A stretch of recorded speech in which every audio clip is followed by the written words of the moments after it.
that should help. I don't hear even the slightest bit of background buzzing, nothing. It sounds great. Nice. What's up, everybody? Welcome back. Friday night, we're rocking and rolling.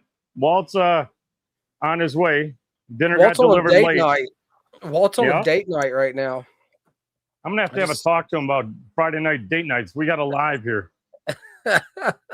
I'm smoking some Garth Hogarth Dark Plug Unscented in the Peterson 221 Fishtail Dairy, and I love this pipe. And it's one of those blends that just seems to go well with the pipe. You know what I mean? And I don't mean like Virginia in a chimney. I mean just aesthetically and in my mind, it seems correct.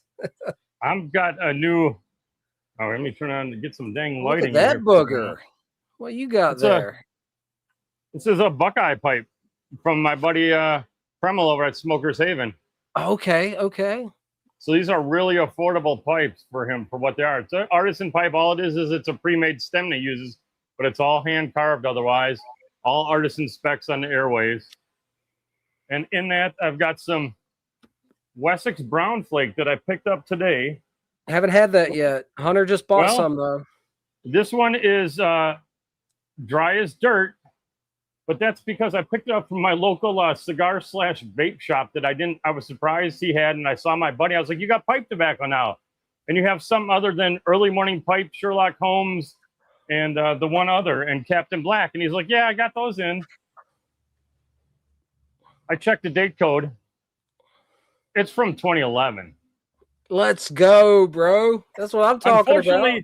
Unfortunately, it is so dry, I'll have to rehydrate it, but I'm going to go back and check the other 3 tins he has and just buy them. I had to pay Wisconsin prices, so it cost me $28, but $28 for a 2011 tin?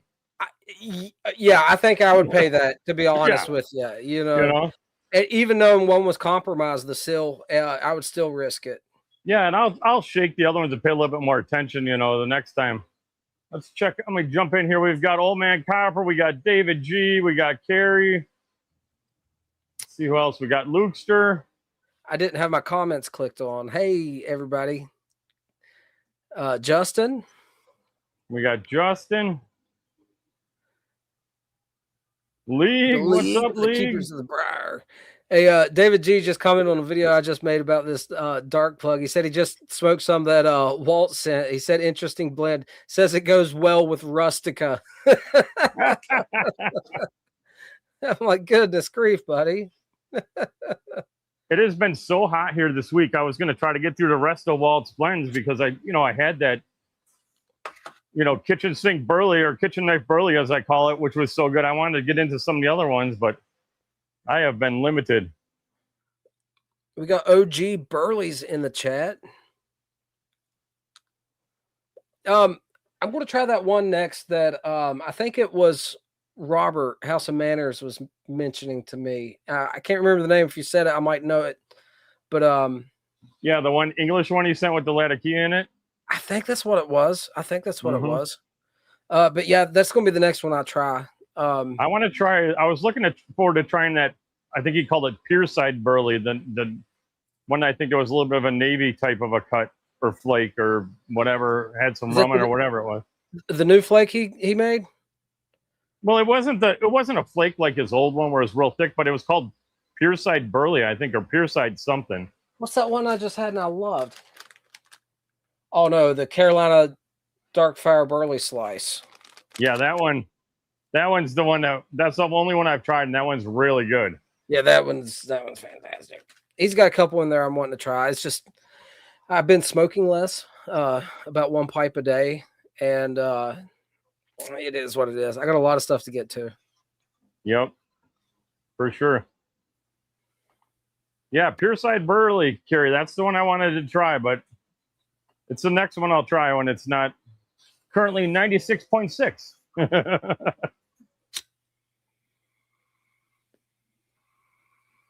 We're down about 3 degrees from when I first came out here.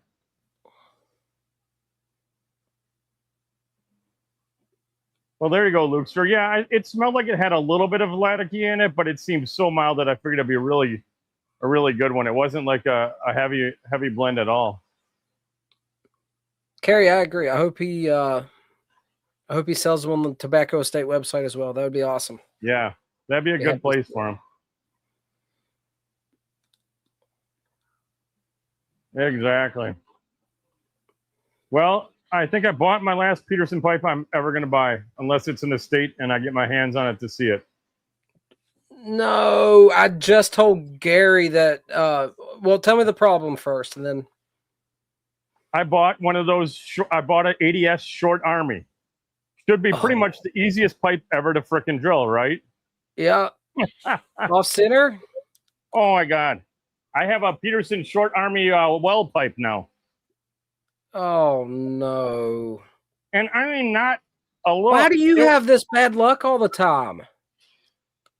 Because their quality control sucks. Their bowl coatings haven't been an issue for the last 5 years. I would rather have the bowl coating because I can take care of that problem. Right. You're not. They literally came in, and you won't be able to see in here. I'll send you a picture of it. Actually, the drilling is right up along this top line. So much that you can see where the drill scraped in the top. I'll send you a picture real quick here, Dakota. It was. I want to see that pipe together first, though, before you put it away. Yeah. It's a gorgeous pipe. Oh, it's dude, just beautiful. I love it. It's and awesome. You bought that new? Yeah. Man. You know? Dude, that really hurts. Mushroom leg, what's going on, buddy? What's up, Ray? I looked through them all. It had the best, rustication and pattern, and it was like, this is the one. And then it shows up, and I'm like, well, you know how I feel about the ADS in general. That short ADS with the Army mount, that is freaking gorgeous, dude. Yeah, it was disappointing to say the least, but that's upsetting, actually. I keep thinking, it should be pretty freaking easy, right? Nope. Let me see if I can. Where the heck was it? There you go. Papa Bear Gary just emailed me. He just ordered a Dracula. I can't remember which shape, or even if he mentioned which shape, but he was asking about the bowl coatings because me and Hunter just received new Petersons, and I was like, hey, just a sample size of 2, but neither one of us had an issue with it, right? Yeah. I said, furthermore, I haven't been hearing any issues out of Peterson's bowl coatings for a couple years at least. They had horrible issues a while back, but and he was asking, if he gets a problem, what to do with it and stuff. But I was telling him, I hadn't run into any of that. And then you're having it sounds like a horrible drill. And you're right, dude. That should be pretty straightforward. I just sent it over. You should take a look at it when you get a shot. It's about as bad as it gets, man. I mean, it's not a little bit off. You going to try to return it? What are you going to do? No, I'm just going to keep it and smoke it. It's an Army mount. That's unacceptable. Can I show it on camera? Yeah, if you can get it to come out, it's horrible. Look at Everybody check that out. It's right up at the very top, like that's through the top, frickin'... right? Yep. Unacceptable, man. Do you have much meat on the shank above it, or you think you'll have a... There's enough meat that it should last. It's not, And you paid full retail? Yep. Oh, no, I bought it on the 4th of July sale, so I got their discount that they were offering, But yeah, full retail because it was their sale. Right. Ugh. I love Petersons too, man. I'm smoking one right now. I have never had a single Peterson that has any bend to it that's been drilled straight. Mine's this one's not bad at all. It's not perfect, but it's really not bad. I would say on par with your average Savinelli or equivalent, Yeah. But like the ADS it's real simple. It's not a steep bend at all. There's no reason why you can't center that drill. And that is nowhere close to being even. It's not even like slightly high. It is freaking. It's out of spec. I mean, simply out of spec. It's not even in the mortise almost. They've like drilled. You can see where they scraped the top of the mortise when they were. Is it still hitting the bottom of the bowl correctly? Yep. Okay, well, functionally, then you might still smoke. It's not going to pass a Oh, I cleaner. smoked it. It smokes. It smokes fine. Yeah, It smokes fine. But the fact of the matter is if they didn't come in like this and would have came in, they came in kind of like they wanted to do their little down angle thing. And if they would have came in more straight in towards the center, it still would have hit the bottom of the bowl perfect. yeah, true that. True that. Mushroom Because Leg asked that's if the that's first one of thing the I new looked at. short army ones. It is Yeah, Mushroom. yeah, Is that right. handy? Can you hold it up it's- again? Yep. Beautiful pipe, man. I mean, I kind of want one. I might It- wait and see what the rest of the folks out there say about And it. I but- wanted an 80S. Like I had a 999. I think I have a different 80S, but I really wanted an Army mount 80S. And these shorts came on. I was like, done deal. But I was always like, I'm not buying Bent Petersons because that's what I get. And there she is. I love it though, dude. I love it. It's great because it's just an 80S with the nice little shorty. Now, is that a P-lip? Yeah. And you're familiar with P-lip, right? That's something you're I'm not the familiar- biggest fan. I'm not the hugest fan of P-lips, but they don't bother me. More so than anything, I don't get the famed P-lip extra flavor. To me, No, I always get more muted something flavors different. with a P-lip than I do with a fishtail, personally. I have one P-lip pipe, and it's typically used when my tongue is raw and I'm not done. Yeah. Let's I shoot the hot switch it- gases somewhere else I in the switch them mouth. like that. But Here's a little fun one for you, though. it's a fine smoker, though. What is that? A little suge. That's a suge. Yeah. So that's made to Just be a real- smoked traditionally, but just it's a not real really little made guy. like a traditional Nice little one. pocket pipe comes apart. Oh my goodness. Awesome little short smoke. Or you Well, could you literally probably shove a cigarette in there. It's so small. The bowl capacity, functionally, that's like the traditional Japanese pipes, whatever you call those. Well, no, it's definitely way bigger than one of them Caseros, those little guys for that. Is it? But I mean, Oh, that yeah. thing looks tiny when you hold it up. it's deep. The diameter is very small, but it's deep enough. It's deeper. It's probably twice as deep as those one-hitter Caseros. Alec, what's going on? Old man What's up, Copper, how Alec? you doing? Mike, Static Age Show. I always feel like I'm Static gonna say Age? that wrong. What's going on, man? Okay, so stuff some penny farthing in it, and you have a nifty little pipe, man. Where'd you find that? Funny enough, in your backyard. I picked it up at West Virginia Smoke Shop. It's They a cool had that- website. They I had haven't the ordered silver, from them much, but it's yeah, they cool. had that silver one for like $70, and I was like, let's give it a shot. You got a Suge for $70. Mm-hmm. Okay, that's interesting. Yusuf. What's going on, Yusuf? How you doing, buddy? I mean, if nothing else, dude, a dedicated Virginia shag type pipe, that's kind of cool. The penny farthing was real nice in it. I already ran a bowl through it, so That's where my mind went right away. I figured you would have. it'll be great to shove a little chunk of flake in there too, and just kind of sip away at it too. It'll be real nice for Let it that. smolder in there. Yep. Make That's like a little awesome. cannonball and just kind of put it in there and sip away. Dude, I like small pipes, but there's a time and a place for it. You know what I mean? Yep. You have to be a little bit more purposeful with how you pack it and how you smoke it and all this and that. But small pipes have a role. Yeah, I was gonna say, even when I put the penny farthing in it, which, as we all know, that shag, you can burn through that real quick, and even in a small bowl like that. But I think I still got 10, 15 minutes out of it just sipping on it, which was nice for that little one. You know, my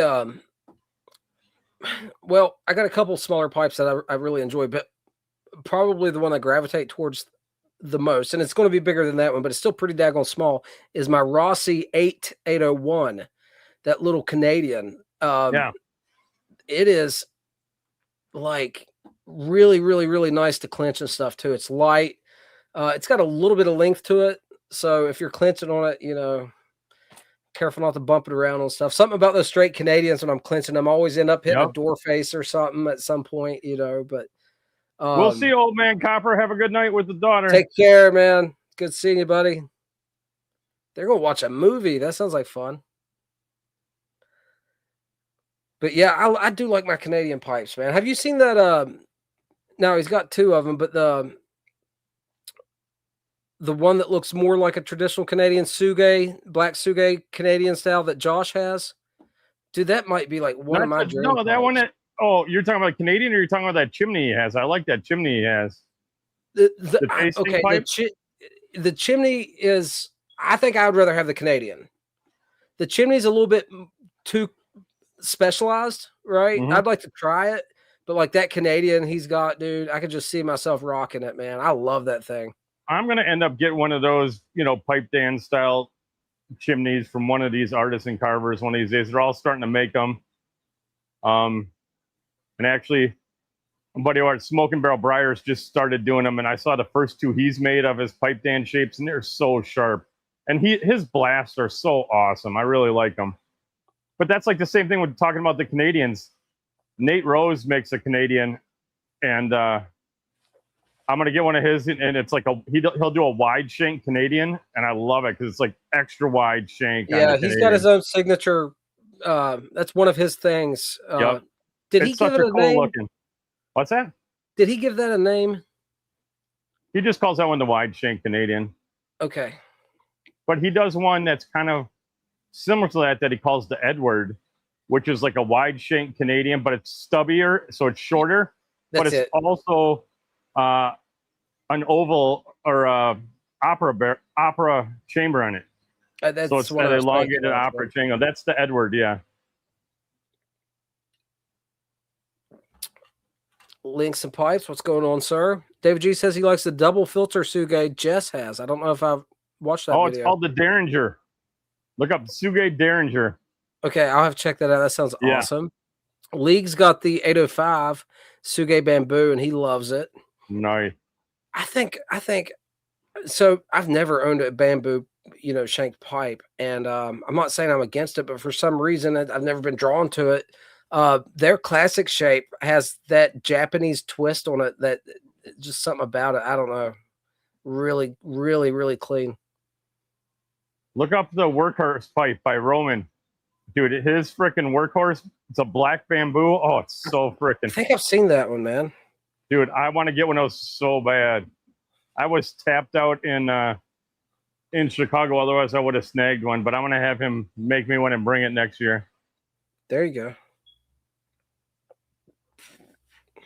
I was talking to Jay about that, and he's like, dude, they're just so awesome. He's like, they're a beautiful pipe. They weigh nothing. They're smoke machines.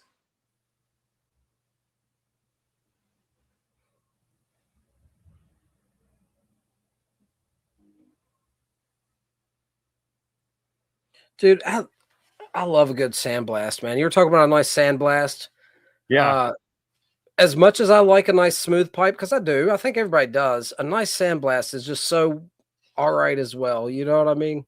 Well, that's what I like about, like if you look up Ryan over at Smoking Barrel Briars, or you look up Nate, Nate Rose and his sandblast, those guys, their sandblasts are just awesome. Nate King's got a fantastic one. It's a real fuzzy looking one. Robert, House of Manners, how you doing, sir? But I mean, even like the classic Dunhill sandblast, like their Shellbriar stuff from the 60s and 50s and stuff. There's so many different ways to do a sandblast, and it can really impart a lot of character from that wood grain and give it some depth and dimension on the surface. It's beautiful. And even when it's done more abstractly, it's beautiful. You know what I mean? Well, that's it, right? Lots of times you'll think of like a sandblast with the ring grains and those deep grains, like the classic Dunhill Shellcrafts and that kind of stuff, where they have that. But then there's like this pipe, it's blasted. And this is, Nate will do this stuff too on his, where it'll have a blast and you can see the grains in it, but it's also just that texture of a real fine blast where it just has, it's awesome. Yep. So there's a lot of people's blast. You look at Nate King's blast, his blast, the texture is just going to follow what he carved no matter what, right? Mhm. He's not really having raised grain unless that's what he's wanting to do, but that's not his signature look. You know what I mean?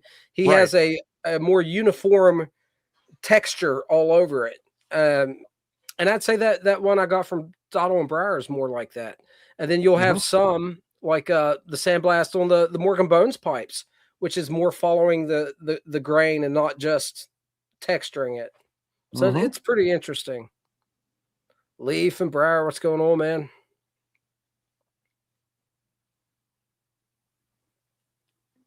Yeah, Ray. I mean, I like the cobble. Ray's talking about, Perry's talking about the Peterstone cobble, which is that blast and rustication hybrid, and it really is great, you know. Um, but I agree. That's a good look. It's a dang Peterson, you know. It's a good look. So I'm gonna wait for Nate. Nate's gonna have.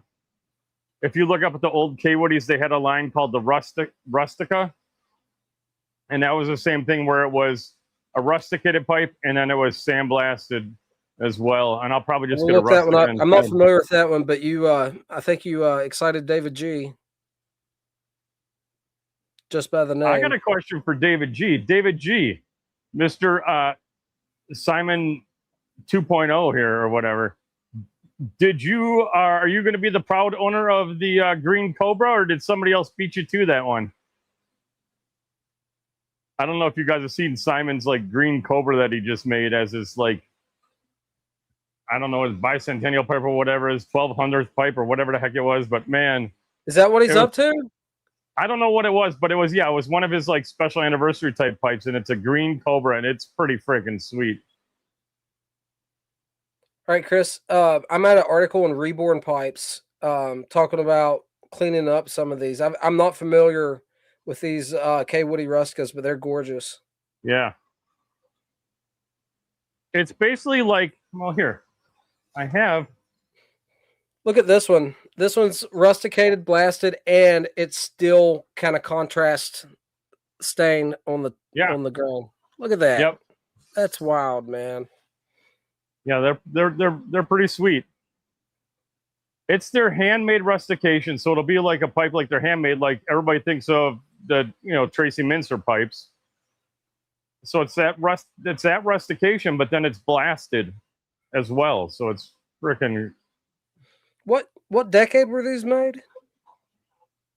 Those rusticas were, I think they were 60s and 70s.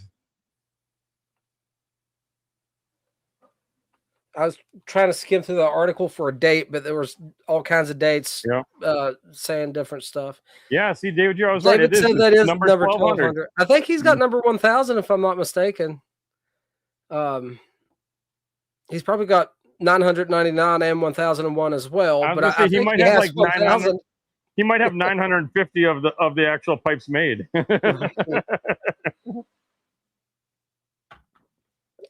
All right, Carrie, you take care of Munchkin. We'll see you back later.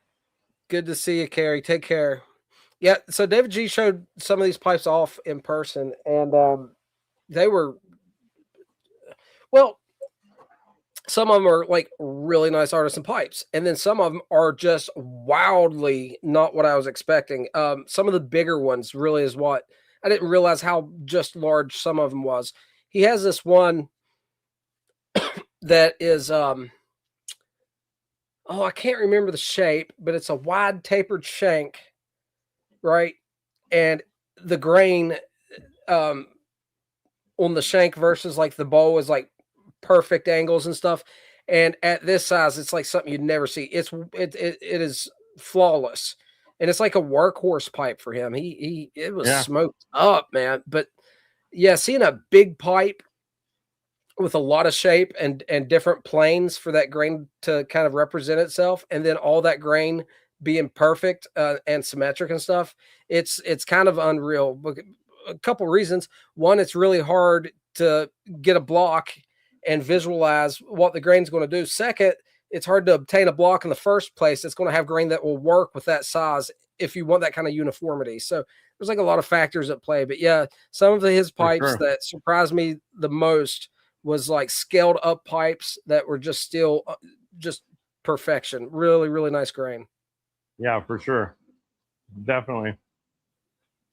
Luxter said he thought the Cobra pipe was really freaking cool, and I like boring pipes. I know. I typically like boring pipes myself. You know, I don't have a lot of non-traditional shaped pipes, really. I got a non-boring pipe in my bag, but I probably have a crazier one downstairs that I haven't brought up yet. One of these days, I'll bring that crazy one up. I'm gonna get that.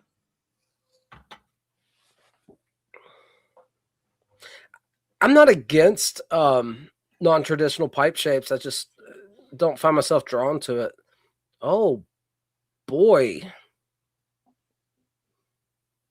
Yeah. So it's a stubby Dublin with what do we got going on here? Yeah, let me take this damn. I'm trying to get the softy bit off here. There you go. The Peterson Piper is in the chat. Oh my word. Turn that turn that way again. Holy. So there's that. You got a little bit of bamboo down here. So that's going to be bamboo. Who made this? This is actually a collab pipe from back in the day between Brian Orton, as you can kind of tell a little bit from I see that. Pattern, right? And my boy Dustin France. Oh, okay. Yeah. How long ago was that? Oh, geez. At least 5 years ago or so. Super interesting. What a cool pipe. How long have you had that, man? I got it from a buddy that got it new. I picked it up probably about maybe 6 months ago. I haven't smoked it yet, so I figured I should probably bring it out. But has it been smoked? Yeah. Yeah. Okay. Yeah. Beautiful, beautiful piece, man. Hey, it's Dakota, so funny how uniform that is. Do me a favor and show oh boy, buddy the Peterson Piper that picture of my. You gonna run him out of town, man? I got Peterson bit me again, brother. Bit me again. You want to tell him what it is before I hold it up? Yeah, I'll.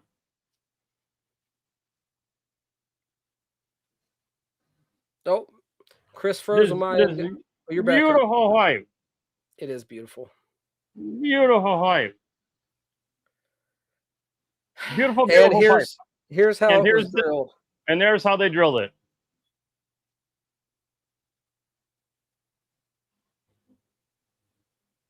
Dude, that's that right is just off the top. Criminal, man. That should be illegal. As I put my Peterson in my mouth. Oh, I hate that. I hate that so bad. Yeah. David G smoking some Crumblebee. Nice.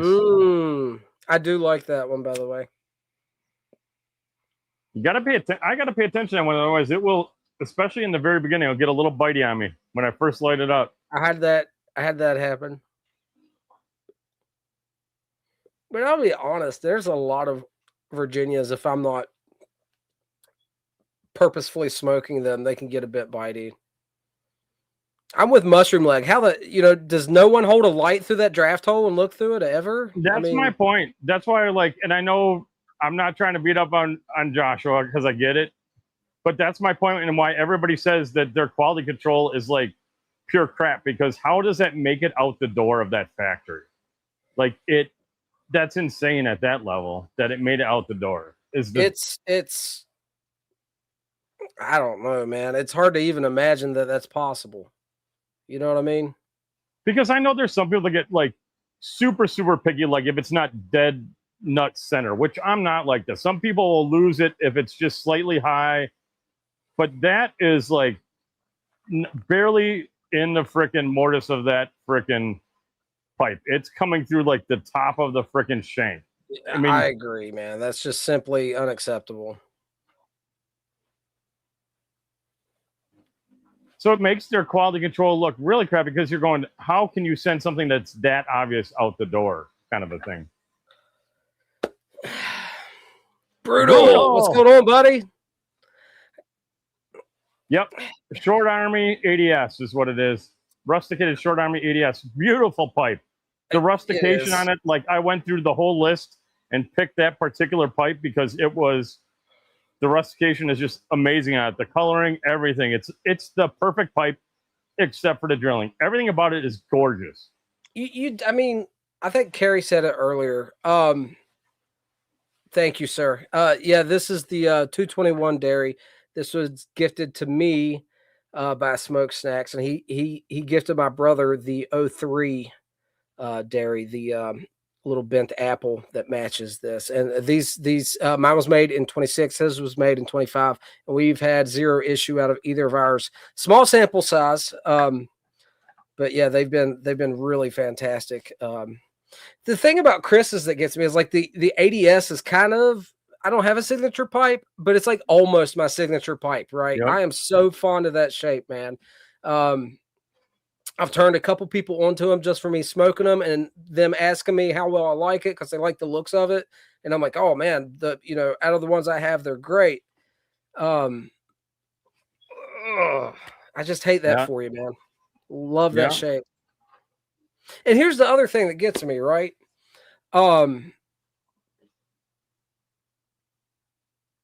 That's exactly it, right? These were a limited run too. It wasn't like it was kidding me.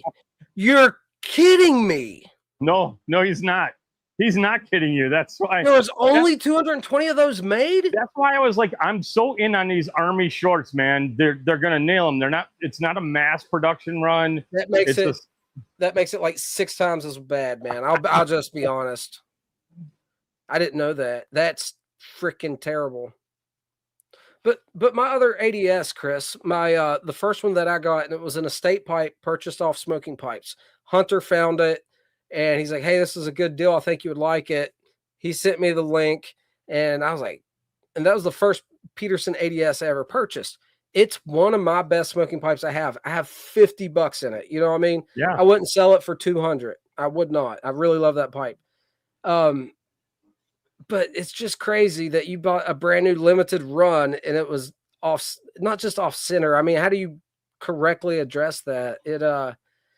I mean, it's so high that literally you can see where that drill scraped the whole top of the mortise going in there, like the whole. Yeah, these dairies got great stems, man. I've got no complaints out of this one.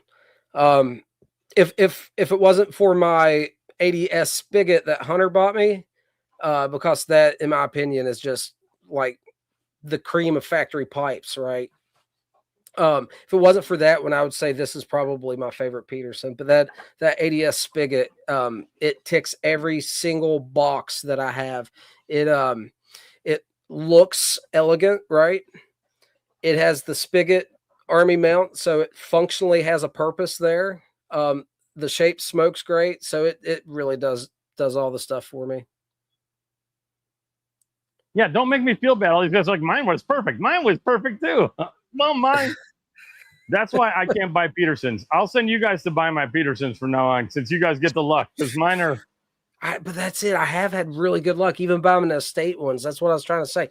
Now that one I was telling you with the P-lip, it's a big Canadian. And it's like a big but not that long Canadian. It's a little weird. It just has to do with the bowl capacities on the bigger side. And whenever you get a pipe with big bowl capacity, there's some awkwardness. But it was an eBay find. And but it's still, there's nothing wrong with it. It's just, Johnny, what's going on, buddy? Johnny, the doc's in this chat.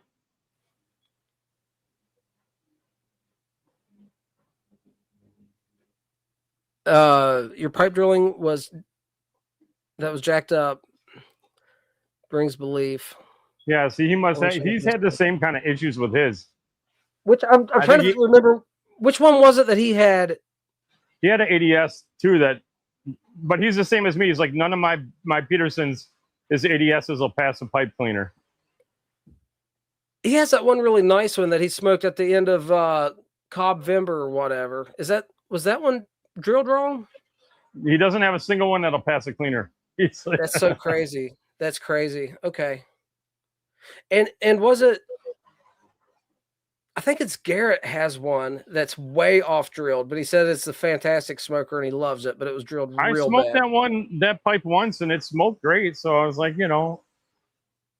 but it's just shocking. Yours isn't just off drilled, man. They hit the side balls. You know what I mean? Yeah, they hit the roof, man. They literally hit the roof. I don't know what to think about it, man. I don't like giving companies a hard time for no reason, but when you have a run of 220 pipes being made, come on, man. Yeah. Missouri Meerschaum does a better job on their $10 cobs than that. You know what I mean? I've heard people complaining about those too lately. And their quality has come down a little, but it's a cob pipe. Like the bowls are never supposed to be, and they tell you right when you buy them. They could be chipped or whatever and that kind of stuff. That's the nature of a cob pipe, As people complaining about that?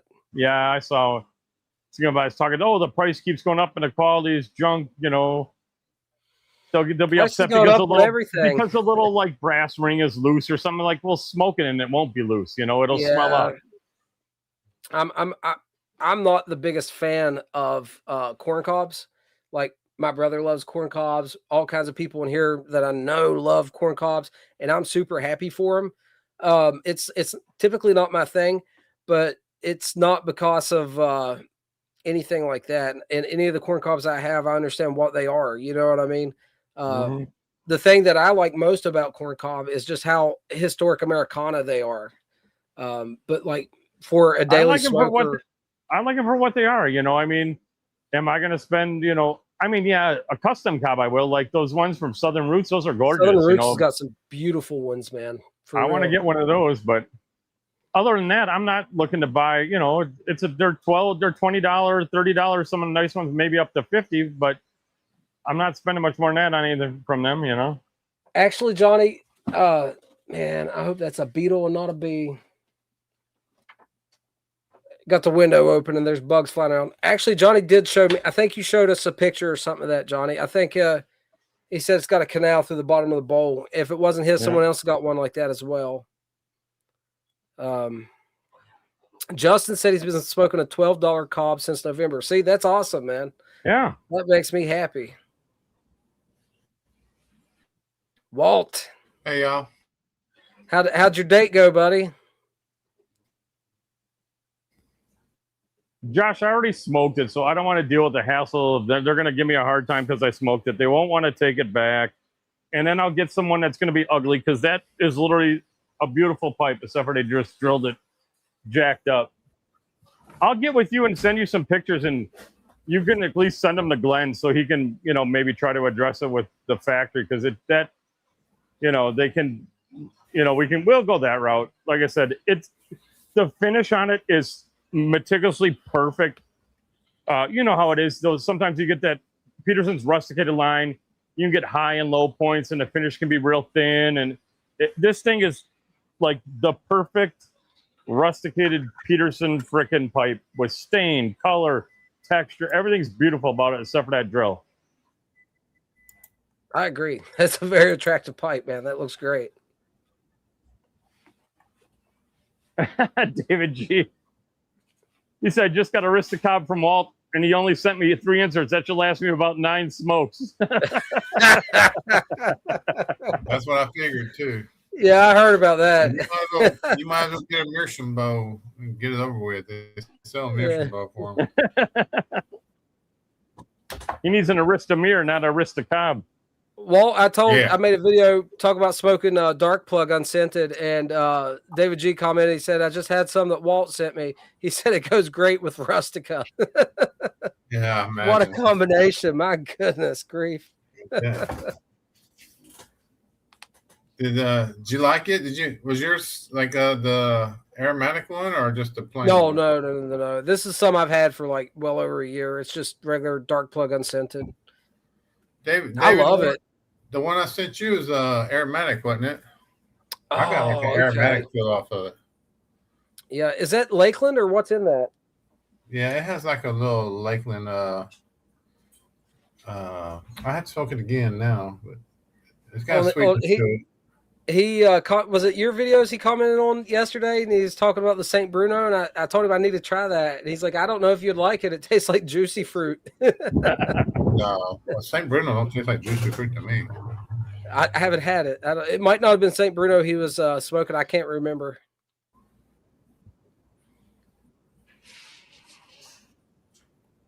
I know. I think it was Seb from Beyond the Burl in their newest podcast. He just said that he was a big fan of it. I think. Oh, okay. Yeah, it's a good. I think Johnny likes it too. I'm still waiting for them to make me a David, Luster, Peterson, Piper. Who? Johnny? Yeah, you got to get caught up there. You got to get caught up, Walt. You've been missing. Dinner with the missus. Yeah, what do we have for dinner tonight? Yeah, we had a date night. Hey, when your wife says you want to go smoke a cigar, you have to say yes. That's right. You can't argue with that. Yeah, Johnny says he does love St. Bruno. I thought he did. Bourbon and a cigar? Yes. Yeah. She didn't have to twist your arm? I need to go get my... Right. Didn't have to twist my arm. I'm going to go get my lighter. Yeah, and I get a discount. That does not hurt. Let me grab another pipe, guys. Put the 221 fish tail up for the night. This is a beautiful pipe, though. Really love this thing. I would say that I have a dairy, what's it, the XL90 or whatever the heck it is, and that's probably my favorite Peterson I got. And I think that might be the only one that passes a cleaner, but it's which one is it? The XL90? It's the real big bent one. Yeah. Oh, like yeah. Okay. Does this smoke good? It smokes great. Is that peat lip? Nope. Just like that one you got there. Yeah, see that'd be up my alley.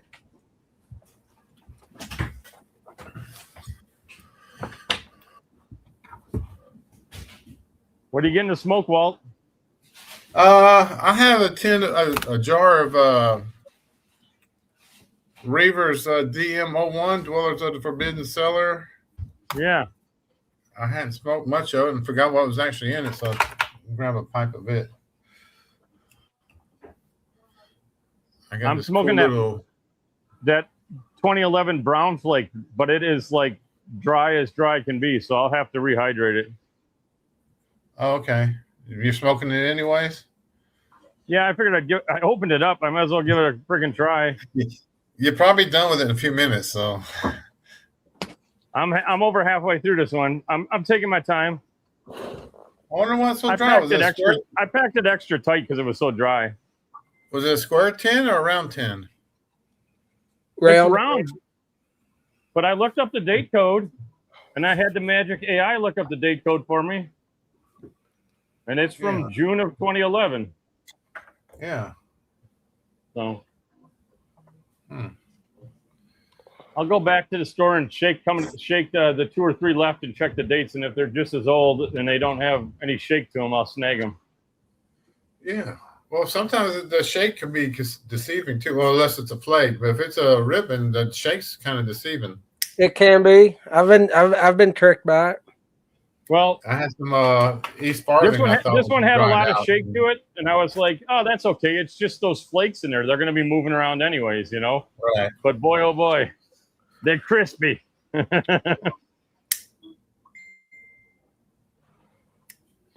he'll give you a discount if you tell me they all dried out. Oh, I'll go back and tell him, and he'll probably, the problem is he'll want to send those other old ones back, even if they might be good then, and I don't want that to happen. But he might just give me one for free. I know the guy that owns the place. That's what I was talking to him for 30 minutes today when I went in because I haven't been in there for a while. Yeah. But if it's dry, you never get the original flavor back out of it. So you might be better off with a fresher tin. Well, I'm gonna take it to him and show him how dry it is, and like I said, he'll probably just give me one of the ones he has left for free and just replace it. That'd be awesome. Yeah, open a few of them up. So I mentioned it in a video the other night. I got a local to me vape shop that I never noticed on the sign before. I took my wife to eat Chinese last weekend, and on the sign beside the Chinese restaurant where the vape shop is, in like a little strip mall, it said cigars on the sign. I had never noticed, and my wife pointed it out to me. So I went in. They got a little walk-in humidor about the size of a walk-in closet, and the smallest walk-in humidor I've ever been in, and almost zero selection. But the prices actually were not bad at all. The humidity was correct in there, and the cigars were great, but they had no selection. Right. I was still able to get a couple things I like. EP Carrillo, the Pledge. I got some Punch Classicos and some Knuckle Dusters and a couple little things. But I went to pay for these, and they put them in a Ziploc bag, not like, fresh or fine cigars bag. I'm talking about like a sandwich bag, and put it in there with the top open and then handed it to me. And I'm like, I'm glad there's a humidor close to my house because there's never been before.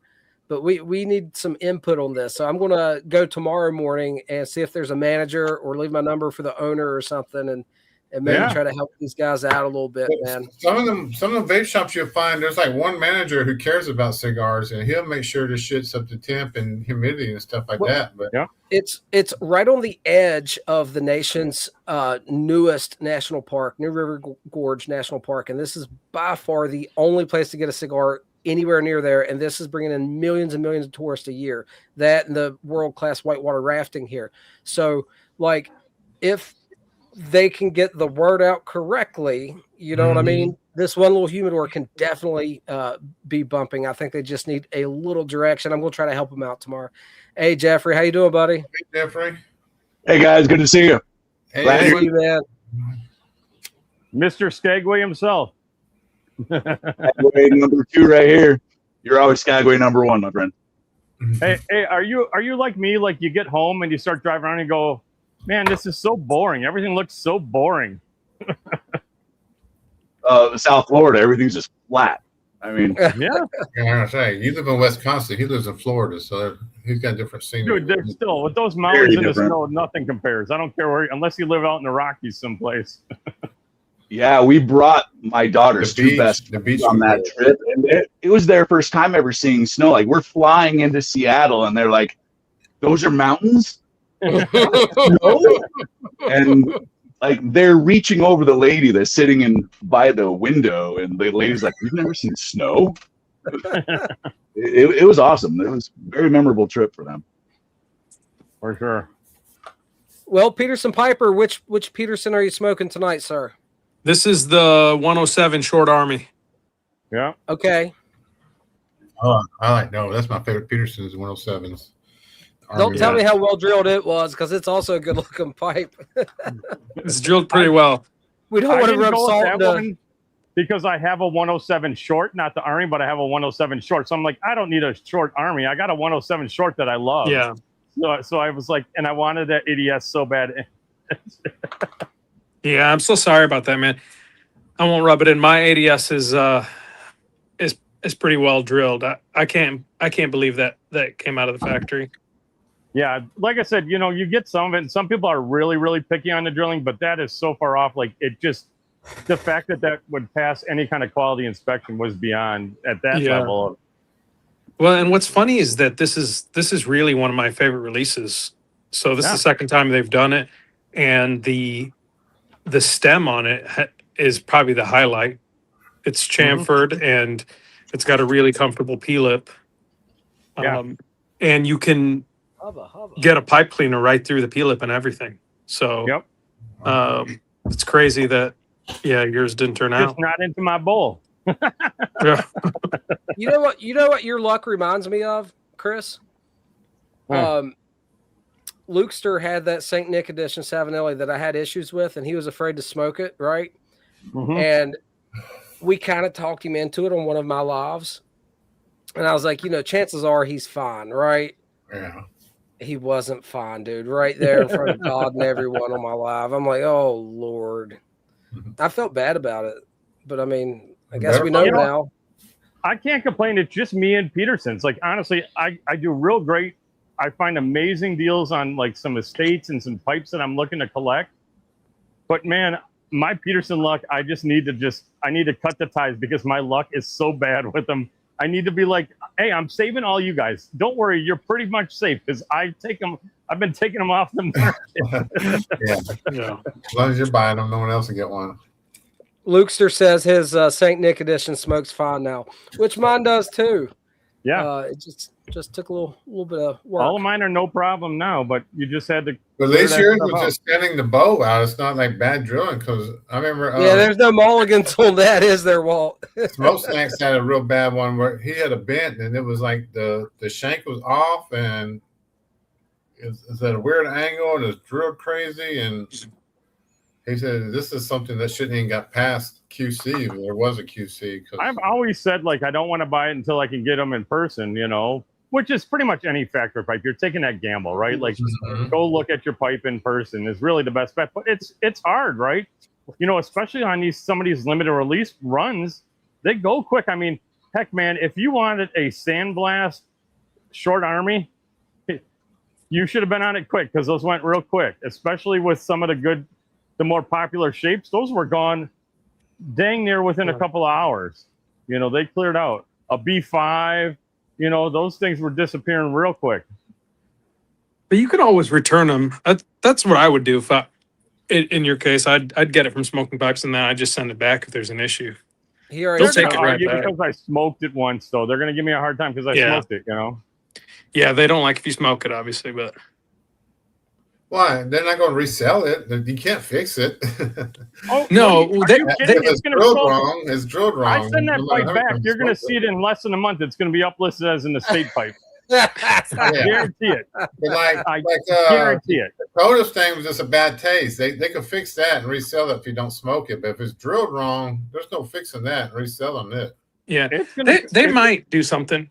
I know they'll at least give you. They'll be like, "Hey, we'll give you money off your next purchase or whatever." Yeah. They'll try to do something. Yeah, and I might talk to them about that just to get some kind of store credit at least, Yeah. Because God knows I use it. Are you a platinum member? No, dude. If you will never get, especially when they reformulated their plan, you're never gonna get above silver. Johnny said send it back so he can buy it for you for Christmas. Hey, Johnny, don't worry. I'm going to make sure Steve gets rid of that bent bulldog for you real quick before you get to see it.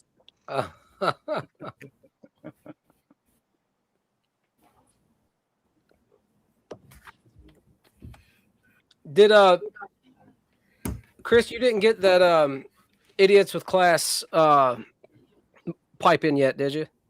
Not yet. It's in the mail. It's on its way.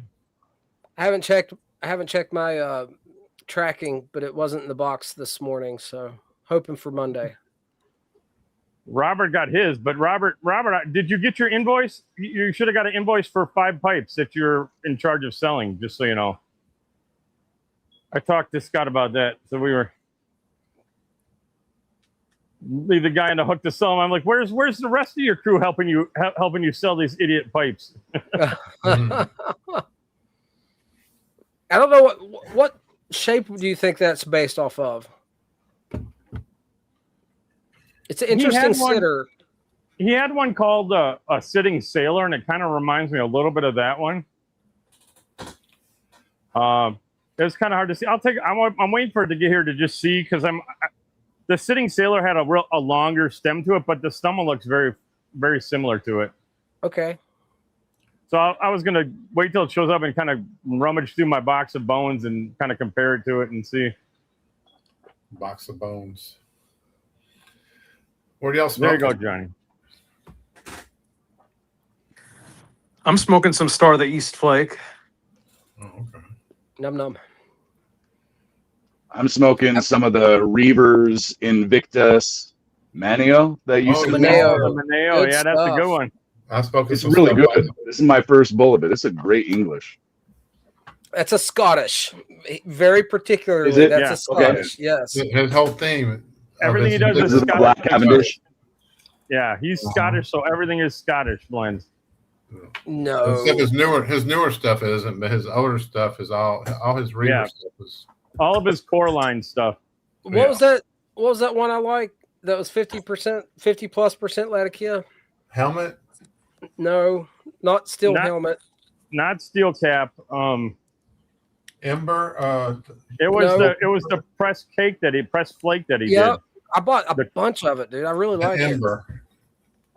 No, I think it's the Yeah, it Ember. was.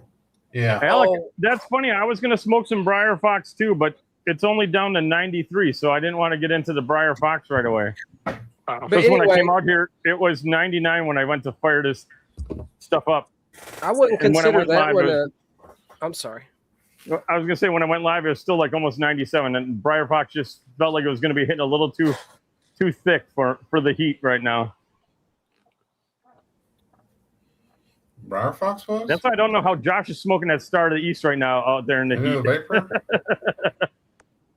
It's actually fairly cool down here, so Nice. trying to. So I've I don't know only what had temp- the regular Star of the East, but I'm sure I would like the flake. A flake, everything's better. You know what I mean? Yeah. But that's on my list. I just haven't picked it up yet. I really like Star of the East.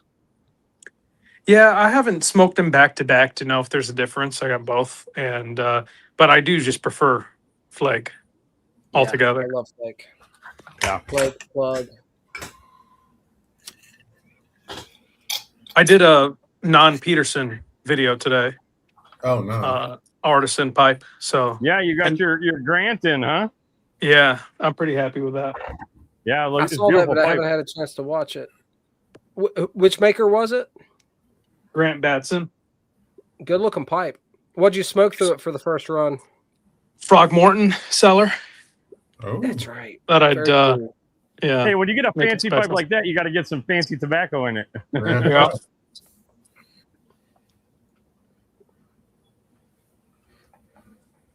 Yeah, definitely some attention to detail on the airway on that pipe.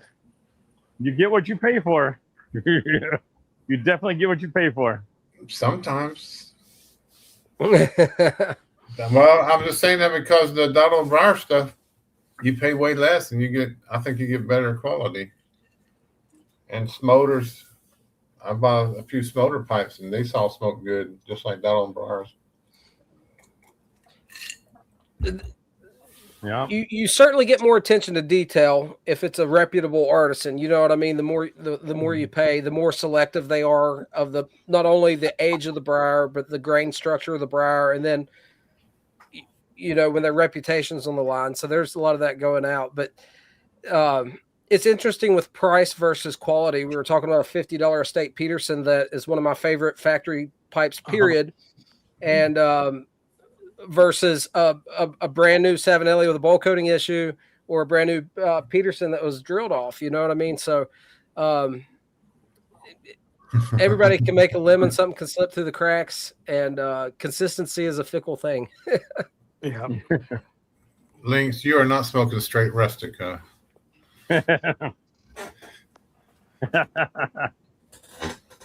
The chat is going wild now. I've tried smoking straight rustica.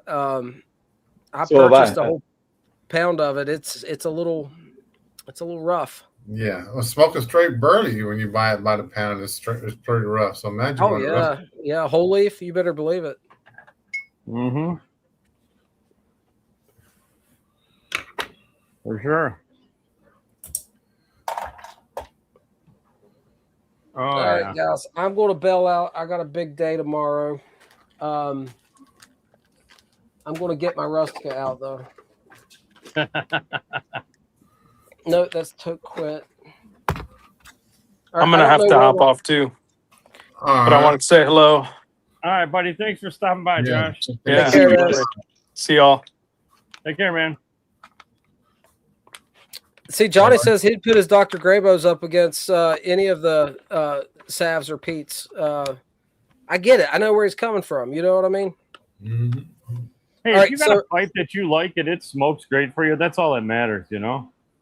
Mm-hmm. Yep. All right, guys. This isn't pure rustica. This is toke quit, but it has a healthy portion of rustica in it. Just because I don't feel like digging through stuff at the moment. We will sign off with a little bit here.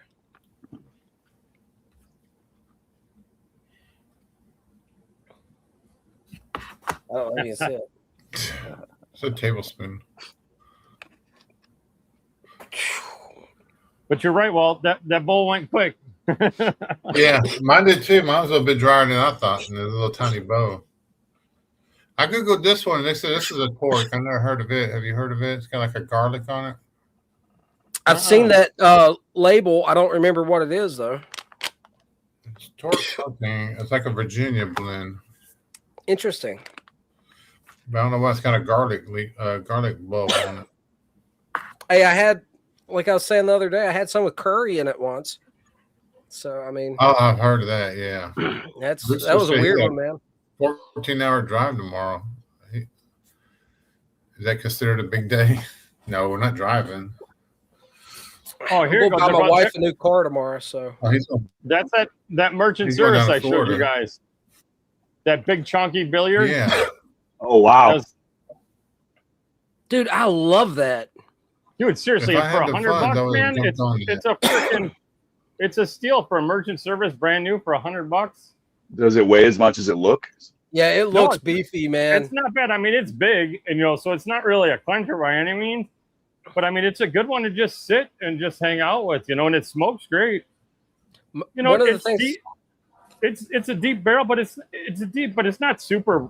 It's not freaking the Yeah, it's diameter. not It's wide. probably it's be lucky if it's a 7.5. Honestly, probably That about a shank- 7.5. That shank is beefy for the length, man. But yeah, it's just nice and chunky, I love my little merchant service Levant, and part of the reason I like it is how sleek it is. It's like Well, kind that's of the it. pencil shank, but And you I'm think not about used to the merchant services being kind of girthy like that. Yeah, man. That this looks is the big Yeah. billiard he calls it, and it's not familiar with that shape. That's cool to see him put that out. I love their work, man. yeah. All right, now I got to figure out what I'm going to smoke.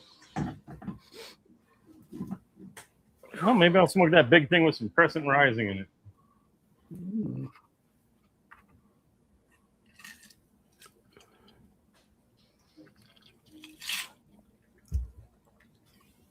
Hillbilly Piper's got a good comment. I mean, it's a little, controversial, but there's obviously some truth in it. And obviously I would, disagree to some aspects of it, but he says all the fancy pipes are instruments to smoke a leaf. That's what the fire touches, not the pipe. Fancies doesn't change the blend. Thoughts? And I'd say, hey, I agree and also disagree. The fanciness don't change it. Yeah, it doesn't have to be overly complicated, but if your pipe's gurgling or you cannot sufficiently clean it, Right, but it can gurgle in a fancy pipe if it's not drilled right and all that, and you got to sure. It has nothing to do, but I'm just talking about correct pipe, and you got better chances with a fancy pipe, right, than an affordable pipe. Like if the law of averages, right? Artisan pipes are engineering's different on them. They're engineered, and they pay real close attention to the engineering, the draft holes, the airwaves, all of that stuff. I think Hillbilly Piper's got a point, man. You can find a K Woody or a Grabo new or a State, maybe for as cheap as $10-15, and have a lifelong workhorse of a smoker that you possibly you have no negative experiences with, or you could buy the most expensive factory pipe imaginable and have nothing but issues. I mean, both can fall through the cracks, but you don't have to spend a lot of money to have a good smoke. And I'll kind of sign off. It's like a car, man. You can get a beater with a heater that lasts you forever, Or you could, you could end up, buying some fancy, car and spend tons of money and be nothing but trouble. Yep, absolutely. Beater with a heater. I've done both. Yeah. I had a 1985 Skylark, drove the wheels off of it. The wheels never would come off of it. Never had no problems out of it. Then bought a brand new Grand Am Pontiac. Had all kinds of problems with it from the get-go. First cracked head right off the bat when they first started coming out of the aluminum heads on 4-cylinders. So Alex smoking the Briar Fox in a mortar pipe. which I've zero experience with, but I know exactly what they are. I think I'm it's with you pretty on that. cool. Yeah. Do you know what No they are, experience. Jeffrey? Yeah, but never smoked one. Isn't it cool that it's semi-petrified, prehistoric oak? I mean, that's just Bog oak. cool. Yeah, it's so cool. Mushroom Leg is throwing fists in the chat. He says the differences between a grab ass and a Costello is undeniable. Hey, come on. Yeah. No, Johnny has Grabos. I have the only Dr. Grab Ass. He doesn't have a Dr. Grab Ass. All right, guys. Everybody have a great night, man. All right, have a good night. Have a good one, Dakota. Have a good one, Dakota. And each and every one of you, man. I mean that. You guys have a great rest of your weekend. You too, man. Thanks.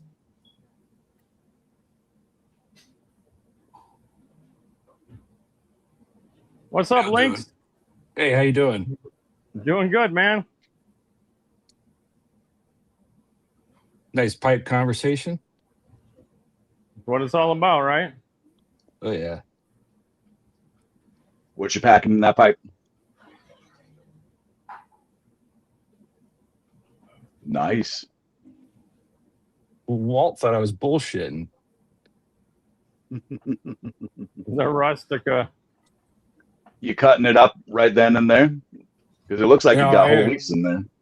Yeah, I shredded it or processed it today, and tried it out. I really like it. I didn't expect it to be like kind of cigar-like and floral. Yeah. Yeah, a buddy of mine loves Rustica, and he just bought a pound of it. And when he got it, we just reached in, pulled some out, chopped it up on a cutting board, and went out on his patio and smoked it. And I was very pleasantly surprised. It was very dry, but it wasn't harsh. It had a great nick hit to it for sure, which is its reputation preceded it. But yeah, it's not. I thought it would be harsh and gross, and it's not. Mm-mm. It's very earthy, but it's like a earthy, but like a super earthy Oriental, because you get a little bit of those like floral notes from an Oriental in it too. You know. Yeah. You know, I called the distributor to make sure it wasn't a mistake. He's like, "Oh yeah, that's how it's supposed to be." I said, "No shit. I guess I just didn't look it up before I got it." But I just got a sample, quarter pound, and I'm glad I did. So. Yeah, I was surprised. It kind of reminded me of a burley smoke, but a bit more flavorful, like you say, a little more floral. Mm-hmm. Yeah, with Latakia being hard to get, I could see room for this, and then the nicotine doesn't bother me. So. Yeah, it's nice if you toss a little bit in a blend. It kind of punches it up. That's what Patrick from Houdat does. Most of his blends have Rustica in them, and it's kind of nice because he'll do a bunch of crazy stuff, but that little bit of Rustica in there makes a big difference. That's what they call. That's what they say. Like it lifts it, right? Mm-hmm. Yeah. Yeah, it's a great option. Walt, he was just showing us his jar of Rustica. Just a jar? Yeah, right there. And you're smoking it straight? Yeah. Why? It don't taste good, does it? Yeah, it tastes good. I like Rustica. To me, it tastes like it's not bad. You like it straight? Yeah. Huh. Not that I do it often, but the experiences that I have had with it. I tried the HH. It's surprisingly pleasant. It's kind of weird. It gives Walt the hiccups. No, well, yeah. Well, anything about nicotine does now, since I don't smoke cigarettes anymore. But the HH Rustica kind of give me like I don't know, this tastes like almost like a weed, like a reed, almost like a dried cattail smell taste. That's not straight Rustica. That is a blend. Mm-hmm. That's what I'm saying. That's just in the blends. Like imagine it straight. Straight. Think of it as a slightly more flavorful burley smoke. Okay, I'll try it again. I had never ordered none whole leaf yet, but I'll try it. I think there used to be a YouTuber on here called Leatherneck Piper. He sent me some. He was buying a lot of holy stuff and grinding it up or shredding it. He may have sent me a little rustica. Cool. It's probably dried out by now, but I'll give it a try. Yeah, I would say it's like floral. Okay. If I didn't know because it's not smoky, I would have thought it was,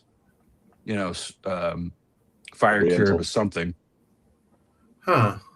Yeah, I don't think it's fire cured though. They do Cavendish shit and they do stove it though. Yeah. Yeah, it's dry. Yeah, I didn't know what to expect. It's good. Jeffrey, how you liking that blend, Reaver stuff? I'm really enjoying it. That was his first one and like his anchor that he Really. Tell me what makes it Scottish? Is it just that it's an English with Cavendish? Is that the definition of a Scottish blend? With limited like flavors and casings and stuff like that added to it. Okay. I'm not many definitions, but his definition, whatever definition you choose to go by. Mm-hmm. Yeah, I've never been able to find a consistent definition of a Scottish blend. I heard it was a English aromatic, but and I've heard English with Cavendish. That's not necessarily flavored, but so I don't know. Yeah, I would not. This smokes like an English to me. I cannot tell if there's any additional flavors in this. It's a great smoke, right? They got a heavy Latakia. I don't think it is Latakia either. This is a Latakia smoke. Oh, is it? Maybe the Cavendish is just giving it a little more body. Yeah. Yeah. His stuff is all good. I like his stuff. I like the story behind it all too. The story behind each of his blends. He does a real good job with it.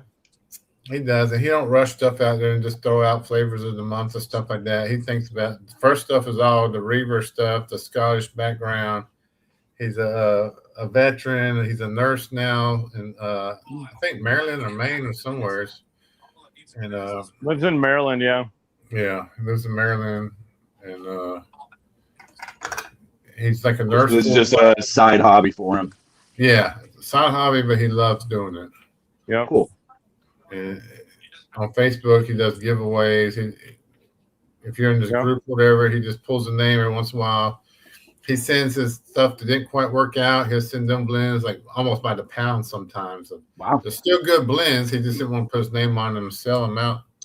And he's got a pretty big seller too. Or you look at Facebook, you look at stuff, he'll have you can see the pictures of like his room that he built with all the shelves and all this stuff. It's really nice. Yeah. Well, I met him up there. He bought the HU Izmir cake. There's one available at Milltown, and he bought it.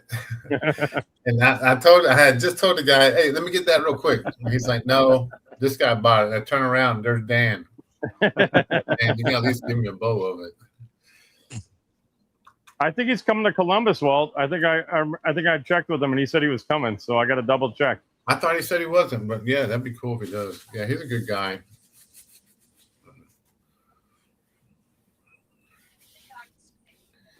Mike from Palermo Pipes is coming. Brusco will be there. Yeah, I don't know him. I need to get to know him better. You didn't meet him because you didn't come to Chicago this year, but you'll meet him. I've been enjoying Palermo Pipes videos. He's been doing a great job with his demos. Very good information. Mm-hmm. Him and the other guy come and take him. What's his name, Chris? Alec, why are you cutting back? Come on now. The guy from Texas. Yeah. Come and take it. Yeah. Yeah, he does. He's got a lot of information on pipes and stuff like that, especially. He gets all the stuff, man. Mason gets all the stuff from Europe, dude. He's got pipe mules in Europe that send him pipe mules is so many pipes, man. Yeah, the stuff he puts out there on Facebook and Instagram, like his hauls Yeah. It makes a lot of people jealous to be able to get your hands on Yeah, 30, 40, 50 pipes at a time like that. exactly. I was lucky to do that once, but to do that over and over and over again, Right. crazy. And make it profitable. Hmm. Yeah, if you're looking for like old European, especially like Stanwells and stuff like that, he is the guy because he gets more than anybody else, I swear. Or even weird stuff like that. Said I had Yeah. sold them. Well, I actually just swapped them for some pipes, but I had this weird set made. They're all freehand pipes made by a specific designer, and I just put it out on Facebook. Like, does anybody know this guy? Anybody know somebody might collect these or anything like that? And he popped in and said, "Yeah, I collect them." Wow. And he gave me like a $300 credit, $300 or $400 credit on the store just to pick out some pipes that I'd actually smoke. And I wouldn't Oh, yeah. smoke them, and if it's I Nice. wanted somebody who would enjoy them or value more than I would have them. So we worked out a deal. It was a nice set. 1, 2, 3, and 4. I think 5 pipes. The guy who made the pipes made the case and had the pipes put in the case, and it was a nice little set. But I don't even remember who it was. It's just he only made like maybe 100 pipes or something. He knew who he was. Yeah. Those are big pipes, man. You knew him? You heard of him? Mm-mm. But I saw that set that you were Oh talking yeah, about. yeah.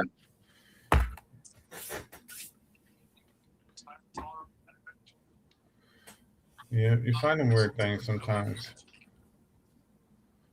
What am I gonna smoke now? I'm gonna smoke me some McBaron Virginia #1. Nice. That's a favorite of mine. Yeah, I like that one and the Virginia. I meant the McBaron's Scottish mixture. Speaking of Scottish mixtures, I've never tried that one actually. that was one. What's his name? Put a video out on it, and it was so true that it's one of them when you're first beginning, you don't like it, you don't understand what it is, but as you mature with your smoking, you enjoy it later more than you hear people talk about it and you buy it and you try it and it's like, no, this thing's not for me, and it bites and all this. And then later on, Yeah, Alec. you learn to slow down, you enjoy it more and realize what it is. I one think is that's that? the one we all wish we could still get. What's that? That London, London Burley blend. blend. I got some of that. That's one I stocked up on. And that's one, even when it was out, it was hard to find it when McBaron was around. Yeah, that one was gone before any Yeah. of the 2024 stuff went down. Mm-hmm. What do you think's in that, Walt? Which one? But you sent me a sample of the new London blend. Oh, I did? Yeah. It's a burley with Virginias in it. It's just Sutliff's just had a different way of doing their burleys. And they had so many different ones. You can even buy them for blending and stuff like that. But they had so many different ones. They had like a AAA burley. They had the J4 burley, and they had their own kind of dark burley. And I think that's what hurt a lot of places like Northwoods and Country Squire when they started running out of their blends because they had them specific burleys in their blends. A lot of people thought it was maybe the Virginias, but shit, I think a lot of it had to do with the burleys because nobody else has good burleys like that. Except, I mean, you find out Yulee's has them, and I tried Peter Stokeby's burley today, and I liked it better than I do Cornell Dill's, like a straight burley. So you don't think it's cased with anything? Anything? Oh yeah, it's probably cased in cocoa and molasses and all that too. Okay, that's what I was thinking. But the Okay. Stokeby Burley isn't cased as heavy as the old Sutliff stuff. No, was. I'm talking about the McBaron, the New London. Oh, the London? Yeah. Yeah, and they had their own like steam press and stuff that nobody else. Like I said before, Ernie Q said nobody in the United States could even invest in what they had and make it profitable. That's why they had to have cops or somebody else do it because they can't get the machinery over here to do it. Huh.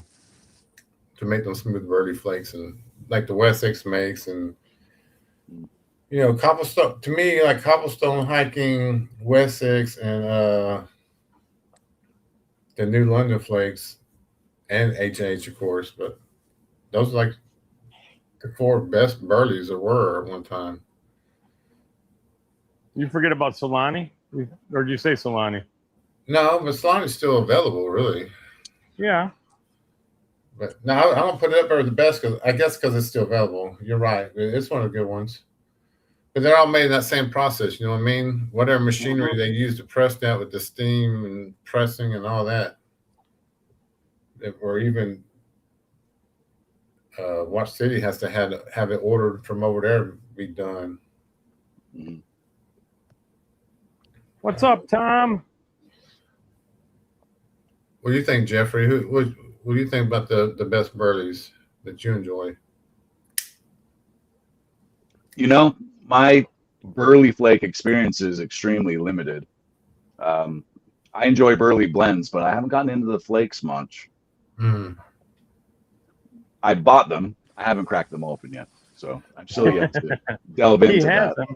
He just hasn't gotten to them yet. That's all. Yep.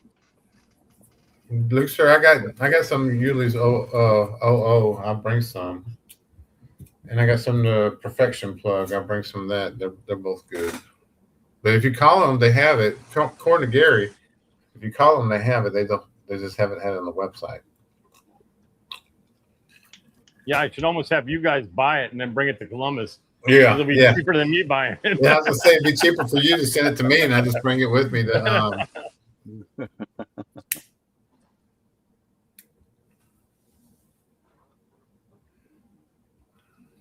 See, now Johnny's lying. He's stirring up shit. The 21 and the 2022 were damn good, though. Yeah. The original 8 states. I still like the 26. I know. I'm gonna get Johnny fired up. Bad. It's just different. Like it seems like a different blend all in itself. Right. Yeah. It didn't deserve I the think label. It's a good blend. It's a really good blend. It's different, but it's a great blend. Yeah, I like the 26 too, but I like the 22 or the 23 or whatever the other one was better. I just lost my older 10 has lost all the toppings and stuff.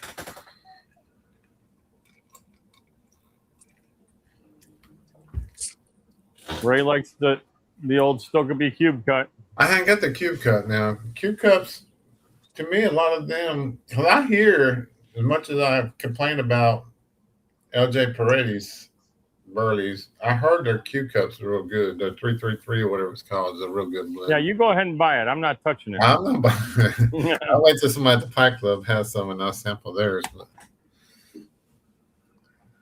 yeah, I'll try their cube cut next. But the Cornell Deal's cube cut's not too bad. It's just all the other burleys, like I said before, they go better with like a haunted bookshop or a Pegasus type blend. But when you want like a cobblestone or Wessex burley slice type burley or HH, it's not as smooth and cocoa-y. Yeah. Ray, Columbus is coming. You better be there. It's a 2.5-hour drive. He's got I'll dig out some old, like 10-year-old plus cube cut burley for you. That I got vacuum sealed. He's probably got more older stuff than all of us do. Yeah, Ray's got the secret stash that he's got. You don't even know about.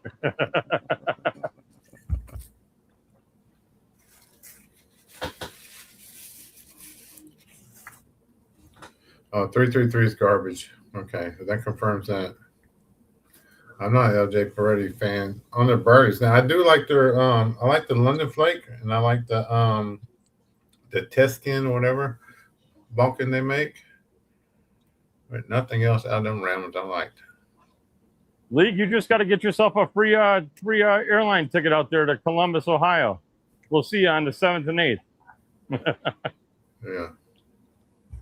Oh, Ray said Cuban mix is toxic waste. I've heard good things about it too.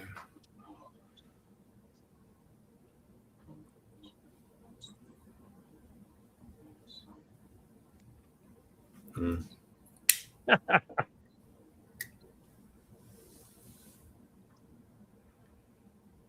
I'm very trigger shy about LJ Peretti blends. I have not had any. Yeah, too. I but am too. just such mixed reviews, mostly to the negative side. Mm-hmm. I think I've heard the most positive about their burleys, like you were saying, Walt. No, that's the one thing I don't like is they got their Burleys has a soapy taste to them. But I've heard good things about 333, but I figure it's a cube cut. Maybe they bought it from somebody else because some people say it's the same as Ulysse, but Ulysse does not taste soapy at all. I always, the one thing I've had their Valentine's blend or whatever, but that's basically like bullseye flake with like a chocolate topping added to it. That's not even theirs.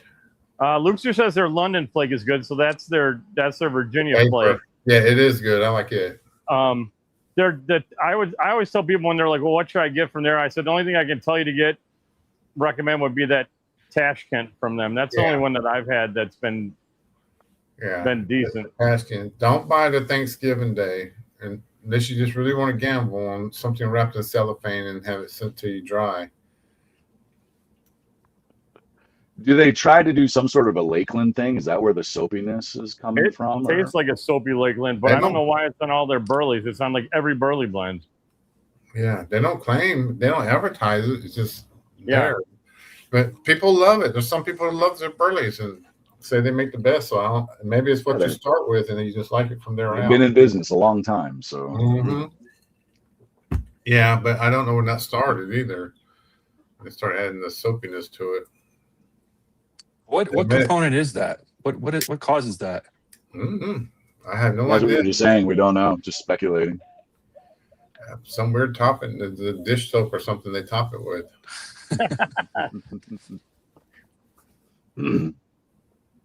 Well, and it's so strange that it's on all the burleys too, which is really kind of weird too, the way it comes over on all the burley blends. So it's kind of strange. Yeah. Now it's going to get super hot because I got to close this door. How hot is it there? Go in the house and smoke like we are.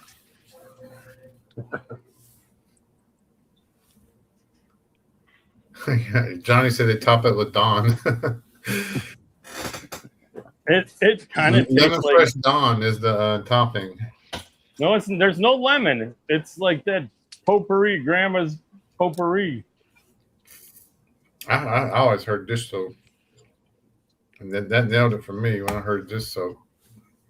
It's soapy. It is definitely soapy. Not lemony soap, but soapy for sure. Oh, okay. It's like they're going from some kind of mouth sensation that is, to me, unpleasant. You don't like it either? No, I've never smoked any, but I've managed to get a couple of cheap pipes that I can't get it out of, and the only thing I could think of is it causes this sensation in my mouth, like, I mean, soapy's the word, right? But yeah, I just can't imagine why anybody would go for that. I mean, different strokes for different folks, obviously, but yeah, I don't know. Oh, Lord. Mushroom Leg said the guy on the phone at LJ Peretti told him that Cuban mixture is exactly Edgeworth slices. He might as well have put a dagger in his heart. No, it's not. Yeah. That guy had no clue what he's talking about. Well, why would you even call it Cuban mixture if it's supposed to be Edgeworth? Cuban don't belong in that name. Name makes me think of a cigar blend. Right, me too. Exactly. And Edgeworth is not a cigar blend. No. Far from it. Yeah. Life of the yeah, you're right. He never smoked Edgeworth. I smoked it in different years and different ages, and none of it tasted soapy.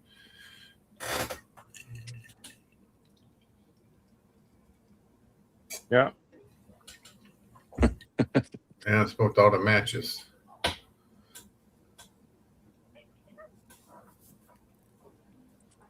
I think Johnny's still got an aromatic from them he hasn't tried. Maybe he should try that. Yeah, live. Have some cherry soap or something.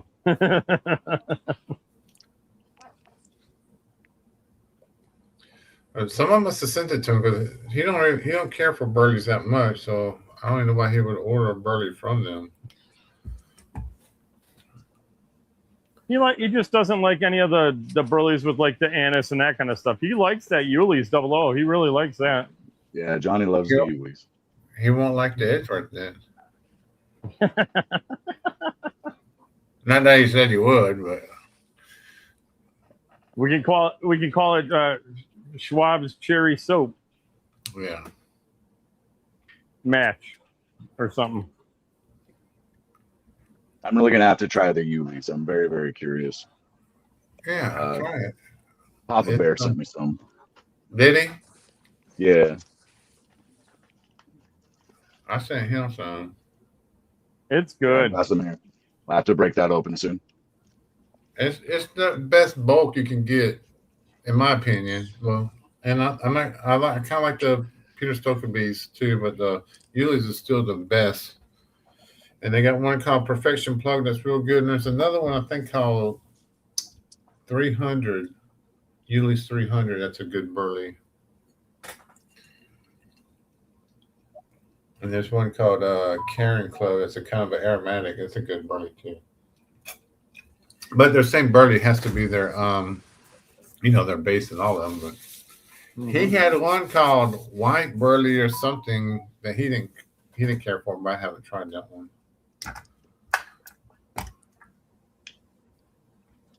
Maybe They have a vapor, but I can't remember what it's called. That's supposedly pretty good too. A what? A vapor that they make that's supposedly decent.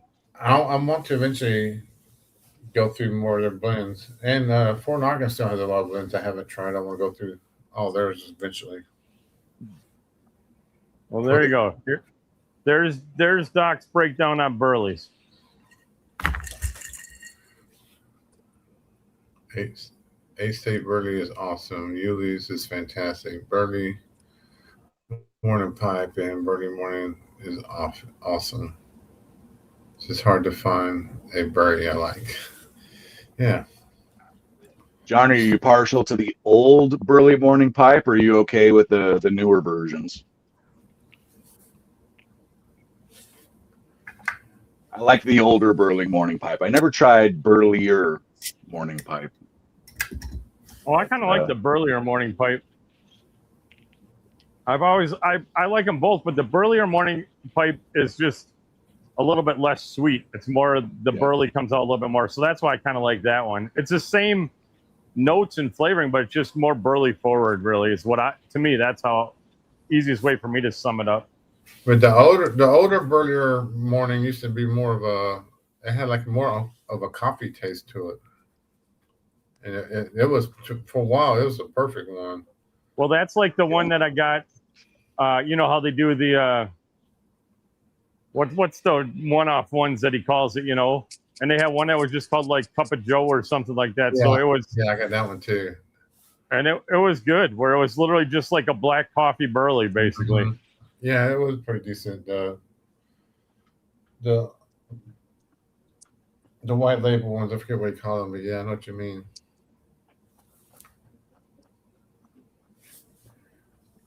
Yeah, Wessex is like that too. If you find an older, like that tin you have of the brown flake, if you find an older tin of the Wessex birdie slices like that,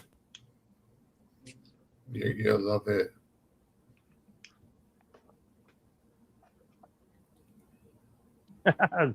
Tom is not a fan of the new Burley Morning Pipe. I haven't. It's very different. And luckily he says it's different. Like he claims, he discloses, but it is quite different. It's it's not the older version was more cocoa, more coffee. The new version is more whiskey. It's different. But they had to change it because of the burley. So well, that's what Luke's summed it up. J4 burley from Sutliff. Yeah, Luke's said it. I agree. I think he used the Sutliff J4 burleys, and that's where you got that cocoa note. Why would you change the toppings though for that?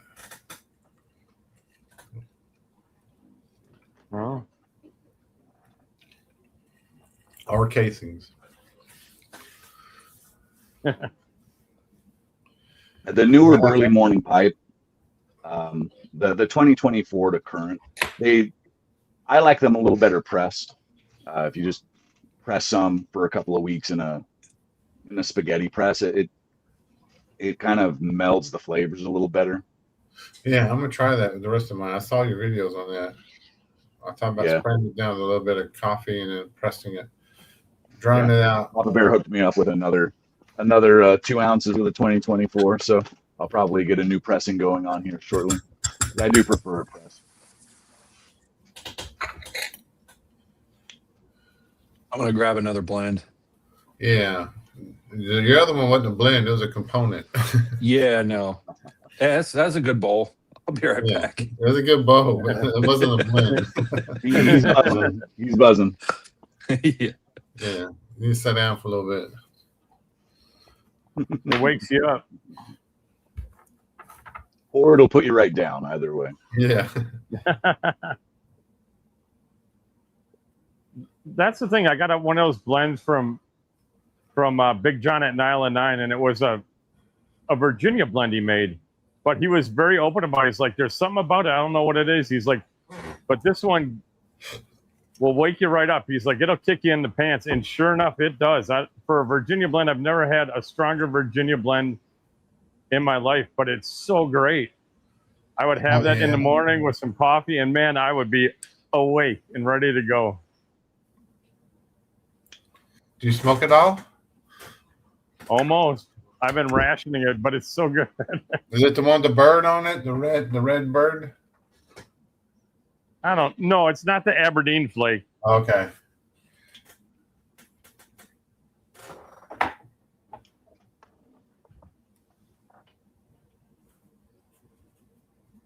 What did you guys think of the old Birds of a Feather tobaccos that had the Catarini Perique in them? I'm a big Catarini fan. The Eccentric's one of my favorite blends, so I got a stack of them. Yeah. But I liked it quite a bit. Did you like it? Haven't tried them yet.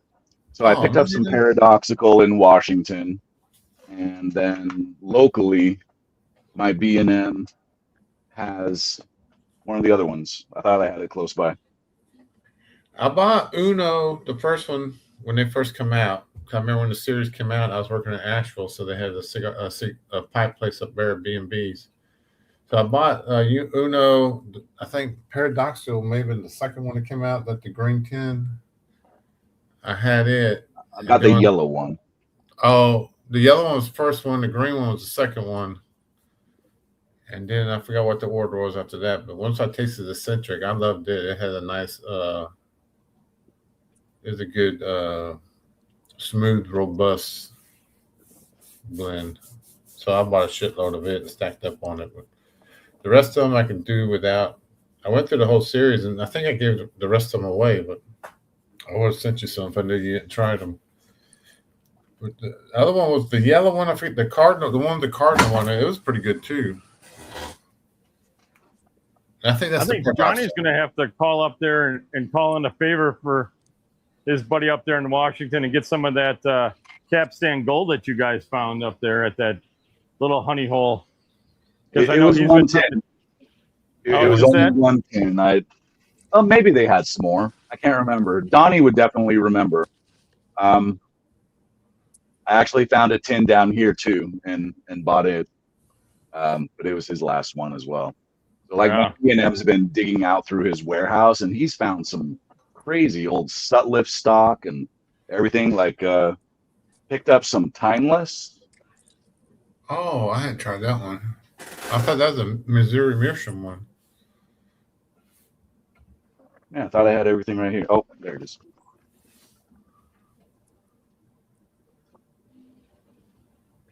Ain't that Missouri Meerschaum? It is Missouri Meerschaum, blended by Sutliff. Yeah. Yep. You're right. It's got the label on the front. Yeah, I had Victoria match. We got a bunch of those. And then he dug up a bunch of these. Oh yeah, that's Oh, a It's good yeah. in Virginia. Yeah. Did you like that one? That's Or a have good you one. tried it? Haven't popped it open yet, but it looks like a beautiful Virginia flake. It is. It's like 3 Virginias. It's like Mhm. 3 little cakes in there, all different colors. I think they're all stoved. I'm not sure, but Stoved, yellow, red. Okay.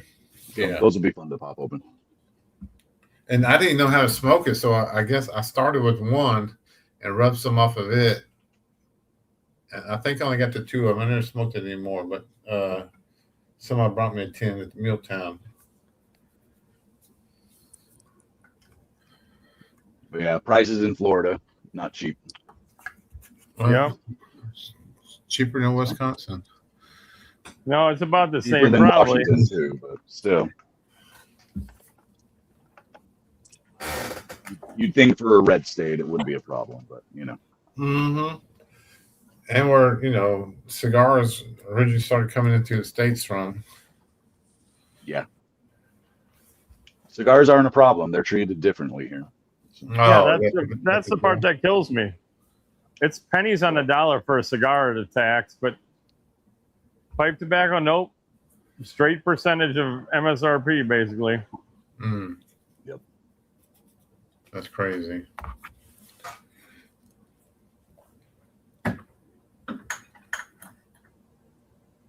Yeah, So I mean that tin of Wessex was basically $30, and it's a $14 tin. Yeah. Yeah, you couldn't even sell it for more than probably $30 if you put it on the market. Right. Exactly. Johnny, I'm with David G though, so you're the outlier. I'm a Capstan Blue guy. Yeah. What was that? The one with the Perique in it?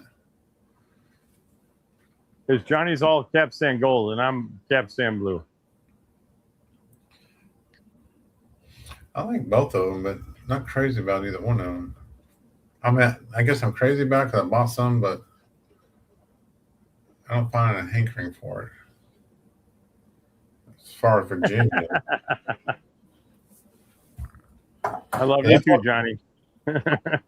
Cornell and Dale can put out some good Virginias. Maybe not Capstan Blue, but they got some good Virginias out. Yeah, they do. Burley's where they seem to struggle. Which is unfortunate because Burley's is what the C&D brand was kind of built on. Yeah, and like they had their own style Burley, which was good when there's other kinds out there. But like I said, now it's basically the only kind that's out there. Because when even the Hearth and Home stuff and what's his name, all his stuff went away. Olet. Yeah, I always like the Hearth and Home stuff. Well, Russ is going to start back up, is what he's saying. He's saying that, but then we ain't heard nothing. He sold a bunch of old stuff he found in the basement, and we never heard nothing else from him. Well, he's got to get back in and settled in there. He hasn't been there that long. Where is he working out of? Or is he He's cooperating back with to someone? his shop that he started at in New York. Mm.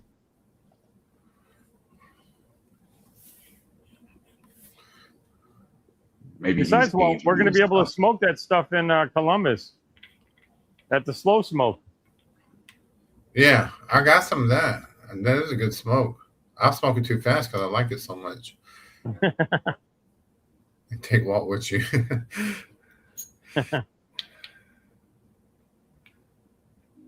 Vincent and Hedges, Mellow Virginias. Hey, if you can buy it, the Estival's out there in Germany, they still sell the Vincent Hedges pipe tobaccos and stuff. She's got to Let's be real. Now. Johnny just wants some Virginia Slims. That's what he really wants. Virginia Slims.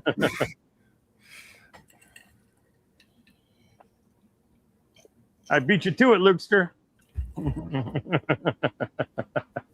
See, Luke's just my long lost twin. Tom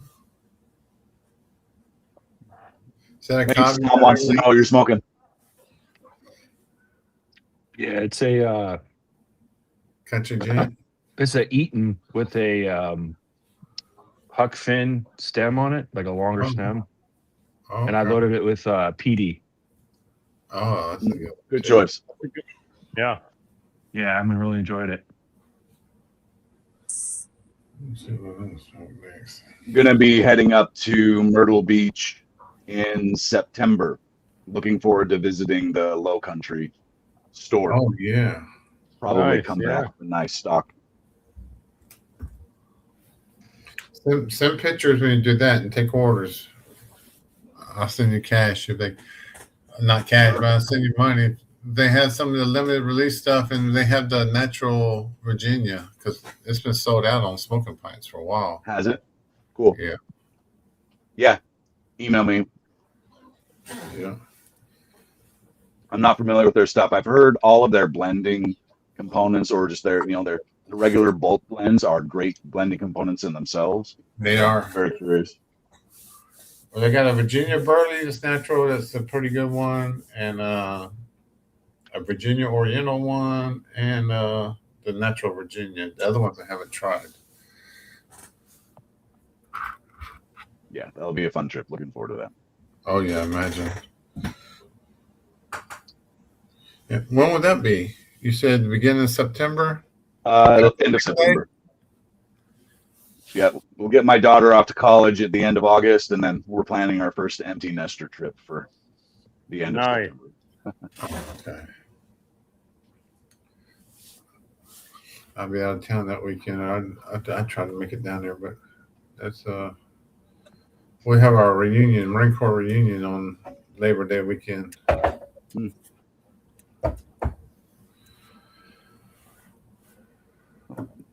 Check my calendar here for specifics. We'll be there between the 18th and the 21st of Oh, September. the 18th of September. Okay. Yeah. I might see what I can do. Flying on the 18th, we'll be hanging out there all weekend. Fly back on the 21st. Get down there, Walt. I'll try to. If I'm invited, I don't want to just show up and then bust up his family thing. No, welcome. I mean, my wife has agreed that we'll go hang out, enjoy. They have a great smoking area. I mean, heck, I'll probably just sample a bunch of stuff. So South Carolina, you might get a hotel room that you can smoke in. Really? Yeah. I'll have to look. It's going to smell like 60 cigarettes, but you can smoke in it. No. Yeah, that's what the smoking rooms in Vegas smelled like last year at the pipe show. I'll be right back. I was thinking about going to Vegas this year, or at least trying to. I don't know that they have any rooms left in the hosting hotel though. I'm sure they do, and if not, just book it on hotels.com because I went to look up on hotels.com and it was the exact same price. Because I was like, man, these rooms are expensive. Maybe I can get them cheaper than the regular discount. And I went on hotels.com and it was like the same price as the show discount price. So I was like, except for the frickin' to stay Thursday through Monday is like basically $700. Wow. Because the rooms sound cheap, but then they add on all like the resort fees, and that's like $200 gets $250 gets added on. Yeah.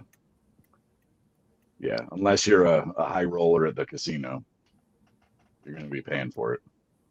Yep. Carrie's back. Having not been to a pipe show, is Vegas worth going to? It's one of the biggest. Yeah, Vegas is probably the second biggest one here in the States. Yeah. That's one I can drive to. So I'm thinking about it. I recommend it. Yeah, if it's If you've within never driving been to a distance. show, you know, you got to get to a pipe show. They're great. Yeah, it's the Vegas part I'm not crazy about, but if it's a pipe show, that might be worth doing. Everybody says that about Chicago too. And Chicago's like way easier because Vegas is still Vegas, right? It's in a hotel. You got to walk through the casino. You got to do all the Vegas stuff when you're there. You can't avoid it because it's there, right? Right. Chicago, you literally fly into the airport and take the hotel shuttle to the hotel, and you can just stay in the hotel and never have to do Chicago if you don't want to. And then take the shuttle back to the airport and be done, you know? Yeah, that's good to know. So it's kind of nice. Vegas is still Vegas. You got to go to the Palace Station. It's a, 20-minute, 15, 20-minute taxi or Uber ride to the hotel and all that stuff. But Well, I would want to do the Chicago thing. I just don't want to do the Vegas thing. But if it's a pipe show, then it's probably worth seeing. Yeah. It's a unique setup because they allow people to they have the whole floor to themselves, so you can room hop, and people do kind of hospitality setups from what I hear. I mean, Chris knows best. He's actually been yeah, it'll be different this year because that used to be a smoking floor. So you literally would be room hopping and having parties up there and just sit around smoking pipes. Oh, that's while you're not the doing case all that. anymore? No, Vegas, they don't have any smoking in the hotel anymore. So you can just do that you can smoke. The nice thing about Vegas is you can smoke on the show floor in Vegas, where you can't do that in Chicago. So you can still smoke in the show floor, and they have a smoking, I'll call it the tent, the smoking area on the show floor with tables and all that kind of stuff that you can hang out. But it used to be the 16th floor was the room hopping floor and the smoking floor. But yeah, last year was the last year for that. They got notice this year after the show ended that they were the hotel was no longer going to have a smoking floor. Well, that's a bummer. Kind of changes things. I want to go this year just to see how it changes the dynamic of the show. And, Brian's doing a lot to try to, adjust for it. And they're opening up the smoking lounge area down earlier and stuff like that to try to compensate for it. But I'm just curious to see how it goes. I guess most people won't notice the difference unless they've actually been to the show in the past. Because if you've never been there, you don't know what you're missing, right? So you won't miss it because you never experienced it.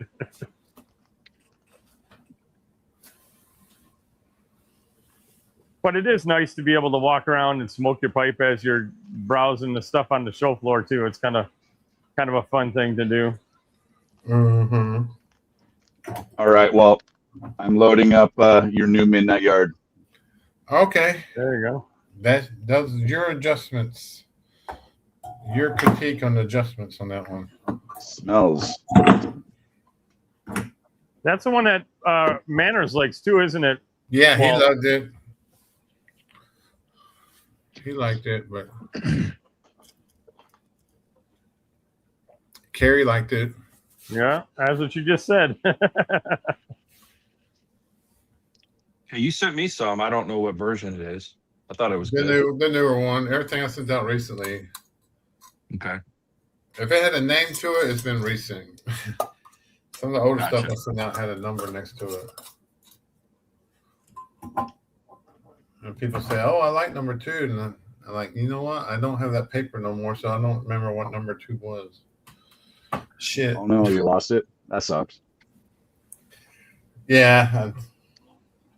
Well, like I send out like Parsimonious Piper. He still randomly emails me. Oh yeah, I like number 3. I was like, well, I sent this out like 6 months ago. I don't know what number 3 is. I made 2-3 more batches since then.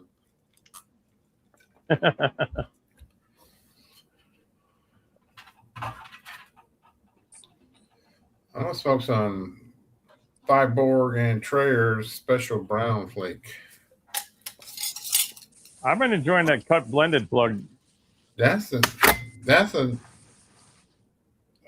one. Good one.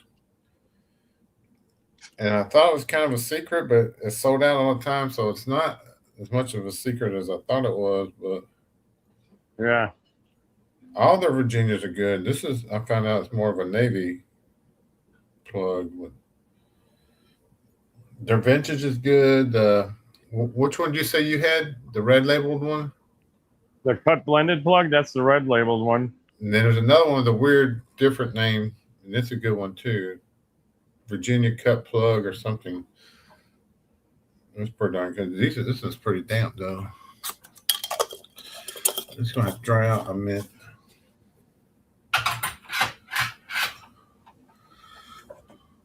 Luke's just trying to get Johnny to go to Muletown. Johnny, come to Milltown at least once. Next year is supposed to be the ball because everybody's coming next year. Except maybe Chicago's Chris. where everybody's going too, though. So everybody's got to go to Chicago. If you haven't been to Chicago, next year is the year. Johnny's even going to come all the way from frickin' California, for crying out loud. Well, if he comes to Milltown, he's going to be coming from freaking California too. He said if he goes to Muletown, he's going to catch a felony. You know what? You probably catch one in Chicago. Jeff, are you shooting for Chicago too? Uh-oh, we lost your sound, Jeffrey. Sorry, was on mute there for a second. Okay. Yeah, gonna try to make Chicago. Gonna try to make it a business and pleasure trip. My company has an office there. Yeah, so that's right. Like we talked about in Skagway. gonna try to do it this year, but my daughter had graduation and everything right around that time. So Kids, right? Yep.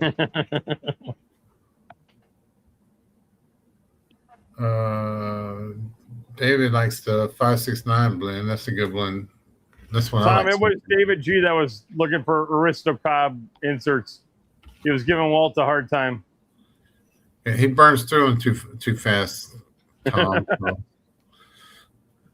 he has to be spoon fed them.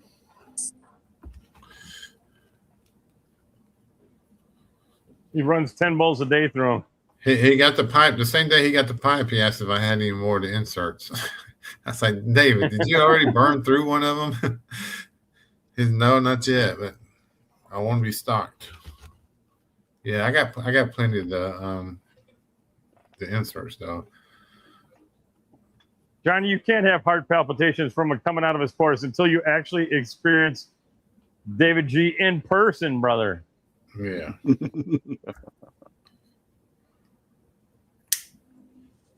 You can't get a contact Nick Kid though from sitting next to David G. The man's a legend. Just a legend.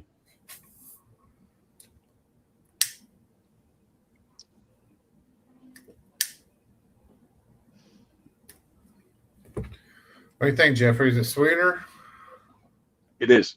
It's very smooth, great flavor, and the sweetness is toned up just enough. I don't know if you've had Seersucker by Cornell and Dill. It favored it more to me. I put the red Cavendish in it instead of the black flavorless Cavendish. I put a red Virginia Cavendish in it. And it did a lot to it, seems like. Yep. Yeah, it's got the sweet tone. It's got that bready note to it. It's yes. This is just right. I really like it. Spot on. And Every doc wants to know what pipe you're smoking. Oh, this is a merchant service standard. Nice. This is the original Bing. Yep.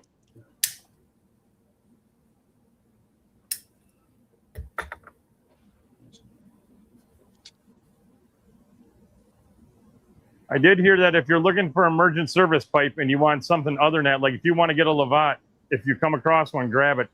Because he's pretty much just going to stop making everything just to make those Bings, those standards, because he can't keep up the demand for those standards. He's having a hard time. So he's going to have to kind of pare down some of his other stuff for a while just to keep up with the demand for that standard line. Yeah, you can almost never find these. Mm-hmm. So he'll sell them for sure. Mm-hmm.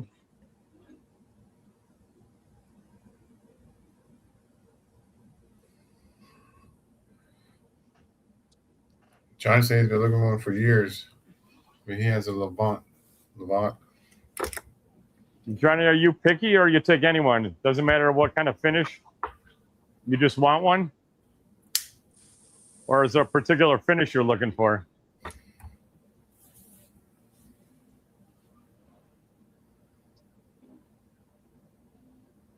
I want the one with the. I want the sandblasted one with the smooth shank. That's what I want.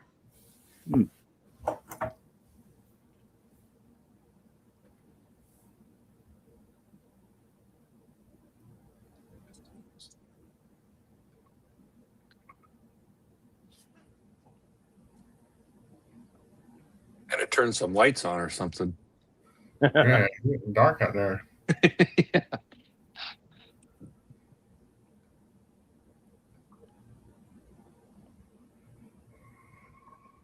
Yeah, I had to close the garage door because all the bugs were coming in from the light that was on in here. This is the pipe that made me think twice about straight pipes. I generally do not like straight pipes, but this is the first straight pipe I ever enjoyed. Huh. Yeah, that's right. You usually like clinching a nice bent pipe. That's Jeffrey's thing, man. Yep.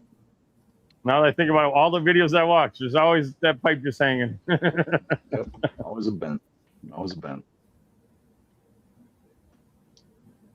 I'm like the opposite, because if I put a bent pipe and I clench like that, I'm just drooling down that stem. So I think what I learned, I mean, early on in my pipe smoking, I probably have it up here somewhere. The first straight pipe I ever had, I was clenching it and making it come up. Yeah. And then you get your saliva coming right back down into your mouth, and that just the first time that happened to me, I just spit it right out, and like, yeah, I didn't touch a straight pipe for years after that. This was the first one, and I figured out better my clenching style. And yeah, you just have to, again, you have to let it hang. Yep. And you don't deal with the tobacco juice coming back in your mouth. I think that's happened to anybody that smoked a pipe long enough, at least once. For sure. And you will remember the rest of your life. Yep, you remember. You never forget it.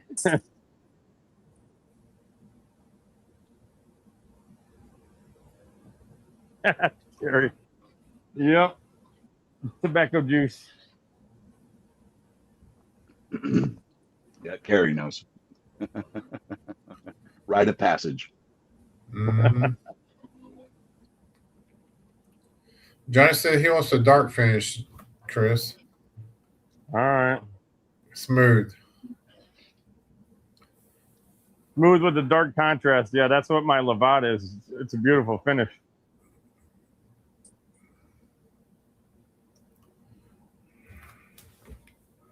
I'll keep an eye out in Columbus. I don't know if he's going to Columbus, but I'll keep an eye out for one.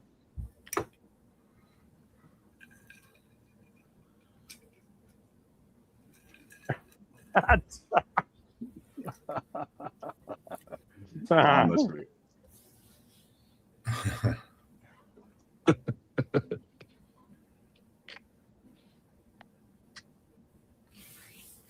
I've seen that happen. Somebody bust up laughing or something and blow through it. You gotta pay attention to the chat, Walt. Tom's dropping some good stuff. I know, that's what I'm saying. I've seen that happen before. Somebody bust up laughing at the same time they're hitting the bong and blow water everywhere.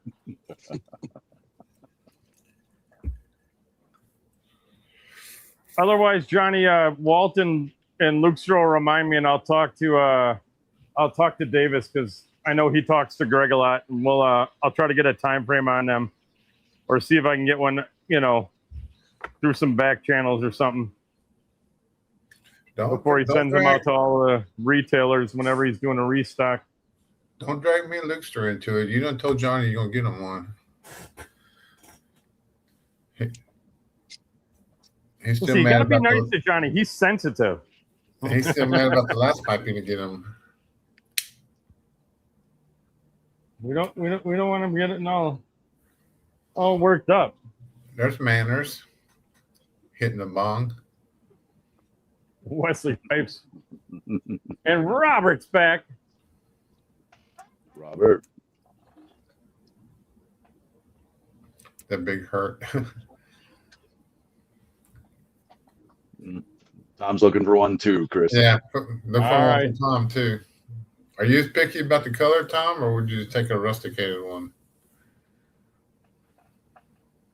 Yeah. You picky about the finish, or you just want a standard merchant service standard pipe? You found that one for $100, right? That you were showing us earlier? Or Well, no, something else? that's this big billiard. You can get this. That's the slow smoke pipe from last year, not this year's, and they still have some left. So he's selling them the UPCA version of this for it's $100. Mm. But that's, I mean, don't matter. Those merchant service pipes are usually 150 plus for anything he makes. Yeah. And you get this giant, big billiard for. All right, Tom's down for a standard, and Robert wants a Lovat. Robert, if you find a Lovat, you better grab it. That's what I was telling these guys, because he's gonna like stop making those for a while. Anything other than just those standards, because the demand is so high for those standards that he can't keep up. So he's gonna kind of pare down making the other stuff he offers, like the Bulldogs and the Lovats, and then the bent ones. I don't think I've ever seen a merchant service Bulldog. I'll have to keep an eye out for those. I've seen them on a site, but I've never seen one in the wild or in person. I have the Lovat. I have this. I don't have a standard, and then I have a bent one, which you would probably really like the bent one, Jeffrey. it's your style. Yeah, no, I've looked at his site, and the they're blast really nice on it is like the blast and the contrast on my bent one. That's probably, I mean, my smooth Lovat is beautiful, but I like a blasted pipe, and the contrast and the blast on that bent pipe is gorgeous. Absolutely gorgeous.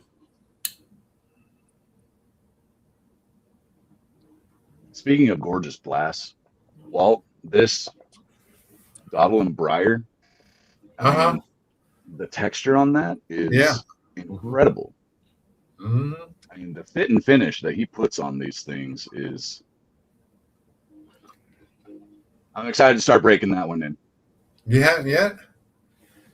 Not yet. I'm thinking I'm gonna smoke that 1.5 ounces of Yulees to break this. Oh, in. okay. All right. 1.5 ounces. Perfect. That's a Yeah, good one. I'm excited to see what you think of it when you start smoking it, because they smoke great. I love them. Chris is like vice president of the sharing company. Where's my Donald Briar? Handcrafted. Thanks for stopping in.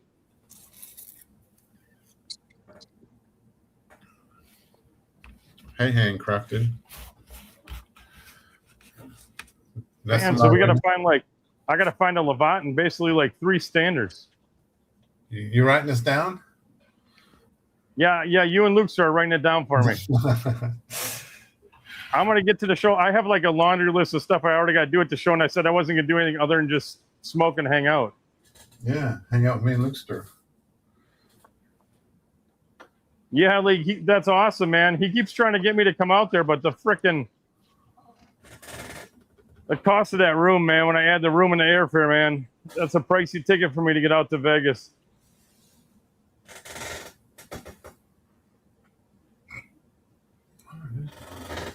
There you go, Luke. Put in the group chat. That's a good one. Then we got something to reference at least. Yeah. I'm already going to be recruiting you guys to do when we get there to talk to some of the people that run the show, because we need to make some changes. So you're gonna give customer feedback for me. Johnny said he's not worried about it, that he texts you every day to give him a pipe, so he should definitely have one. Yeah, well, that might work too. Text me on August 7th and 8th.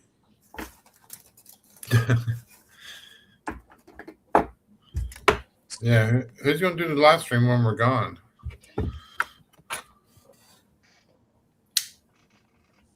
You can do it from your phone. Who did it from their phone? Didn't you do it from? Or no, that was Garrett that did it, huh? Who was doing it when you guys were in Muletown? It may have been me. Yeah, that's me. But it wasn't as consistent as it has been here lately.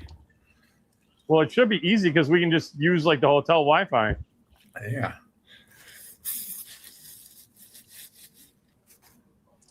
Walt did, Luxter said. There you go. Like you was there, Rooster.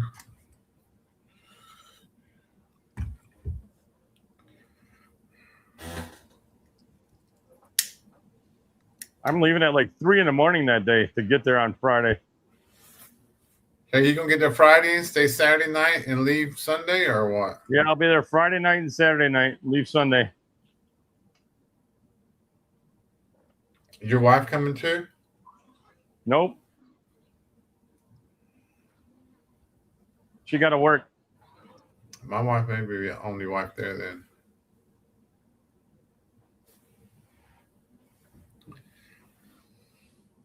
It'll be a good time. Mm-hmm. I'm going to be the first one out of the slow smoke, so that'll be fun. Ah. I'm like refusing to use any matches. I mean, I have to use 2 matches at the slow smoke, but I'm not going to practice or anything with any matches. I'm going to go there and burn through my 2 matches. I'm going to be like Johnny on his, except for that's going to be like me within like the first like minute and a half. I'm going to get that second match. I'm going to be like, why even bother? I'm just going to. That would be my problem, getting it going with 2 matches. I think if I got it going, but I'm not in a habit of thinking. Well, you really got to get it going with 1 match, and your second match is your emergency backup. Well, I'll probably need it immediately. I'm doing it because $60 gets you some of that good tobacco, and you get that nice Tim West Canadian. So why not do the slow smoke and support the organization and have a good time? Yeah.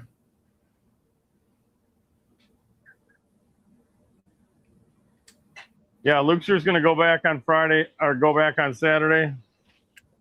Yeah, me too.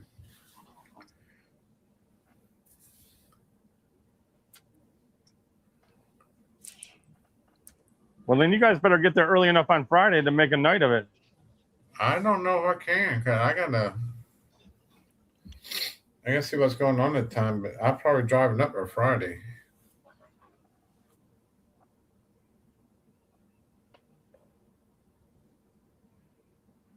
Well, I guess I could fly up there. I ain't looking to flying, but we'll probably drive up there.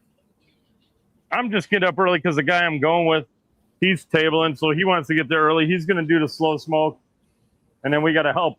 I'm going to help set up the slow smoke and help them out get that organized. So, midnight yard. Mm-hmm. That's what I'm smoking right now, Robert. It is very good. Walt did a great job with this. Yeah, that's what he's talking about. And that's because of Jeffrey. He's the one who told me to change it. Well, what was wrong with it before? It's kind of bland, right? Or just too dark, or yeah, then no sweetness was in it. Yeah, it just needed a touch of sweetness. Just needed that little bright note to. Yeah. And that change of the red Mm-hmm. Virginia Cavendish did just what needed to happen. And that's just plain Cornell Deal Red Cavendish, the blending component that's added to it. Yeah. Right. Dang, David G, you got that Sweetwater frog early. I got some too.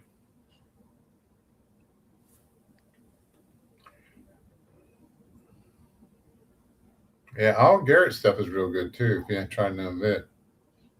If you haven't, I haven't tried any of it yet.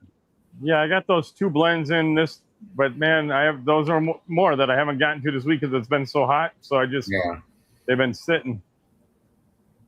Looking forward to trying them though. They sounded great. Yeah. Yeah, Carrie, she likes the smoke snacks buckskin. It's good. But he has 2 aromatics that's got vanilla in them. They're real good.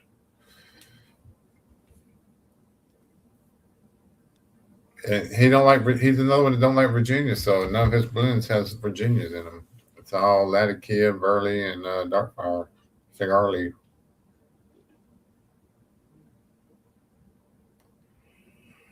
Well, he said it's something that if he don't sell them, he'll smoke it himself. So it's not a loss regardless. Skin off his back. Yeah. Yeah. League says the Samsung's his favorite one so far. Mine? Samsung's or whatever. He said that's his favorite one. Yeah, that was an oddball one.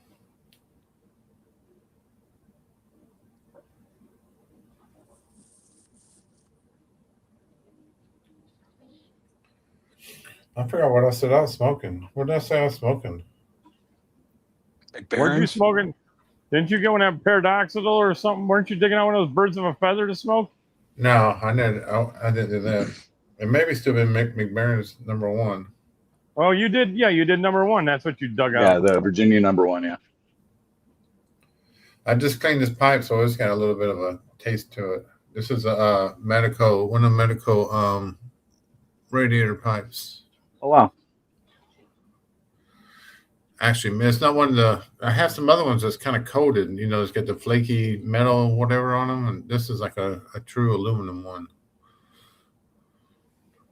Yeah, you had that one that was like plastic. You started cleaning up, and you're like, it's all plastic. It's just the metal flake is coming off it. Mm-hmm. Yeah. And it's hard to find a good one.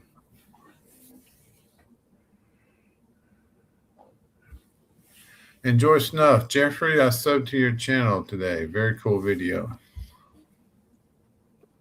Thanks, sir. Appreciate that. Have another one drop tomorrow. He's back, folks. He's getting in the groove again from vacation. Yeah, I've taken an extended vacation. It's been really busy around here. It's been a crazy summer with the daughter graduating, and now we're getting ready to send her off to college. I mean, we're buying stuff, and I don't know. We've never done this before, so. Where's she going to college at? She'll be going up to Tallahassee at Florida State University. Florida State. So that's a good 8-hour drive from down here. Yeah. That's the Alabama part of Florida. Yep. Yes, it is. Yeah, it's a different state. Yeah. It is. It's a very different world. In South Florida. Yeah.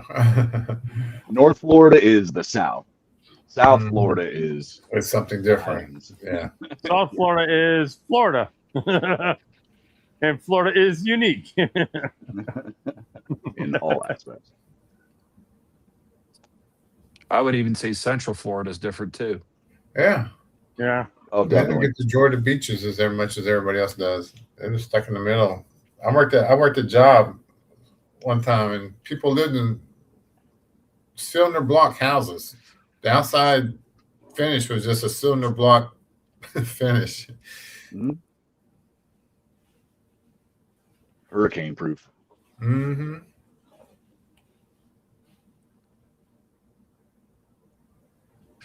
Hillbilly Piper's back. Yeah, Hillbilly Piper, he's the one to send me to Edgeworth. I think he's got. Yeah, we're still kicking. It's still early. It's only like 10. It's not even 10:30 yet. Yeah. Yeah, you got a whole West Coast feed over there. Yeah, we're not even late enough for Johnny to load up a pipe and join us yet. Yeah. He's just talking trash, and we're still at the trash talking comment stage. Johnny hasn't had his pizza yet.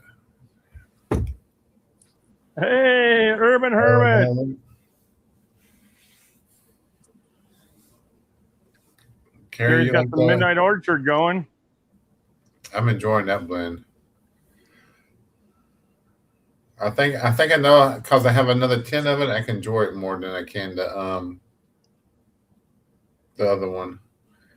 Ah, Yeah, I've the snooze is trading in is three on of my anyway. Midnight Orchards. I've agreed to trade with others already. So You don't like it? No, I do. I enjoy it. I have one open, keeping another. Had 5, so others didn't get their hands on it. Yeah, that's nice. Yeah, it's good. I think I've got like 3 of them, and I think that's gonna be more than enough for what I need. Of how often I'll visit it over time. 3 is more than enough to last me. Johnny, one's like- pretty much made it. I think they could have made it a holiday blend, being Yeah. Red Virginia with a bit of that orange spice.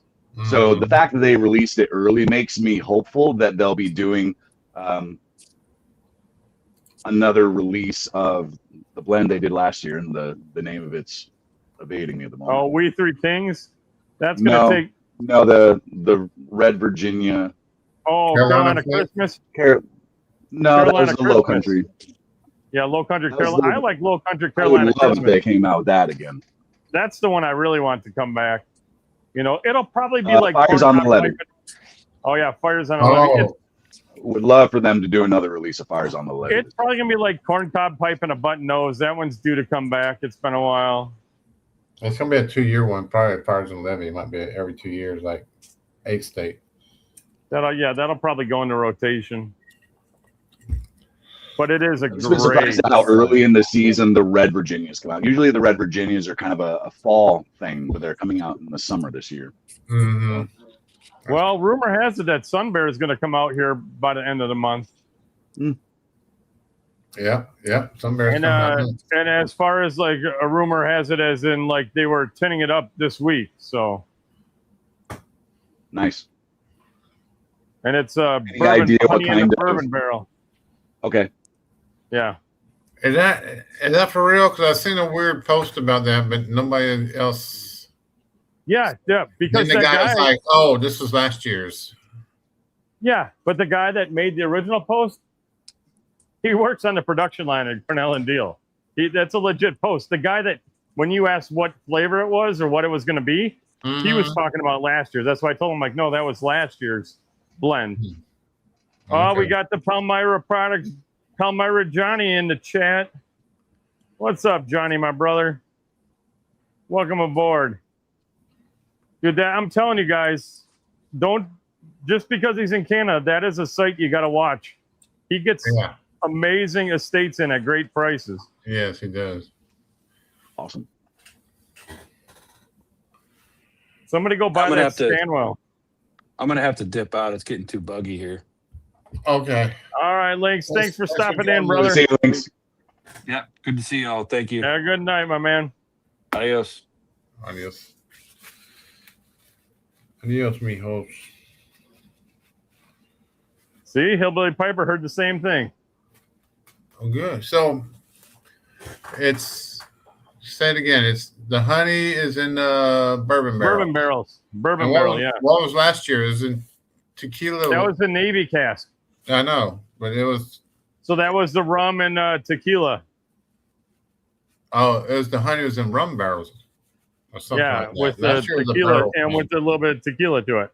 Yeah. Okay. All right. Okay. I can't wait then. Now I'm all fired up again. I love the Navy cask one. I thought that was a great one. Yeah, Everett. Palmyra does have a great site. See, and League said the bourbon barrels used to be wine barrels. Okay, now y'all getting too deep. Getting too deep in the spectrum. The bourbon barrel used to be a wine barrel. The honey is infused with tequila and. Yeah, so think of how like. You taste the flavors of this thing. So they're basically using the Angel's Envy port cask barrels for putting it in. Which, by the way, that Angel's Envy is really delicious. The ones that were port finished. Yeah. That's a phenomenal one. I don't know where Robert is, but Robert, did you hear me? I said the Angel's Envy port finished is a really good one.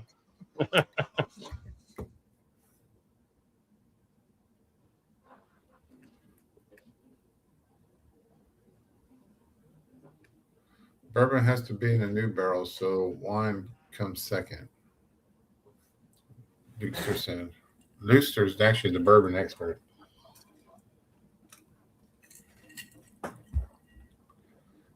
I think I'm finally down to the end of this big old boy here. That's why I can't smoke a big pipe like that. I know I went on about last week, but well, I can't. You just like smaller bowls. That's just you. You don't have the patience. Yeah, I'm ready to get on to the next one. I just need to stir it up a little bit. Settle her back down and finish her off. Get off of me, bug. David G, your first 320? Oh man, you might get hooked. He got from Johnny. Oh, from him. He said he got his first one from Johnny Palomero. Boy, is that thing going to be the ghost of the cherries past? No, I'm just. It's going to taste like half and half.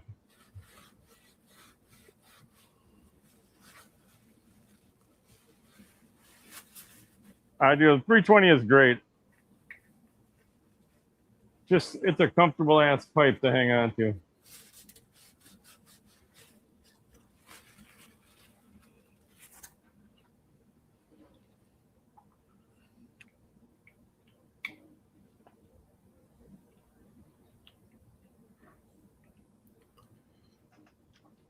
Yeah, that's the thing about a 320, man. You can run just about anything through it.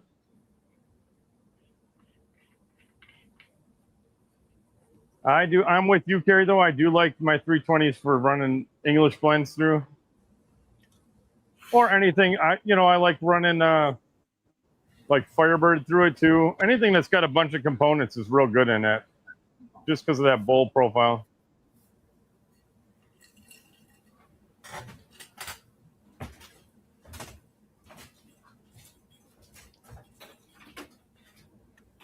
Checking out the Palmyra Products website. I've never visited before. Yeah, and it's great. Because Johnny eats all the frickin' tariff and all that for you. So it just shows up at your door. There's no surprises. It'll take a while because shipping sucks and he's got to deal with all the hoops, with when customs, it's going to get delayed in customs wherever it lands stateside for you, but there's nothing to worry about. It just shows up, packaged up beautifully, cleaned up perfectly, and good to go. And then when you see him, if you ever run into him, stateside, you can tell him he owes you some tobacco samples because he can't send tobacco samples because custom will give it a hard time. But just, if you run into him someplace, be like, hey, where's my sample? And he'll give you a little tobacco to try. There you go, Johnny. Sorry, I put you on the line, but I also know you, brother. And you are more than generous to share a bowl with anybody. And I know you. Yeah, Johnny's in Canada.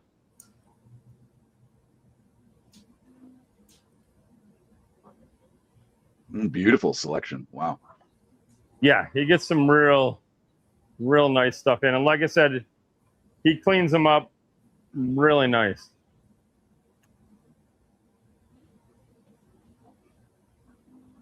And if you know anything, I mean, his pricing is great too. Everything's priced to sell, not to try to crush you on one pipe.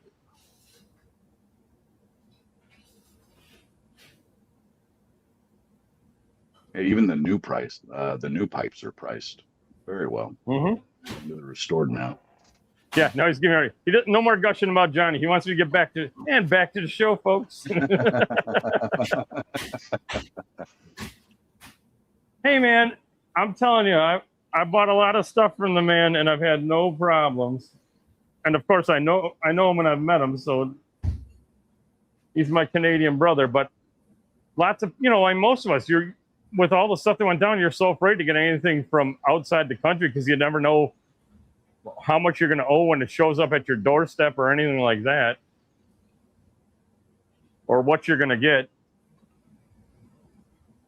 So when you come across somebody like that, you want to let people know that you don't have to worry about it.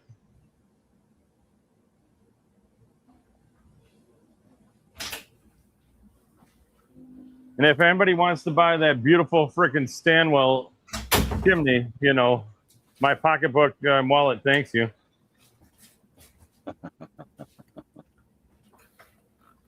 Yeah, there you go. Hey, man. That was a win for me, brother. I told you about backy flaps, and then you show up and give me a backy flap. So I think I'm on the hook for you more than that.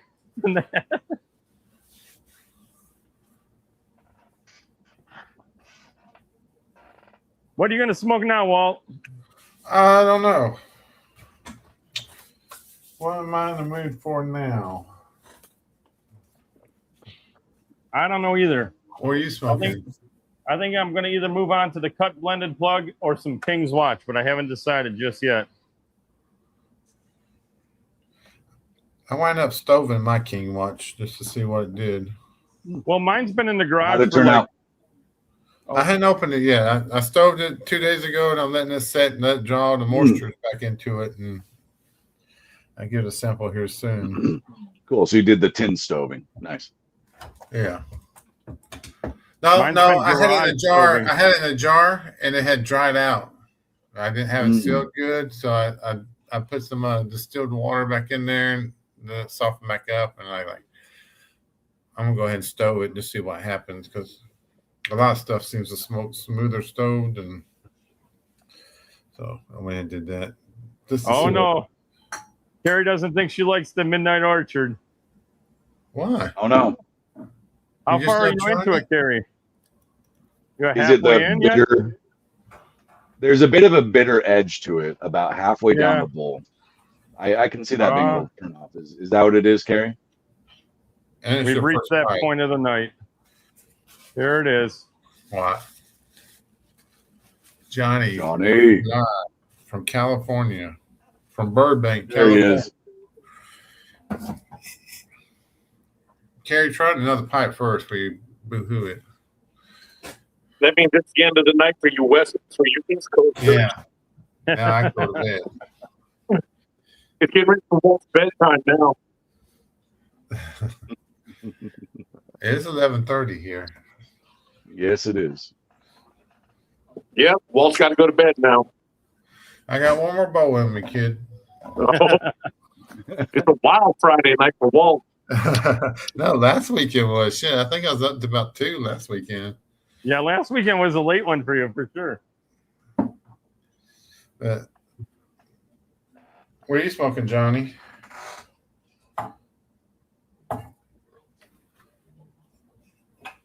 Half and half.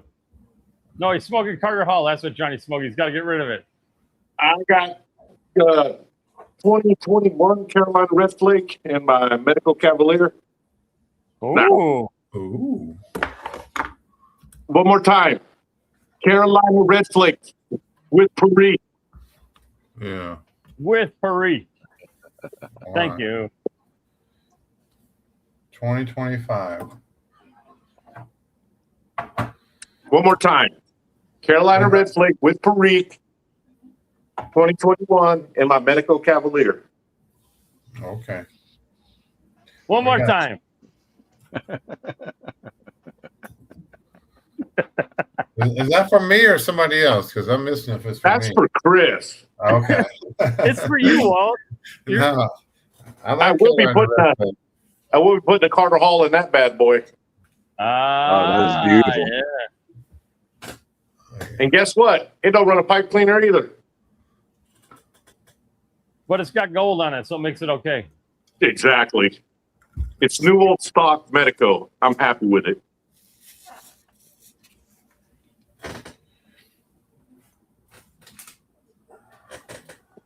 This new old stock with gold on it is still half the price of what my Peterson.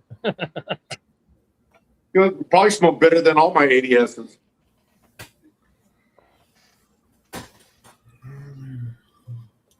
That drilling was so bad.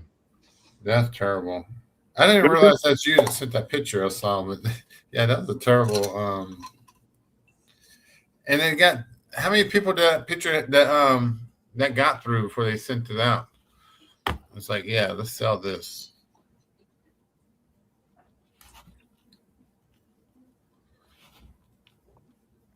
What, Cat? You want to go out? You just came in. Be right back. Let's go. David's about to try my. I caught a dark fire burley slice because I tasted more dark fire in it, but apparently everybody else tasted burley, so I went back to calling it the burley slice.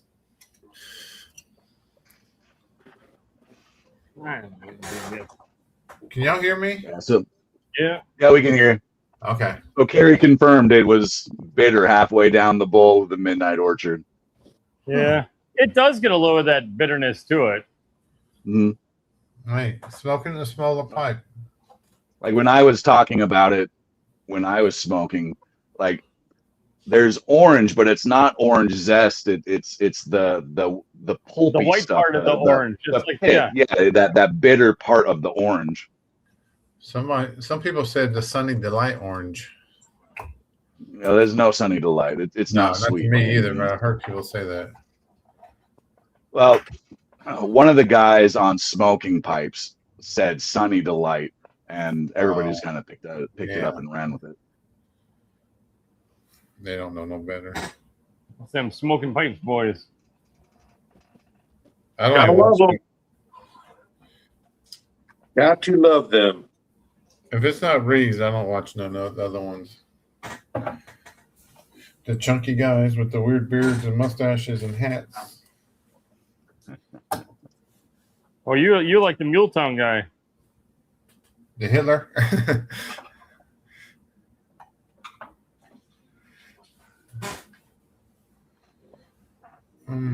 I was going to smoke some salty dogs, but I can't find my knife. And I need to revisit that salty dogs. Huh? I need to revisit salty dogs. Carrie sent me some, and when I smoked it, it was just bitter and salty. But I'd eaten a ton of chili that day, like salsa chili. No. That wasn't salty dogs at all. Carrie put something else in there. Salty dogs is delightful and delicious. Is it better than half and half, Walt? Oh, yes, a little bit. A little bit. I think I got enough out for a small bowl. David G, you're right. Peterson does make special edition pipes just for me. Yeah. The ones nobody else will buy. And they can pound sand with them. Yeah, you're right, Carrie. The salsa did ruin my taste buds because my wife makes chili friggin' too damn hot.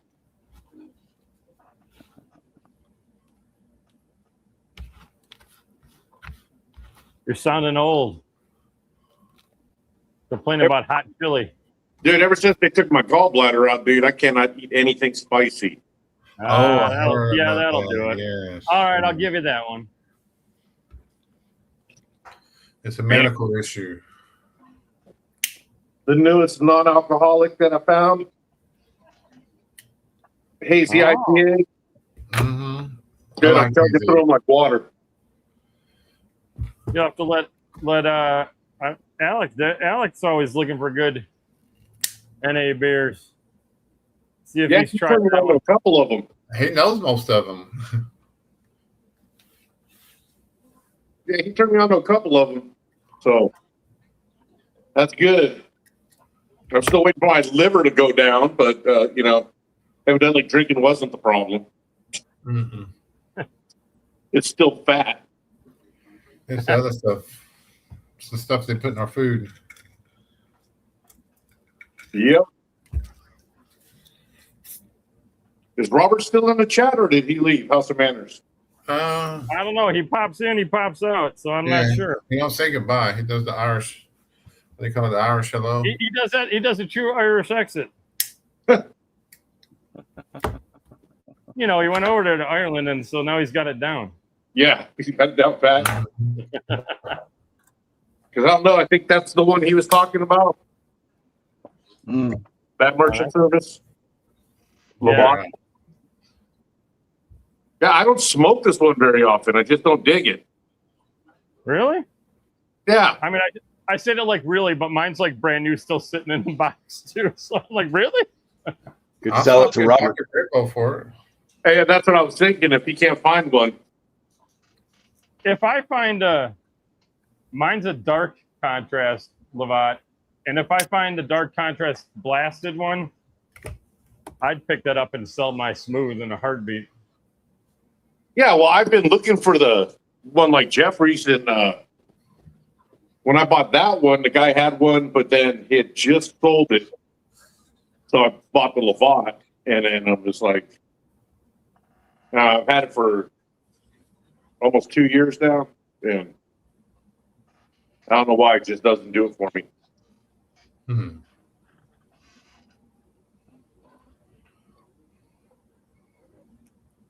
Maybe you're just not a Lovat guy. You would think it's no different. My Canadian I love, and it's just like that.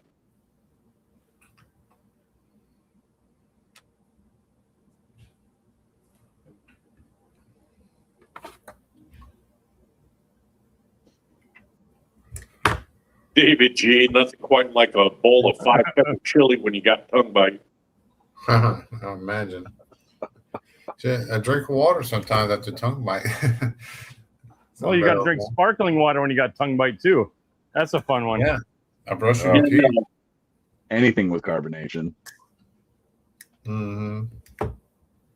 That was the joke. That's what they did at the Fast Smoke in Chicago. Is like when it came time to drink, they're like, "Yeah, you can open your beverage," and the beverage they gave us was like freaking sparkling water, as bubbly as can be.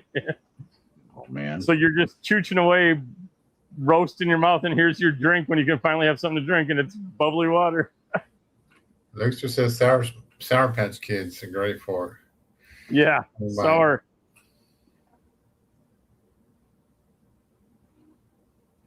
Y'all remember the Garbage Pail Kids? Oh yeah, man. Okay. Wow, going way back. Mm. Those are fun. Those were great. Those were fun. I guess Way better than Pokemon. A play on the Cabbage Patch Kids. Cabbage Patch, yeah. Yep.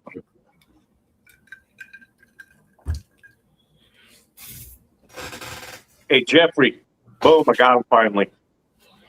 Nice. Even better, I ordered a 5-pack and they sent me 10. Yeah, Wow. I tried that trick. It didn't work out for me. I only got 5. I was shocked. I went back and looked to make sure. I'm like, okay, it says 5-pack, quantity 1.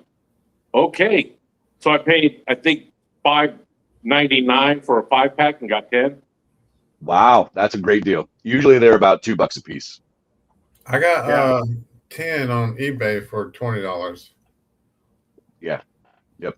That's usually what I get. I ordered them off Amazon. Well, it was like a 5-pack was like $9.99 or something. Very hit or miss. Some of them didn't last very long, and some of them lasted forever. Dude, I would have punched somebody in the face for one of those on that cruise ship. I'm telling you. My pick with the safety freaking thing on it, I'm messing around with in the wind on the back of that ship. Mm-hmm. God, what I would have killed for one of these things. My new favorite is just the clippers that you can refill. At Juneau, I bought a mini clipper because I was like, I'm done with this Bic, and I got one of those. That's just a mini one. Yeah. Yeah, it's really cool that you can refill these. Yeah, I love that. Nice feature. These things would be awesome if you could refill them. These would be like the best. Mm-hmm. They do make the refillable versions. Yeah. This is a Linz. They're these really ugly pastel colors.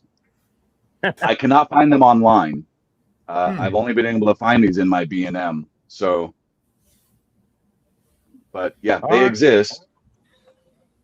I asked them who he got them through, and they said that Ladisi was their distributor for these. So wow. Okay. I don't know.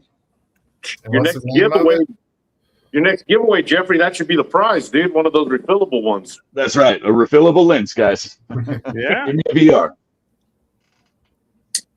Listen, that's like having a refillable like that is legit, though, man. It is. Goes a long way.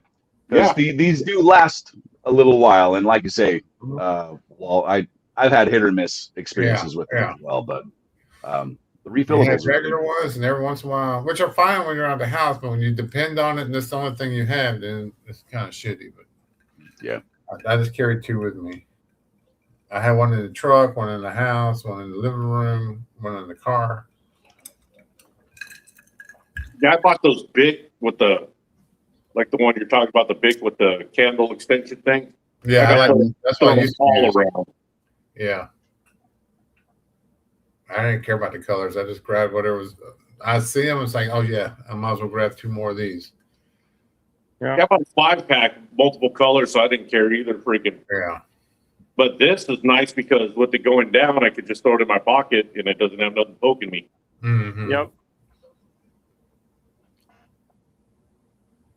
Yep, for sure.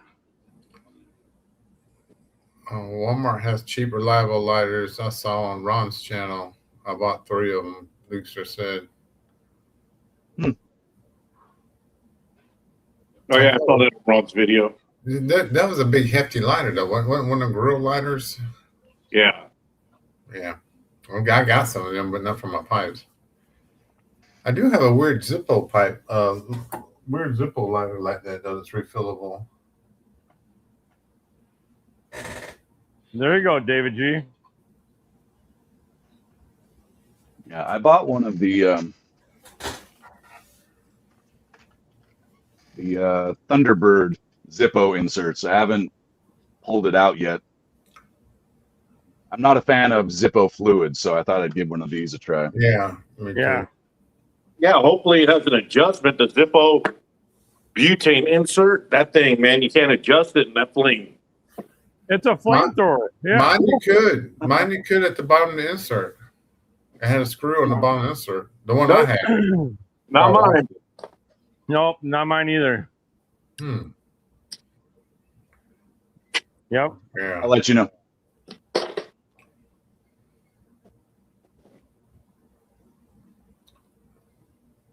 So The these downside are to any of those Zippo inserts, even the Firebird one, is either the Zippo one or the Firebird. Neither one of them hold a ton of butane though. You got to refill them quite frequently. Yeah. yeah, it's a really small chamber. I mean, Yeah. tiny. Yeah.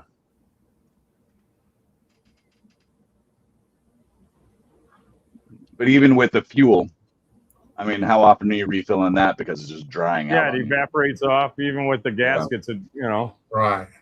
We just go for it one day and it's empty. Yeah, for the butane, I use that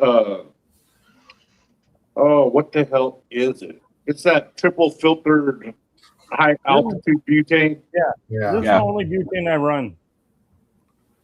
And that The stuff was Zycar great. Oh yeah. I got That's the that. only stuff I run. Zycar High Performance. That's it. That's it, Chris. I used to buy mine off Cigar Biz if I get it for $2 a High can. altitude formula. Yeah. Premium stuff goes a long way. Like this Vector gave me so many headaches until I upgraded the butane, and it's worked great ever since. Yeah. then. Yeah, all my cigar lighters, I've never had a problem with any of the jet lighters with the high performance butane. When I use that Rosinol, whatever the cheap butane, I use that. It was sputtering and they'll gum up a jet. They'll gum up a jet lighter real quick if you don't use the good stuff. The soft flames are a little bit more forgiving, but I just stick with that high altitude stuff. That Zycar stuff is so much better. And you can get they'll be the other ones. They'll still be like, oh, it's quadruple filtered. It's still not the same as that Zycar stuff.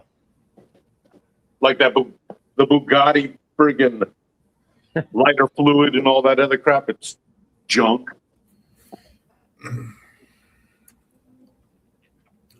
Y'all really go deeper in lighter fluid than I ever have. But now I know to keep an eye out for it. Dude, I got like 20 different cigar lighters. Yeah. Yeah, same. I got flat flame, single jet, dual jet, triple jet, quad jet.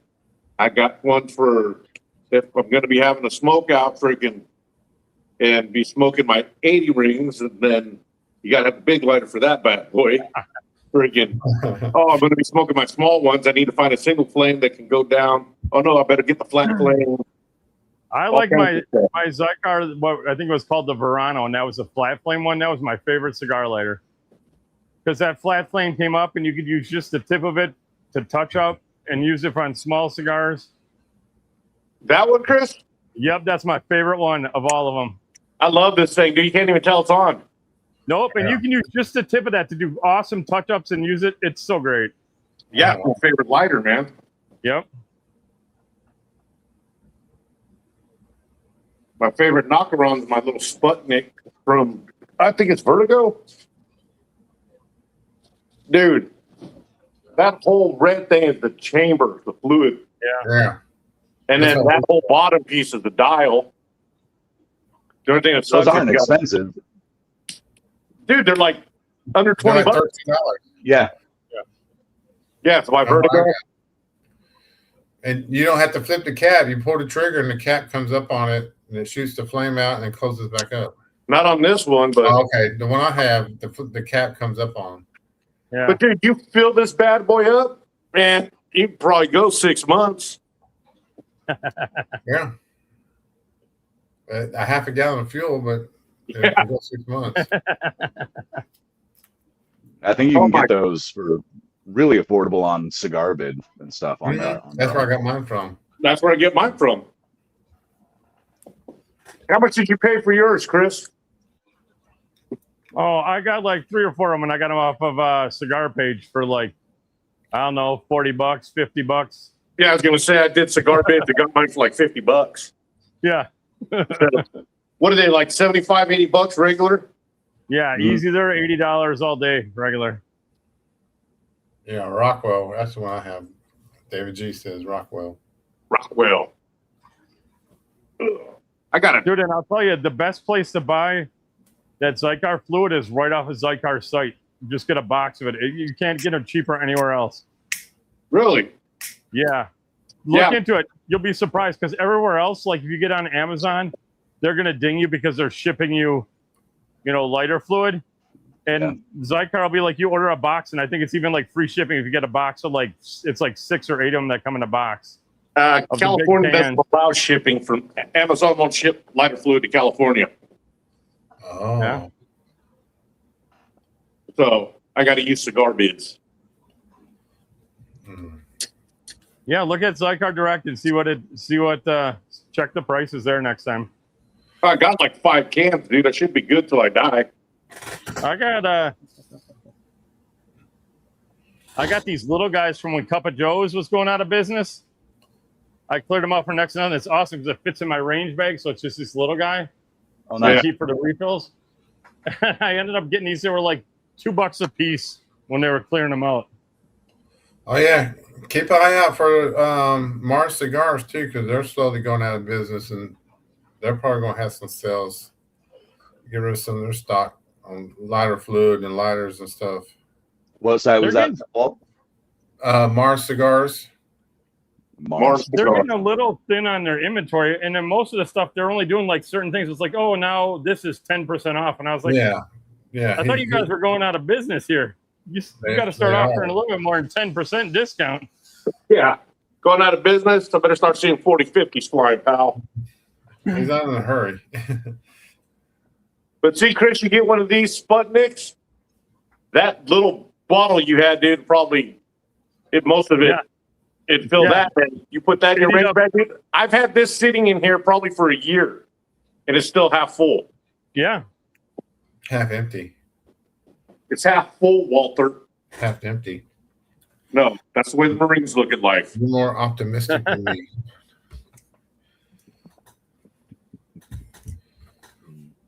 Yeah, but you fill it up, dude, and it, like I said, it lasts. It doesn't evaporate out of there for that one for some reason. All my other ones, butane will leak out. That one doesn't. That little Sputnik one. And Cigar Page used to give those those Vertigo ones away like all the time like that, or those similar kind of ones, just a different style of them. Yeah, like all the time they would send them in. So I used to do it like if there was a new guy that was getting a cigar smoking, I would like fill that thing up and just give him the lighter with some sticks. And I was like, here you go, man. Here's a lighter. Here's some sticks. Have at it, Yeah, and if somebody steals that one from me, I have to get online and buy another one. It's not expensive, so not the end of this world.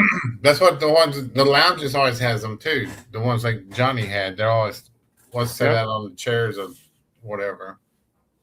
My cigar lounge has the lighter chained up. Oh yeah, yeah. David, that's because some crackhead's gonna want it for their spoon out by you. Mm-hmm. Dude, I was surprised the whole time Ben was here. Not a single gunshot. I was surprised. I thought you was gonna say he didn't steal nothing.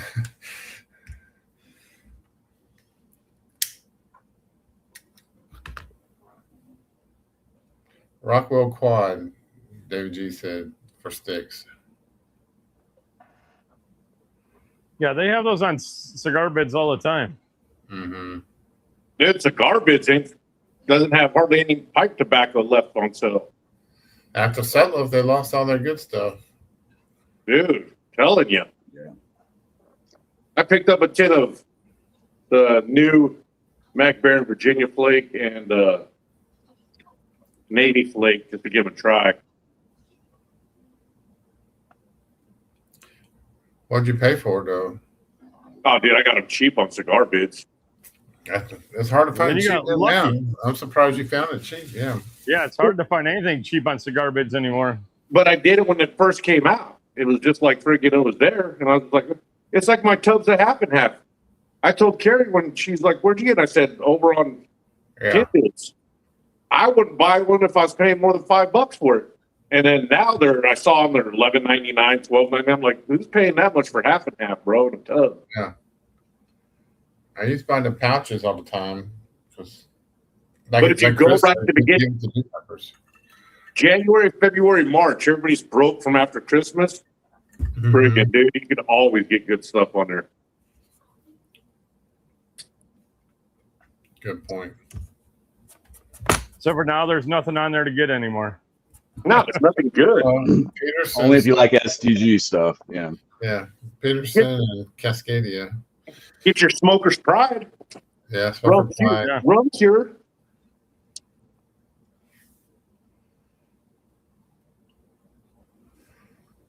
I think I got a bag of that sitting down in the basement, honestly. Oh, what? Smoker's Pride? Smoker's Pride rum cured. You Got a bag of aging each it? of them. You aging I think it? I got it for somebody that was like, one of my guys was like blending stuff. And I was like, oh, it was cheap. Let me get this in case he wants to use it to like make some kind of blend with or something. It's good, dude. I mix it with the cat litter.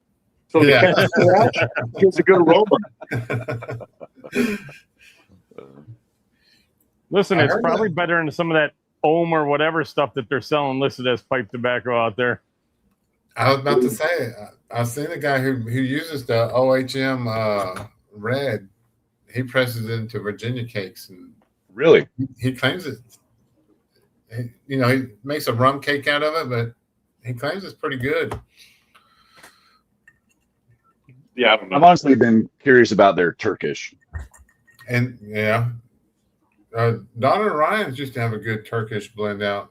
I don't think they sell it anymore, but it was a good one to have, though, pressed in the cakes and stuff. OHM was a good go-to when I was rolling cigs. Yeah. I'm going to take some Captain Black Cherry, put some Perique cigar leaf in it, some Dark Fire Kentucky, and probably still won't be salvageable or smokable. You just got to press it first and you're golden. Yeah. Press it, make everything better. It'll probably ghost my damn pasta press. It'll ghost the press. Leave an oil residue in it. You can always, clean it with Dawn and make it taste like an LJ Yeah, Peretti. LJ Peretti then. Yeah.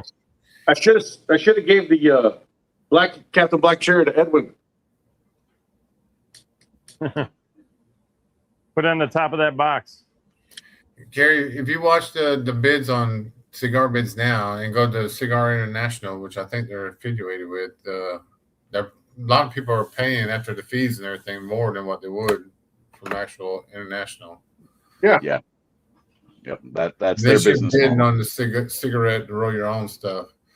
They're still making bargains, but Yeah, Cigar Tobacco. International has like free shipping on everything now, so it doesn't matter. yeah, you're actually paying more. I haven't been on Cigars International in forever. Yeah. I go on it every once in a while to see if, because if they run a sale, sometimes I get lucky and I can grab some like a Scudo off of there for a decent price. And Scudo would be the only thing I'd go for, or the Peterson flakes or something. I don't taste the difference, man. I'm smoking the Peterson, and I have the Scudo over there, trying to find the difference. No difference. Not to me. Peterson flake and the Scudos? No, the Peterson The Deluxe Navy Navy Roll. Roll. Oh, Navy Roll. Okay, I got you. They're made by the same company, cut on the same machine on the same goddamn day. Now, you mean to tell me they're putting in all that different tobacco one right after the other? No, I don't think so. I think they're just slicing one thing through it and changing out the tins. That's the easiest thing to do. Probably. Vaping Piper, he did a thing on it, and you know him, that dude, everything's a phenomenal blend to him. Mm-hmm. But I don't think he tasted a difference, and Spurgeon Piper said he couldn't taste the difference in either one of them. He said maybe Peterson was a little sweeter. I'm like, no, dude, no way. Well, pay attention to Greg Peace on Instagram because he just started doing that challenge himself. And if anybody's going to tell you the difference between two blends, it's going to be Greg. Oh, that's the man's word I would take for it, too. You know, if he said that there's a distinct difference, I'd be like, okay, then I just can't taste it. All right. But, yeah. I saw that and I was like, oh, I'm gonna watch to see how this plays out because I was interested in that, you know. So let me know what he says because I don't do the IG. Is there a price difference in them? Yeah. Okay. It's good up more. Yep.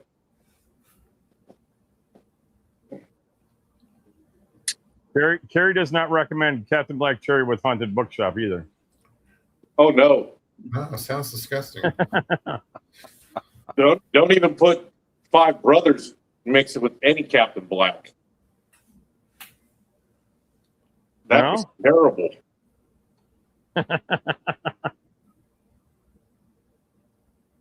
The Five Brothers just takes over, dude. It like cancels out all the Captain Black. Is that the bad part or the good part? I'm confused. That's the bad part, homie. Are you putting it in there and instantly smoking it or giving it a week or two to kind of meld together? It's good when you put it together and you smoke it that way. As it melds together, because I lasted, a week and a half on the Codger Challenge last year. And that's what I had, Captain Black and Five Brothers. Yeah. Mixed. But as the time went on, it got progressively worse and worse tasting. Oh, Lord. So it's one of those where just set the two pouches down, mix it up in your bowl, and smoke it. That's what I did. And I would not do that again. If I did it, I'd put like a pinch of Five Brothers in there and call it a mix. I mixed it. Why are you doing it? Trying to like the Captain Black Cherry, or do you just don't want to throw it away? I have 2 pouches of it. I don't want to throw it away. I threw the Paladin away. I was just like, nope, no way in hell. Mm. I forgot the Borkum Rip Original. Yeah. I tried that thing and I smoked it. It tasted like vomit. Let it sit for like a month and a half. Was better, but no. I was just like that was my Paladin challenge last year. Was Borkum Rip and Sir Walter Raleigh, I think. And I was did out. that? You did that last year? Yeah. Did you have a death wish? Yeah, I must have. I wasn't familiar with Conjure Blend, so I just grabbed 2 that got off Cigar Bid and put them together. I was going to do one with Five Brothers or something else, and somebody else beat me to it. So I had them 2 pouches and put them together. That's what I'm talking about, Stevie. Yeah, Molto Dolce. If you I mix it with Nightcap. That could work. 1.75 grams of Nightcap to 0.50 grams of Molto Dolce makes a great English aromatic, man. Yeah. Molto Dolce and Five Brothers would be good together. It's just absorb the Five Brothers is just absorb all the moisture out of it. Yeah. And give you a mix it. I couldn't believe it that Five Brothers was drowning out that friggin' Captain Black original. I was just like, what is going on? Leek said, Doc, I put Monte Dulce and From Beyond as a take on your recommendation. It's good stuff. And good English.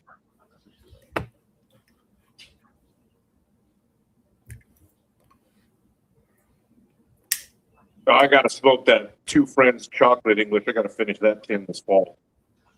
You like it? I got a jar of that that's just sitting. It has no chocolate. It has this weird, maybe unsweetened cocoa hint mixed with that English just doesn't do it for me. It's not bad. I just won't ever buy it again. Well, you want to try some Walt? I'll send it to you. That way I don't got to smoke it. I got the Homestead. I tried it, and I liked it okay, but I can't smoke more than one bowl a month. You're right, Johnny, though it is. It's more of like an unsweetened cocoa than it is a chocolate. Yeah. I do like an unsweetened cocoa, though. And I get that at Five Brothers sometimes. I like an unsweetened cocoa note in like a burley, but like in that English, it's a little bit weird. It needs some sweetness to it. Yeah, I'm sorry. That's what I meant, out of a burley. Yeah, and that English, it doesn't work for me, but I mean, it's not the worst I've ever smoked, so it's not. Yeah, it's not disgusting like that. It's just disappointing because you're like, you're smoking it going, okay, I want a little sweet chocolate here. Where's the sweet chocolate? And it doesn't have that. So yeah. And that's what it was. I was expecting too much sweetness out of it that never appeared. David G says Five Brothers and Dark Black Irish Twist 5X. I have that. Chocolate vodka. Case with double chocolate vodka came out of the spaghetti press Tuesday. First bowl was pretty good. Not as much chocolate as he had anticipated. Yeah, no, that's way too much work already, dude. That is way too much work. you guys are all fancier than me. Mine is just, I'm going to open a tin and smoke it. I'm not even mixing a little bit of this tin with that tin. I'm just opening the tin, smoking it. I'm just gonna give it to somebody else. I keep Five Brothers around for deghosting pipes. That's its only purpose in life. I ran out of Haunted Bookshop. That was kind of the purpose of Haunted Bookshop for me because I am a Pegasus guy over Haunted Bookshop. Yeah. So then I was like, all right, I got to chase the ghost. So I was like, all right, Old Joe Krantz will work. I'll just put some Old Joe Krantz in it. I had some Gowith Burley and Bright. I was like, that'll work too. So that's what I used. That'll work. Pegasus is another Burley I like. Cigar bids went up. You used to get that off real cheap. $1 a pouch on cigar bids for Five Brothers, and now you can't get it cheap anymore. Nope. It's because Jesse, man, he's always blending with Five Brothers. Everybody's onto him, man. Now they go get it. Jesse needs his nicotine, man. Don't mess with the man. He needs to put Rustica in it, like Lynx did earlier. Yeah, dude, we got to get him some Rustica in his blends, and he'll be set. He'll be rolling down the road. Yeah. Bouncing. I mean, you know that man's just rolling down the road laughing as it is. You put some Rustica in it and give him some extra nicotine, he's going to be bouncing off the walls of that cab. Oh, yeah. Just giggling the whole time. The truckers can't take speed like they used to, so now they need the nicotine. He'll be giggling the whole time. I can hear him. Yeah, cracking himself up with his own jokes. Dude, I remember being happy like that at one point in life. I liked the way you said that. I remember being happy like that. One of these days, I'm just going to fucking drive out there. The guy's an hour and a half away. I'm just going to fucking drive there one of these days. You know how long you've been saying that, Chris, and you still haven't done it? That's because I talked to him and he said he was going to look at his schedule and get back to me on when he has some free time. I'm not just going to like randomly show up in a city and be like, hey, I'm in your town. Where the fuck are you? Just find a Love's truck stop. Especially since he works a different shift. He works the night shift, man. I can't be rolling in like that during the day. Hey, are you awake? Where are you? Ben just showed up to my house from Washington. Yeah. That's a whole different state. 2 states away. Yep. 12 and a half hour drive, buddy. And you can't make it an hour to go see Jesse. No, I can make it. He's the one that doesn't have the time. I keep telling him, when are we getting together? I'm the one telling him. Hey, you got a big yard, dude. Take a tent and just camp there. I keep telling him to come out on a Sunday so he can come out to Pipe Club and smoke with everybody and hang out with the group. I was like, dude, any Sunday, man, any Sunday, just get out here some Sunday. We start at 3:00.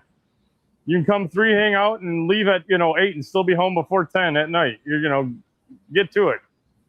Yeah, it's hard for them though. Freaking being away from your family and everything, and then freaking working different shifts. Oh, it's hard for him, but I'm supposed to just get out there. You see the double standard? You just Hey, he has an excuse. You're just lazy.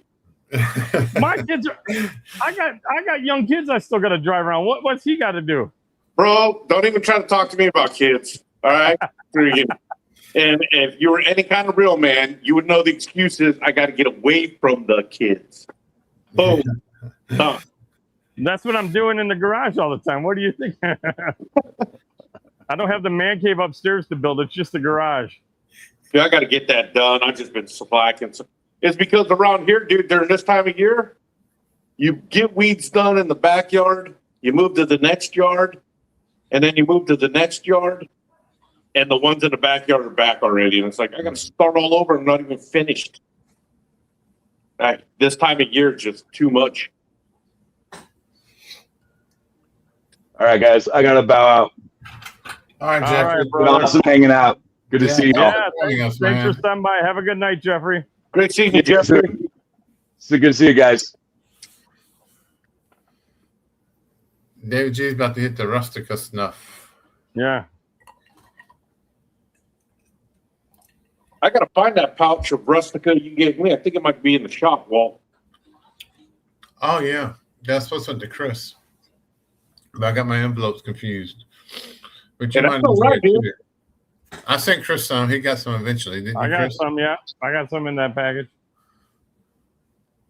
Well, David G's liking that burley flake. He said he tastes the dark fire and the burleys in it. Yeah. That's why I got most of the dark fire. I did too. A couple people messaged said no, it's just a good burley. I think Ray called it a light burley flake.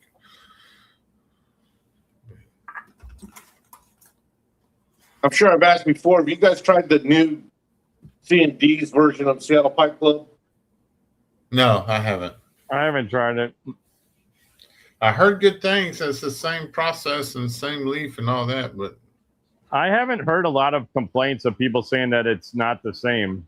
I haven't heard like any kind of big outrage. When it first started, everybody was really concerned about it. And they were asked the same question, but I've never heard anybody come back going, the new stuff is trash. It sucks. I need the old stuff, that is true. There was not a backlash like there was. I got a pound of the regular Seattle Pipe Club plum pudding, so I'm good there, but I only got like half a tin left of the bourbon barrel aged, and it's hard, dude, to get it from C&D. Oh, did they make that too? They did in the beginning. I don't know if I haven't seen it back yet. I'm on the waiting list and have not seen it come back. I know the special reserve, and they've already had like 3 cycles of all the other stuff go through, but Yeah. no bourbon barrel aged. And what's the other one? They had a third one, didn't they? They make all 3 of them of the plum puddings. I think so. The rum one. Yeah, the rum one, and there was another one. I got 2 tins of Mississippi River. I never even tried that one. Yeah, I wasn't crazy about that one. The good one, and it's not coming back, is that Seattle plum pudding Christmas one they did. That one was really good, but that's not coming back. Yeah, that was a sort of deal there. Yeah, very good. I never even tried that one. I'm over Christmas blends. Like I said, I got my Christmas cheer, and I smoked 2 bowls maybe during Christmas with that. That's It's all a you treat, and so it's special. So, but other than that, dude, yeah, I got We Three Kings. I got Golden Days of Yore. Yeah, you know what? Me too. I got a bunch of them. And the Ware Peterson ones that popped out over the years that hadn't even opened yet. So, yeah, I think I'm good on Christmas stuff too. Yeah, I think this year I'm going to open up like Golden Days of Yore. It's already got a few years of age on it. Yeah. Yeah. Hoping that could be my Christmas. I tried Boswell's Christmas cookie and stuff like that. It's just not my jam. You don't like that one? That one's pretty good. You like the 3-button nose? The which one? The 3-button nose. What's it called? The Corn cob and a button nose. yeah, corn cob button nose. And it was okay. It's good in the cob. Yeah. Well, yeah, I have a Christmas they're- cob. They're all gonna be okay. Smoking that stuff. I have a Peterson Christmas pipe, but I only smoked that damn McClellan's Christmas cheer out of that. Just so nothing's ever been in it other than that. Because that's just a good blend, and when it's gone, it's gone. I'll never get it back. Because I ain't paying those prices that they have for on 10 bids. The only one I really want, and I got to stock up on, is that Carolina Christmas, because I like that one. The Low Country Carolina Christmas. That's a good one. I might have to get some of that if it comes up this year. That went fast, didn't it? Yeah. Well, if I don't get none, if it comes out this year and I don't get any, I know I'm hitting you up.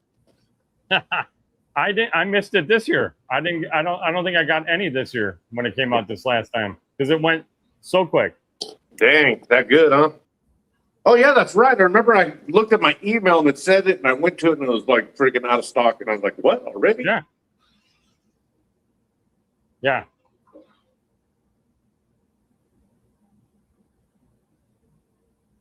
Because that's Yeah, probably boy. my favorite go-to one of the Christmas blends. I want to try that Wheat Three Kings. I have a tin of it sitting over there. I didn't open it last year. I'm not going to open it this year either. But that's the one I hear good stuff about. I liked it. It was okay, but I didn't like it fresh. Like, it needed to breathe. So maybe now, after sitting in a tin for a year, it'll be a little bit better.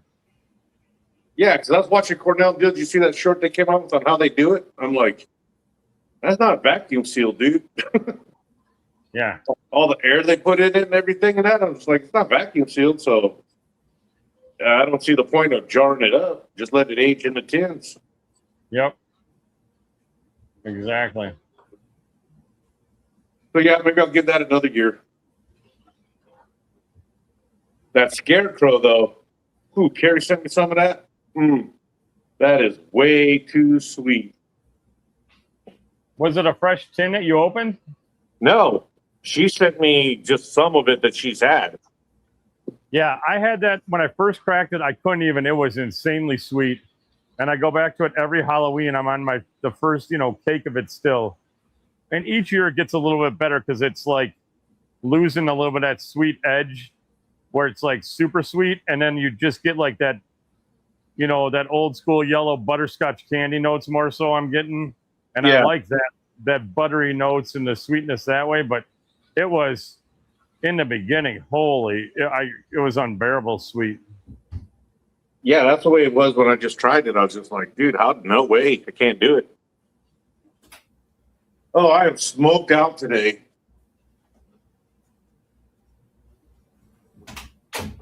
Smoked out. How many pipes you smoked today? Jeez, that was my 6th. Yeah, 6. Nice. Well, when Ben came, dude, it was just smoke, smoke, smoke. I had 2 bowls today, and then I had 2 with him. Then I had another one after I woke up for my pizza nap there, Walt.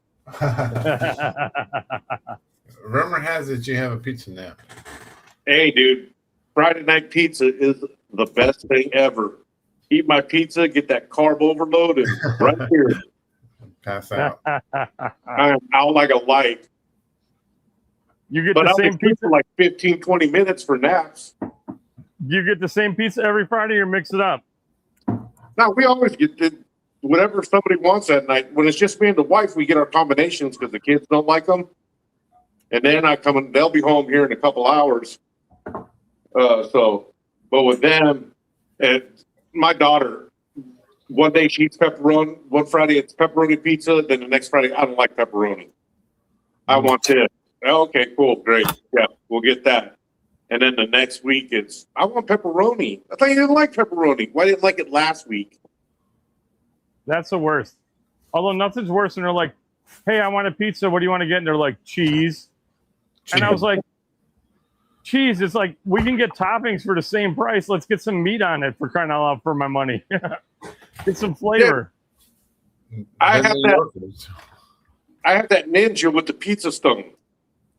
That wood fire flex flame gets up to 600 degrees. I can have a pizza, crispy bottom, ready to go. Let it preheat for 10 minutes. Put it in at 600 degrees. 5 minutes later, dude, that pizza is bubbling, crispy, freaking everything. Nah, let's order from this place. A chain. Good deal. But it's fun when we do our make your own pizza night and everything with the kids. And yeah. Then everybody can have whatever the hell they want. No arguing. But me and the boy, we love meat lovers. My wife loves combination. So I just get combination when they're gone. Yeah. But we got a couple good pizza joints here, man. That's one thing we got. As long as it ain't no California pizza crap thing. Oh, we got artichokes and, California Pizza Kitchen. Is that place even still around? I don't know. I remember like a long time ago, well, over 20 years ago when we went and got married in Vegas, it was like, oh, there's a California. My boy's like, oh, California Pizza Kitchen. I want to eat there. And we had to eat there. And I was like, Dude, they get some weird stuff. Oh, it's a chicken, asparagus, artichoke with bean sprouts. Yeah. With a white garlic sauce. No, thank you. Has anyone tried the dark holler from I have Country not. No, it's from Country Square. Country Square's dark holler. Yeah, I've had it. I didn't like it. Did you try Tom Bigby? Mm-hmm. Did you I like have it? Tom Bigby, but I haven't smoked it in a long time. Yeah, If you like Tom Bigby, you'll like Dark Holler. Yeah. But I like Yazoo Witch.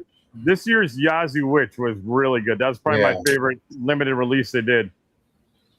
The creamy pint and that stuff wasn't bad. The old fashioned not bad, but that Yazoo Witch was the best one. Mm-hmm. And the other Yazoo Witch is good too.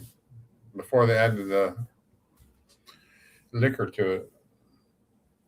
Yeah, I don't order from Country Squire anymore. There's nothing that I want to get. Oh, yeah.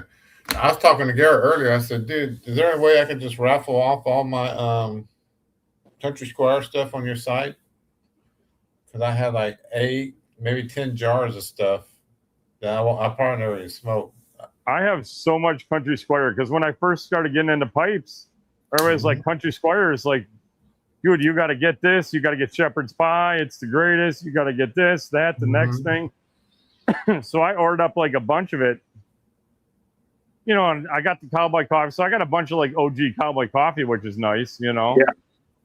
But I got same thing like the Tom Bigby and all the Parsons blend, which is like that fruity burley one that everybody raved on. I have like all that stuff and I've like barely ever touch it, you know. Yeah, see, I like Seersucker, which was their black cherry blend. But then Gary turned me on to that Schwab's Cherry Light, and that blew it out of the water. And I'm like, okay, I've never ordered a Seersucker again. Right, how's it going? I got a ton of the OG Cowboy Coffee, so I don't ever need to order it. I got more than, like I said, I probably got more than I'll smoke in his lifetime. I have, I think, 8 ounces of Shepherd's Pie, which is enough because Shepherd's Pie is if I get a hankering for it, I'll smoke a couple bowls and go back to Quiet Nights and Chelsea Morning. Yeah. It's just one of those blends. And then, so that's it. There's nothing for me to order from them.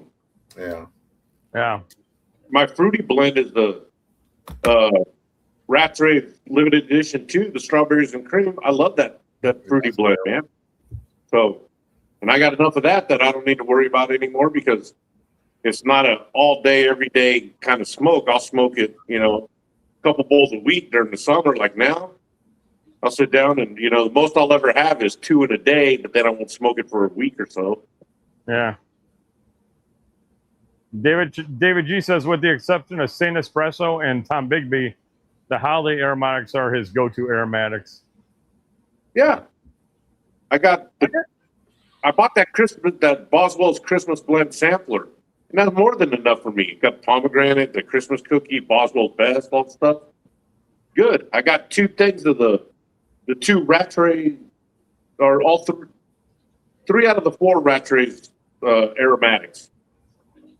I didn't get the limited edition one because Stevie said what it told, did that review on it. I'm like, that's not even up my alley, dude. I'm not even going to try it.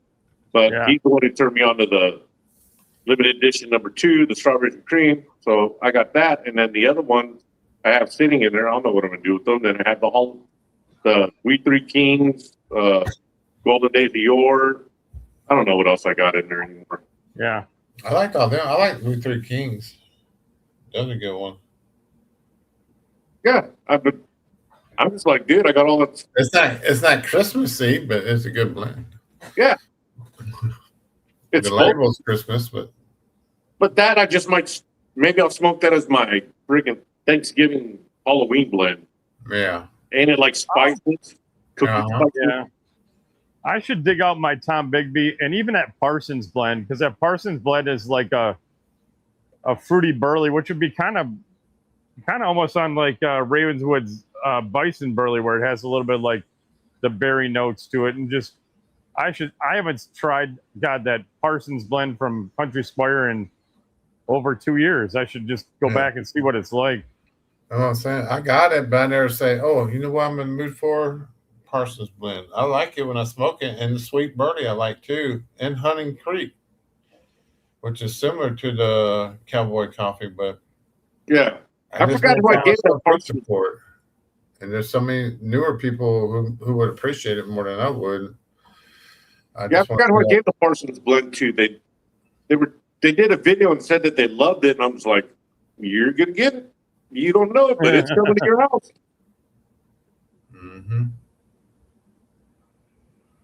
There's one they had called the Ruins of Windsor or something like that. That one I love, and that keeps some of that around. In fact, I need to go ahead and stock up on it in case they run out of it. But the rest of them, the Riverboat, I liked. Yeah. But I just don't. There's none other than their Cowboy Coffee. There was no reason for me to buy anything from Country Squire anymore. And so I bought it up, and then they switched it, so I have no reason to buy from them. But Karen said she liked the Strauss Sleepy Hollow.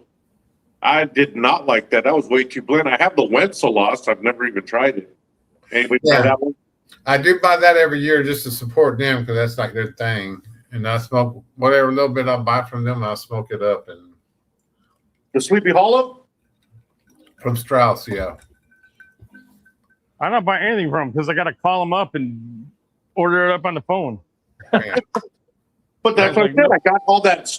Oh, no, that's Schwab's, not Strauss. I have Wenceslaus from last year from Strauss. I didn't like the Sleepy Hollow. I gave that all to Gary. He loves that. So I gave him that, and he gave me Wenceslaus back. Said, try that. And I was like, all right, cool.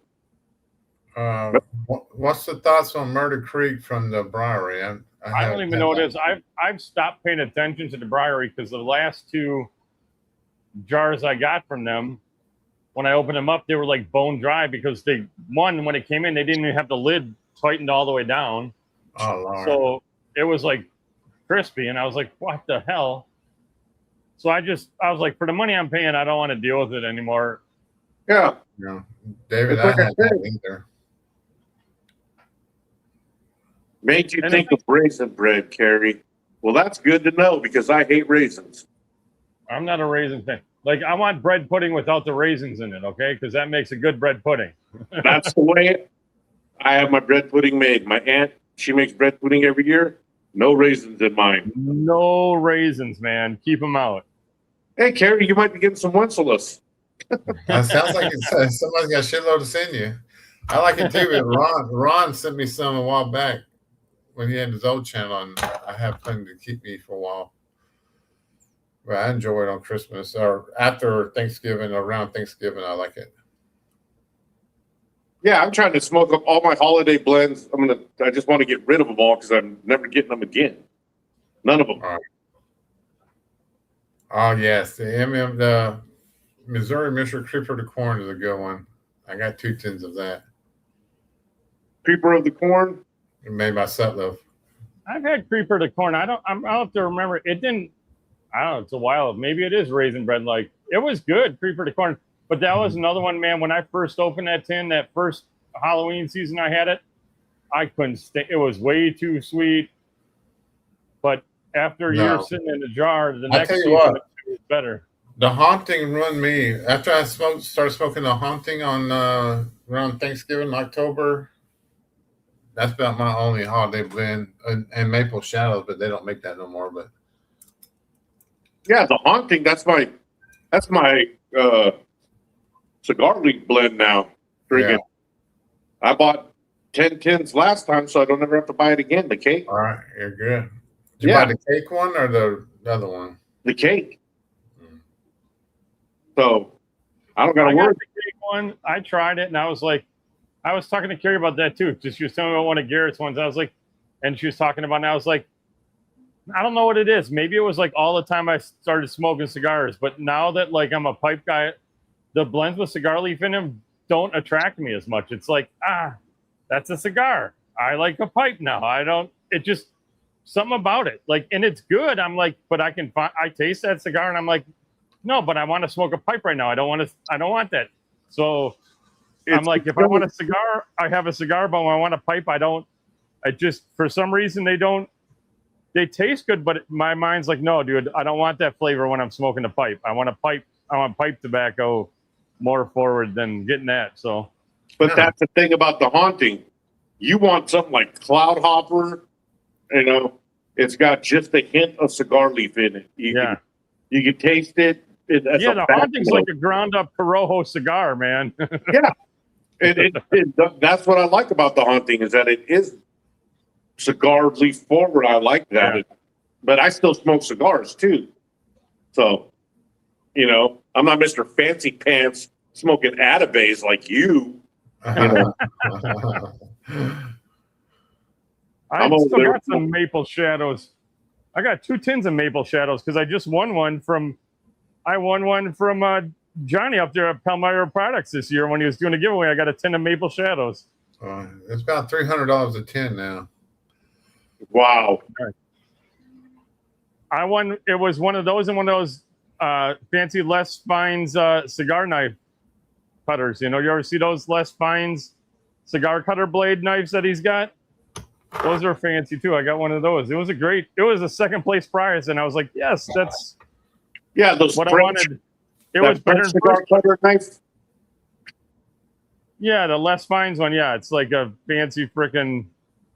It's basically like a cigar knife, but it has a little notch on that you set your cigar in and kind of close the blade on it. Yeah, it's a French one. Yep. Yeah, no. You know what I use? Thumbnail, peel the cap right off. Perfect. That's what I do. I like my Zycar XO cutters. I like those. I have cutters like the Cuban Crafters Perfect Cut. You put it has the backing on it, so you put it in, you get the perfect cut every time. But it's just easier for me to take my thumbnail and just pop the cap off. It don't peel no more of the leaf off? What do you call it? The wrapper or nothing off? No, you just peel the cap right off. And it's fine. If you take your time, you can work it right off. I don't even take my time. I just go. I'm in a hurry. As soon as I get it, I just shove up and whatever comes off, comes off. Sometimes I get the whole cap off, sometimes I don't, but it's always been the perfect amount no matter what. Dave G says the Murder Creek is similar to the composition to C&D's Byzantium, but a different taste. Mine came well sealed and moist and needed a little bit of drying time. I like the Byzantium. I'm just over small blenders, man. I keep getting disappointed. I don't feel like you really give them a chance. you got all the aromatics from them. But what am I going to get? A Burley blend? Mm-hmm. I got to buy Oriental or English. Dude, nothing is going to be Chelsea Quiet Nights and Chelsea Morning. No, you're right. You're right about that. So it's like you sent me that Margate. It's still over there, dude. I haven't even cracked it. Haven't eaten. Even if it was 10 cents, I wouldn't be running to go get it because I'm like, no, and I don't blame you at all. I wouldn't either. so that's why, like, I'm smoking through all my Peterson early morning pipe. I got 5 tins of that crap left, and I'm down to like 1 tin left of my nightcap. I'm like, there's no point. And then I got to smoke through my 1 tin of HU Fayum just to get rid of them because they're blends I'm never going to buy again. You didn't like Fayum? Fayum was good. Yeah. That's it reminds me of Northwoods. I thought it was a little sweeter than Northwoods. Mm-hmm. So it was good, but man, once I found Quiet Nights, oh my God, dude, I got to force myself to smoke nightcap. Oh yeah. But because that's so much. Yeah, that's like Chelsea Morning and EMP for me, man. You're gonna force me to smoke some EMP because I'm taking Chelsea Morning all day long when I want to light English. Mm-hmm. All day long. Oh crap! I got to call Tom tomorrow. I forgot he loves early morning pipe. No, he was giving it away at Milltown. He gave me a pouch of it. Peterson early morning pipe. Oh Early no, morning I'm sorry. pipe comes in a I'm tin, sorry. bro. That's the early burley. Yeah, no, he loves. I'm almost positive that's his favorite English. Yeah. If it is, that some bitch is getting. I looked over there. I got 6 tins of it right there. You're gonna be getting 6 tins for Christmas. I'd send that to any new pipe smoker. I think that's the perfect blend for somebody to start off with. That or Peterson Standard mixture. Yeah, our standard. Yeah. Anything that's dry like that. No. David G, they might have. They might have. There's a conspiracy. They're out to get me, these guys. Who's that? They did. They're in cahoots, man. It was a shame because whatever that one was, I can't remember the name of the blend, and all I want to do is call it like, leather belt or something because it was like this great like burley blend that was really leathery tasting and it was really good, but it was just so dry. So I got it like rehydrating in the jar. But man, I was like, this is such a good blend, but it's so dry right now. This guy's complaining about cigars tasting shit, and then he's over. Oh, it got me a leathery blend. It was good. Whatever this one was, it was good, man. That is a cigar note, dude. I need it leathery. Freaking okay. Calm down, Drew Estates. Drew Estates. Yeah, they got that leather rose or something like that. Mm-hmm.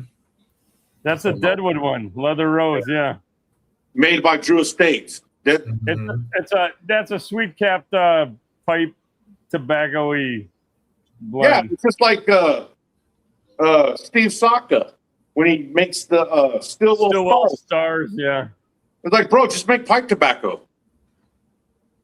Just make a thing of pipe tobacco and sell pipe tobacco. It is. So you want to get the cigar guys into smoking pipe stuff. So you want to do something. Just make a damn pipe tobacco once. Just make once. You'll get some of us buying it then. That's what the Stillwell Star is. I'm surprised Drew Estates to get more into pipe tobacco than what they did because their weird blends they came out with was nothing like their cigars. But yeah, they backed out of that market. Yeah, the Deadwood blends. No, they made some blends a while back. Drew Estates sold tin tobacco back in the day. Yeah, I forgot Mutton Chop. One of his favorite ones, cellared is a Drew Estate blend. Meat something. I have enough blends in my cellar that I got covered everything, that I like. I got my vapors. I got my friggin' whatever you want to call capstan, straight Virginia. Mm-hmm. That's what I call them. I got my hauntings and stuff, and then friggin' you turned me on to that. What's it called? The Ashton Gold Rush. Picked up 5 tins of that because I don't smoke it all the time, but man, when I crave that stuff, dude, man. That was another cigar bid one. You used to get cheap on cigar bids. That's why I stocked up on it because I got, $2 or $3 a tin on cigar bids before the stuff happened. Dude, Yeah, Kerry Gurkha was another one that used to make pipe blends too a while back. Gurkha needs to stick to trying to figure out how to make cigar blends anymore. That's I heard 100% accurate. Heard Too. him making a comeback. They all make comebacks because they all look at Rocky Patel. When you go and 10 years ago, 15 years ago, you bought a Rocky Patel, man, you were getting a great cigar. And then the dude's got 500 damn cigars out, and they all taste like shit because he's trying to make all that's different. what Gurkha's model's been like that forever. Have like 600 SKUs worth of cigars, and they're all crap. Yeah. And then one will disappear, and it'll just come back out with a different name and label on it. It's the same crap cigar. Yeah. It is. And that's the thing. And then Rocky Patel started backing off his SKUs. And then once he did that, he started making good cigars again. He came out with the vintage special reserve or something like that. The USR or whatever the hell they are. And those were That was my cigars. buddy at the vape shop that I stopped in and saw it today when I picked up that tin of Wessex. Was talking to me. He's like, "What do you know about these cigars?" And he's like, "The rep was just in. He's trying to get me to buy some stuff." And it was Alandino. Remember Alandino? Like, they're probably most known for like Alandino. They're Corojo. And I was like, "Yeah, they're not bad." I was like, "How many of these does he want you to buy?" Because they don't have a lot of SKUs. They probably got less than a dozen SKUs of cigars that they make. I was like, "But how many of these does he want you to get, or can you pick and choose which ones?" And he's like, "Oh, he's kind of giving me." I'm like, "Well, Jen, get this one, this one, this one. All you need are these 3 cigars out of everything they make. Otherwise, you're just wasting your money." Yeah. It's like I like Ashton cigars. I get the VSG. That's the only cigar I'll buy from Ashton. Uh-huh. You know, great chocolatey cigar, man. It second only to Padrones. You know, friggin', and they run about the same damn price point. All that other stuff I got, dude, I got yard guard cigars and stuff like that, and then other ones that are cheaper that I like smoking, but like the American Viking, dude, he's got like 5 SKUs, and that's it. And he makes 5 great different cigars. Tim from Cigars Daily, dude, all those ones that he did were great. And so, you know, those are everyday smokers. You ain't smoking Ashton's every day. In California, for Robusto, it's like $45 for a VSG. Oh, man, that's brutal. Well, California, dude, it's ridiculous. The Atabase, All right, Kerry. look at them. Good night, Kerry. Have a good night. Thanks for stopping by. Good night, Get Kerry. some sleep. Okay. Yeah, look at this You know little ass cat. Where's that? There it is. You know what's funny is when I scored my box, Johnny, my box of Atabase, I scored them out of a place in California. That was the best part about that one, too. Well, yeah, I got 'cause these guys are crazy high, aren't you? 75% or something? Yeah, but I don't have to pay the tax on that. Taxes on our cigars aren't bad at all. It's only pipe tobacco. Cigars are like pennies on the dollar is the tax of how it is here. Like the max it can be is like 50 cents a stick. Is the max tax for a cigar, but it's like 72% markup on MSRP for pipe tobacco. California, dude, the cigars got like a 25% tax on them. Here, that's why I buy all my stuff freaking out of state. I'll support my local brick and mortar, go in there, buy me a VSG or something when I'm there. But it's just ridiculous. I can buy, like I pick up a friggin' 5-pack of my Padron 1926s, friggin' in the Churchills. Pick those up over in Arizona. And then I pay friggin' $25 a cigar out of state for them. Here for a Churchill, it's almost $70. Jesus. Yeah. It's not worth it. Tobacco is not worth buying in California. It's $13 for a pack of cigarettes. A can of chew is almost $17. Oh, Jesus Christ. Yeah. You're better off vaping in California. That's It's why everybody ridiculous. vapes. Yeah. Well, you can't get any flavored vapes in California either. I was gonna say they're cracking down on that. What does it cost for like a thing of like those Zyn pouches in California? The nicotine pouches. I don't know. I'll have to look, but I think it's still the same price as the can of Copenhagen. Wow. Yeah. They're ridiculous. They tried taxing vape juice under the tobacco tax, and they went to court, and California lost because it's not tobacco. Mm-hmm. So they're like, no, and then they're like, friggin', they didn't, and then they tried to pass. They put it on the ballot. It didn't even get enough signatures to go on the ballot for making a vape tax. People are like, nope, screw you, because more people vape in California than smoke. The league says his wife gets her menthol cigarettes off the res. Yeah, that's what we do. We got the res right up here. I know we used to go to the casinos and buy them. Yeah, we have friggin' the Miwok tribe up here.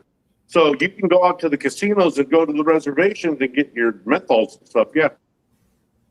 Yeah, I said they got no tax and flavored cigs.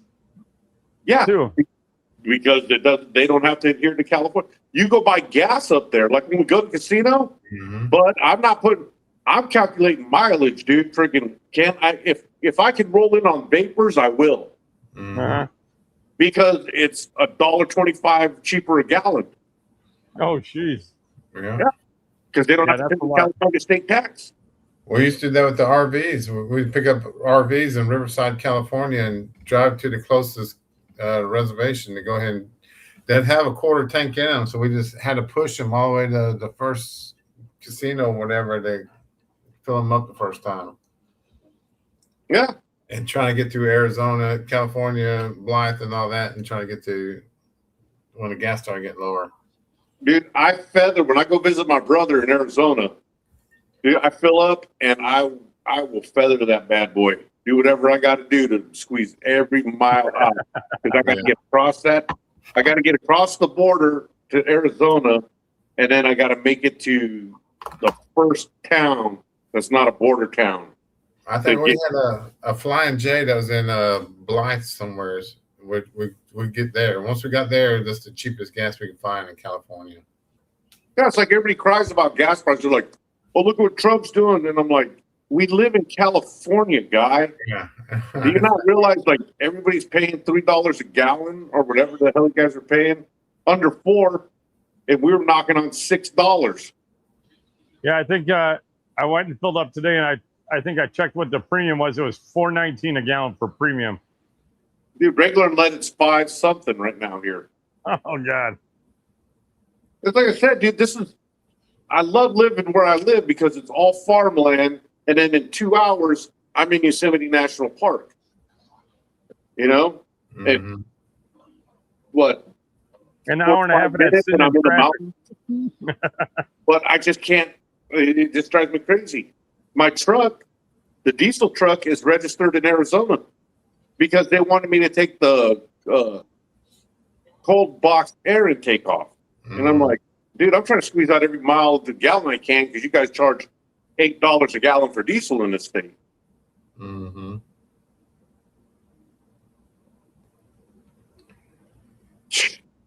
see, I have a 100-gallon tank on that truck. So when we got to fill it up, dude, yeah, that's expensive. David he's hoping there's enough diesel to get him back to Alabama in September. Well, you'll have plenty of diesel. It's what it's going to cost you is going to be the bigger. California wants to ban diesel. Yeah. It's stupid. They already got us running DEF, and like all the new tractors we had ran DEF, and it plugged up the exhaust. It's not just y'all. They got everybody else in the country running it too. Because that's it. Here's the thing: you used to get a diesel engine, and it would run forever. It was just a tank, and that engine would last you forever. Now they make you put the DEF on it to try to get the frickin', emissions down, and it's killing all the diesel motors. Mm-hmm. Dude, it plugs up the exhaust. Well, at least on the tractors, and we had an exemption, a farm exemption. So we would go out of state to buy a truck or a tractor within the parameters of the years that was pre-death and bring it back and stuff. And then now they're pushing it so hard you can't even use them anymore. And it's like, I had a 425 horsepower, my big 8-wheeler tractor. That thing could outpull the new 600s. Oh, Yeah. really? And the thing was, it was coming up to the time. It didn't have the hours on it. It was just coming up to the time because those old ones could run forever. I was gonna say the time didn't matter on them because they're just oiled up machines. Well, the years in California, because you had to have them each year, they would remove one of the tractors. They just age them out based on year, not based on if it's actually running or nothing. Right.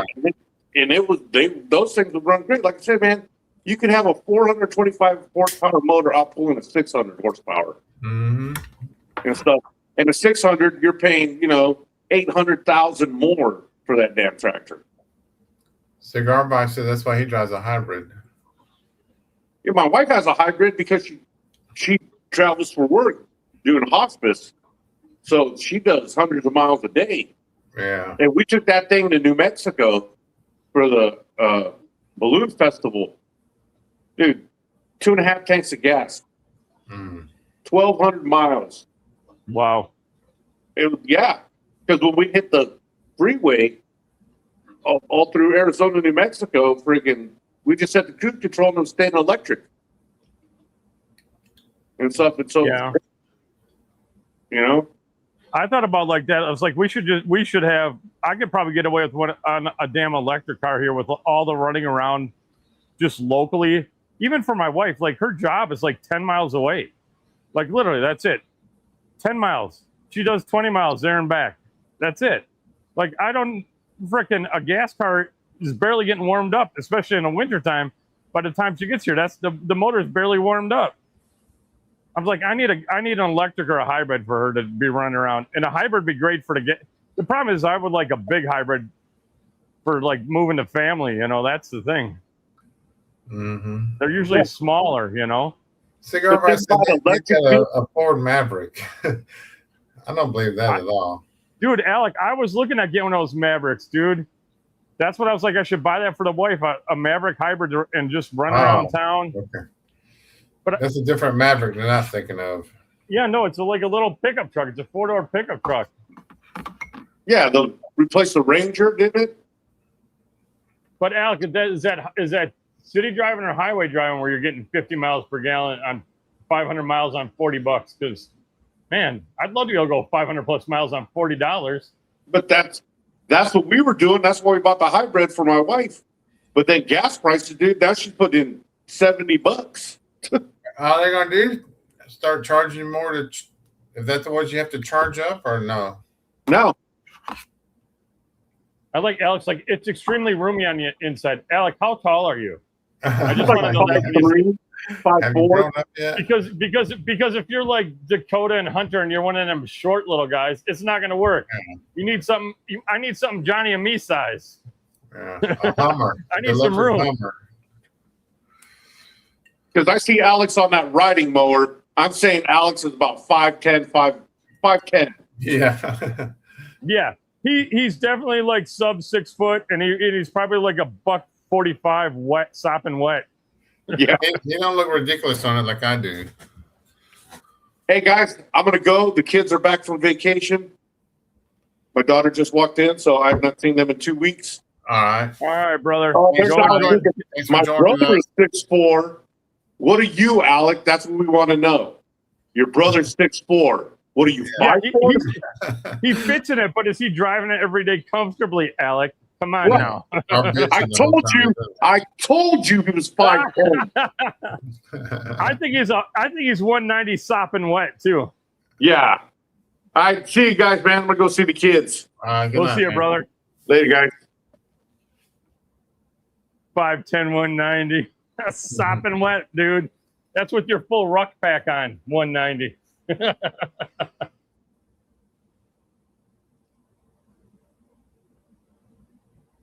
That's why they got you crawling in the back of the airplanes, looking out that refueling window. You're a little guy. Mm-hmm. League. That's the wrong fine tune. League, you and David earlier was talking about the Hearth Homes, that slow that Cellar series. I've had them all but the Virginia one, but the Smoky Mountain one is real good, and the First Snow one's real good, and the one you sent me, the Naughty Pines ones, are real good.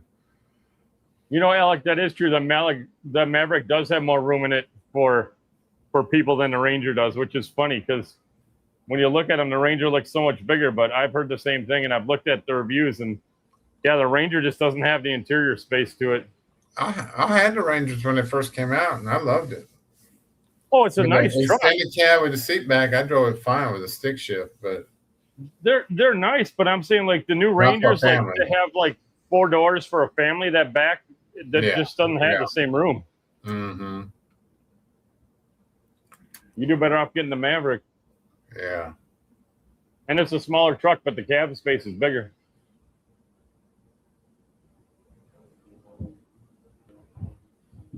Well, I test drove a Jeep one time, and I was like, there's no way I could sit in here. The steering wheel was non-adjustable. It was like right in my chest, and I didn't have no leg room. I felt like my knees was hitting the steering wheel, and I was like, no, this is not. I think it was. How old was that Jeep, Walt? It was a Wrangler. It was one of the Wranglers from probably about 10 years ago. Yeah. We'll see you, Brutal. I didn't know Brutal was here. Good night, Brutal.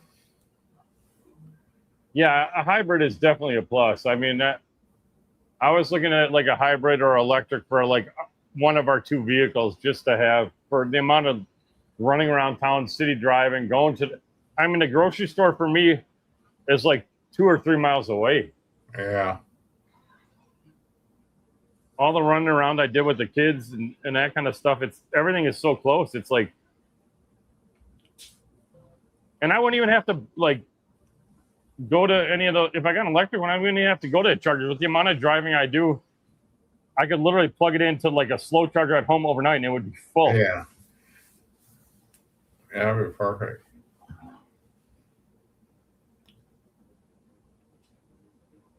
You keep one regular gas car or hybrid for doing road trips where you really got to. Go down the highway on. Yeah. But man, yeah, 500 plus miles for $40 or under $50 is pretty damn nice. Hell, I just filled up my Subaru today, and it took half a tank was still like $35. I only get about 20 miles per gallon in that thing. Mm.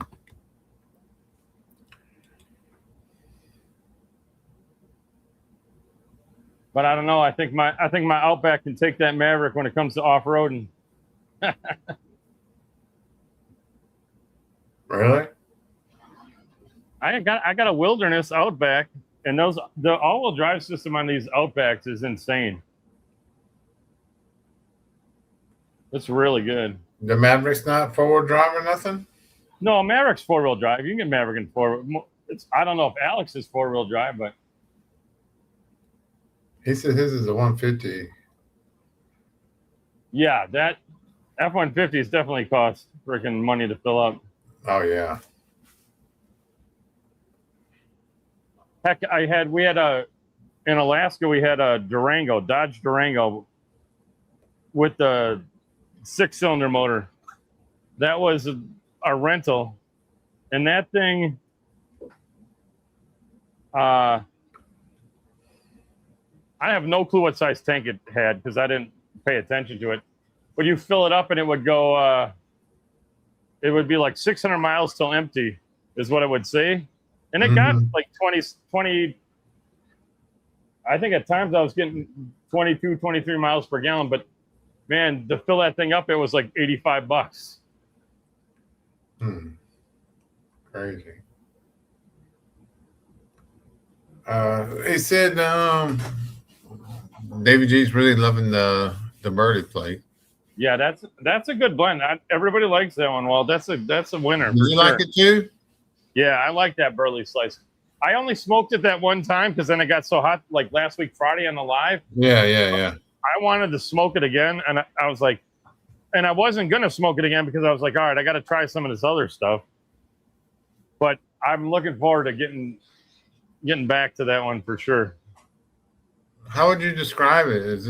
It's nothing like that's on the market, nothing like that, right? Just kind of its own thing. No, because it's got that kind of a raw into it's got so much of a mix of the, like the combo of that dark fire and the Burley in there, like the percentages of it, Yeah. I don't know what it is, but I don't want to call it like 50-50, but the dark fire comes out so much more than lots Yeah, of it's the not other. 50-50. Believe it or not, it's only like 6% dark fire in there. Well, that dark fire comes out, it comes through really well. That's what I take it too. I like the way it comes through in that blend a lot. Cigar Vice says you can get a 4x4 off-road package on the Mavericks. Yeah, the FX4 package on the Mavericks nice, but I think that kills your gas mileage a little bit more. Dave G says 3/4 tank, fill it in he's driving a 3500 Ram dually. Yeah, I mean you're pulling a Airstream, so you can burn fuel regardless. To fill it up. I bet you a full tank on that's got to be like $125 easy. But them diesels burn fuel a lot slower than gasoline engines do, especially hauling stuff.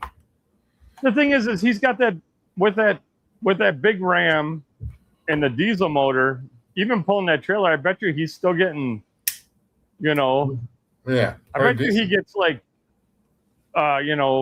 18, 20 miles per gallon. Mm-hmm. And they probably got 250-gallon tanks on it. Yeah. Like an 18-wheeler. Yeah, he can go. You might not make it to Alabama. You'll make it to Tennessee. Well, I heard he's going to make it to Indiana for the Indiana show in September. Oh. September what? Because Lukester's going to meet him there, and I'm going to try to meet him there too. Because he's in. It's too early. He's gonna swing by there on his way back down south. That's why he can't make. That's why he's not making Columbus, because he's out there in Montana for the summer still. Mm-hmm. As long as he's at Milltown next year, I'll see him again. As long as it's at Muletown. I'm gonna try to make Muletown, but man, I might just be camping in the campground. Go ahead. I probably will be too. I'm gonna have a camper by then, so I might just look at renting one of them cabins or something they got out there. Yeah, rent a cabin or shoot, we'll put you a tent or something up. Unless a bunch of the guys, because like this past year, a bunch of the guys from Pipe Club were talking about trying to go down. If a bunch of them go down and we split a house, then it's not as bad. It's as cheaper in a hotel if we get enough of us in the house. Yeah. But I think in Milltown next year, the campground's gonna be the better hang than everything else with all of us. You know what I mean? Yeah. Meeting everybody else, the facility's gonna be better, but as far as all of us. Well, that's the thing. Like Muletown's so busy that it's really hard to hang out there now. Like in a big group. I mean, we can make a thing. We can make a thing where we all just hang out at least once a year, and then the people who can't make it can make it to Chicago the next, when it comes around. Yeah, hopefully we can get more people to go to Chicago this year too, since there's a decent amount already coming. Like Jeffrey's going to try to come. Mm-hmm. Johnny's going to try to come. So there's a lot, even of guys that nobody's met before, or even at Muletown. You know what I mean? Yep. You haven't been to Chicago. You'll get up to Chicago and check it out. I'll make it next year for sure. And that'd probably be the only two I go for now on. If Richmond has it again, I go to Richmond. But between Milltown and Chicago, I'm just gonna start hitting them two. Yeah. And if I have a good time at Columbus, I may go back to Columbus. If it's Columbus is Columbus is good. The one girl that's working slow smoking stuff, Stacy, she's really trying to get them to kind of come around. You know, it's run by a kind of an older crew that's kind of stuck in their ways. And unfortunately, if they don't change, I'm afraid they're going to end up going like the way of Richmond, where they're going to lose sponsors or lose interest. That's what we need to do. I'll just move down to Ohio and kind of take it over. Yeah. So that's why I said you're going to have to fill out or talk to the people to do some comments of just some talking points of stuff we're going to try to change just so they get feedback, because they think that, oh, well, nobody wants that, or no, everybody's happy with this. And I'll be like, no, we're going to get you some feedback this year of how you can make this better with some simple changes. What happened with the Richmond one? Because I hear a lot of stuff and some people are pissed off about it. I don't know what's going on, but well, the problem with Richmond is somebody just dropped the ball on it. I don't know exactly how it fell apart, but they had it up, and maybe it's still up. I haven't checked to see if they posted it, but like it was up for you to buy a table, book a room, do all this stuff like it was going on. Yeah. And all of a sudden they come on, they're like, yeah, no, it's canceled. But all that information was still up, like the show was going on. You know, here, buy your tickets. Some internal thing that made it go away or something. It wasn't a money thing from what I understand. Well, it had issues with money and getting people to attend it and getting, vendors. It had some issues. And then some new guys took it over like last year or the year before, and we're trying to bring it back. But I mean, they made it 2 years at the most, and here it is falling apart again. So I don't know what the deal is. Because there are plans for one in North Carolina, Charlotte, North Carolina. They're trying to get all their ducks in a row. McCraney's going to be involved in it, and a couple other places around here.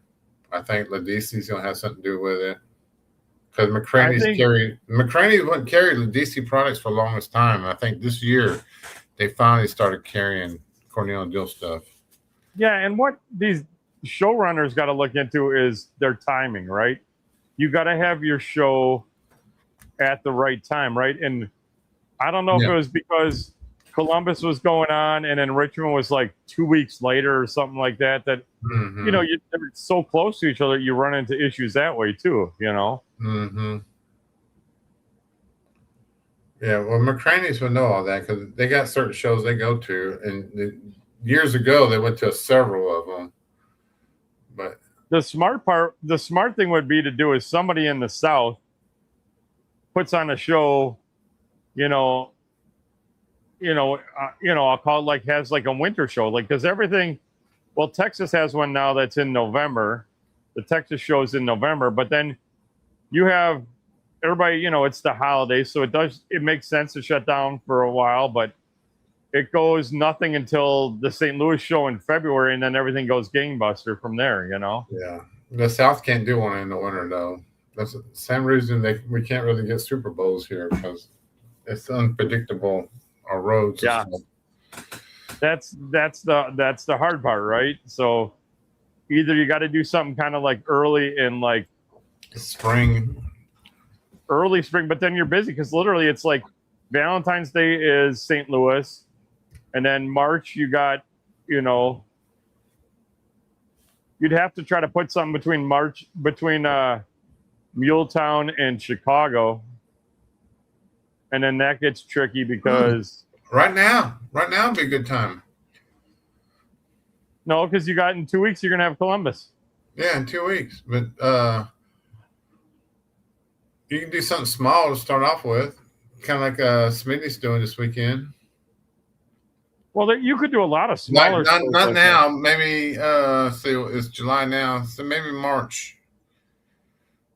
Well, because you got stuff. The problem is Europe's starting to kick in. Like they got like Cuomo's going on in Italy. Had that show in June. Capeland has theirs the end of June. You have Chicago at the end of April, beginning of May. So you could do something in May, I guess. Me and But you it's work pretty- on it. We'll have one down south.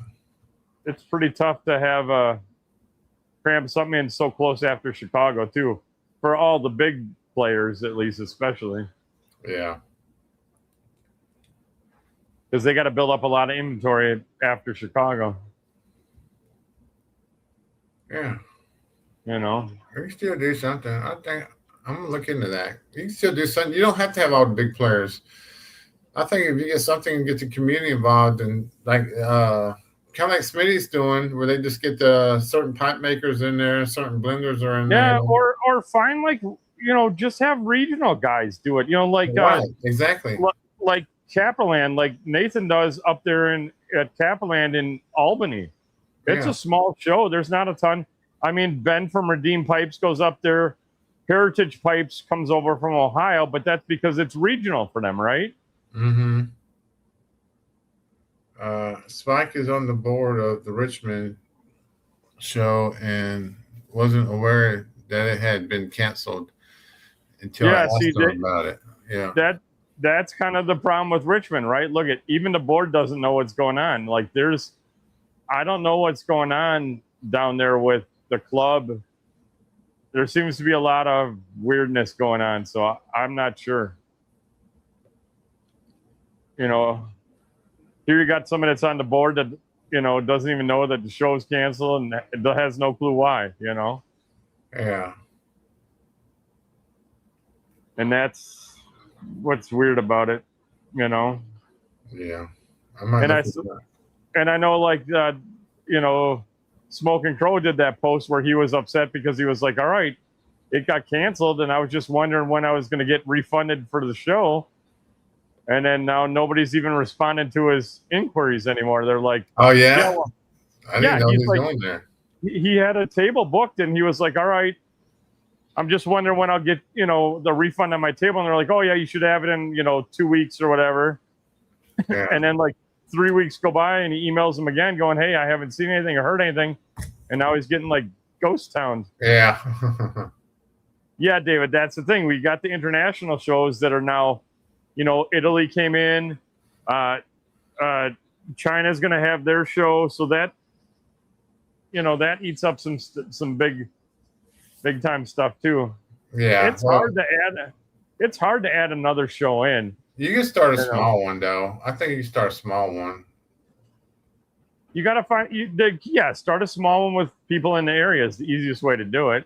Yeah. I might look into that. I might do a small one next year. Yeah, with your help.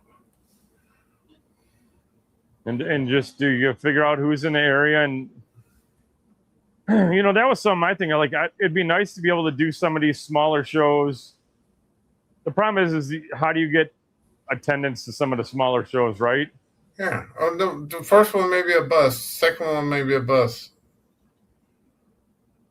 Well, but then you got to, and get some of the smaller, find smaller carvers. If you had a show somewhere more local for guys like where Steve was when he was first starting out, where he'd get to a pipe show, a smaller pipe show, and get his pipes out into the market that way versus. Yeah. Oh, I'm saying it started out as a North Carolina pipe show. Yeah. Then started out Carolina pipe show, South Carolina, North Carolina. It's in Charlotte. We're kind of on the border of both states. And then work it out. Okay, kind of southeastern. And then if anybody else shows up after that, then it's a bonus. Yeah. Time to start looking for pipe makers in your area, Walt. I might look into that.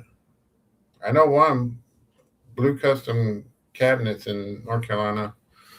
And then you got to find the guy that owns that lounge, where you used to work. Yeah, I still work there. I'm working there tomorrow just to keep my discount. Well, there you go. But get them to have host it, Yeah, maybe throw some cigars in. And then you got a venue, Yeah. that shouldn't cost you anything. No, I talked to Crannies first about it though. They're more pipe people than. Yeah. Except for you can't smoke in any of the McCrannies. No, I'm just saying to get their name on it though. Yeah. in another facility that you can smoke at. The only thing that, yeah, you got to get them to, but then you're paying for a venue versus if you did it at your lounge, you don't have to pay for the venue. Yeah, but McCraney's, their building's a very small building. It's like a little building in the middle of a parking lot. It's not. Yeah, that's what I'm saying. No, you would have to do it at your smoking lounge. Yeah. But the problem is your smoking lounge isn't going to want McCraney's there because now they're competition to who's the pipe tobacco stuff, you know? Yeah. We'll figure something out. That's why I said we get a cigar place to do it. And they won't care about McCraney's being there as much. Maybe. I know. Or just rent a facility. We're in the Carolinas. There's all these old abandoned meal houses, not meal houses, but meals that you can rent out. They just got big lease signs. They're just open warehouses that you could rent, and they have flea markets and weird stuff in them all the time. You got there you go. You can't schedule between mid-April to mid-September, and then David G can show up. Otherwise, he's going to be in Montana. He'll be in Libby. Oh, okay. Unless you want to schedule one up in Montana, then he'll show up. Hey, perfect world. I might have my own little pipe cigar place open by then. So there you go. We're talking a couple years out, but these are stepping stones. This is how ideals happen. This is how the Marine Corps happened. Some guys in a bar in Pennsylvania. There you go. It's the way to do it. I should double check this thing. I don't think I'm about to head out, Chris. That's what I'm thinking, Walt. It's about it's 1 a.m. for you, midnight here for me. It's still I'm down to 91 degrees. Hey, Cigar Rice, you find a place in Alabama, we'll have it down there. There you go. Talk to the brewery.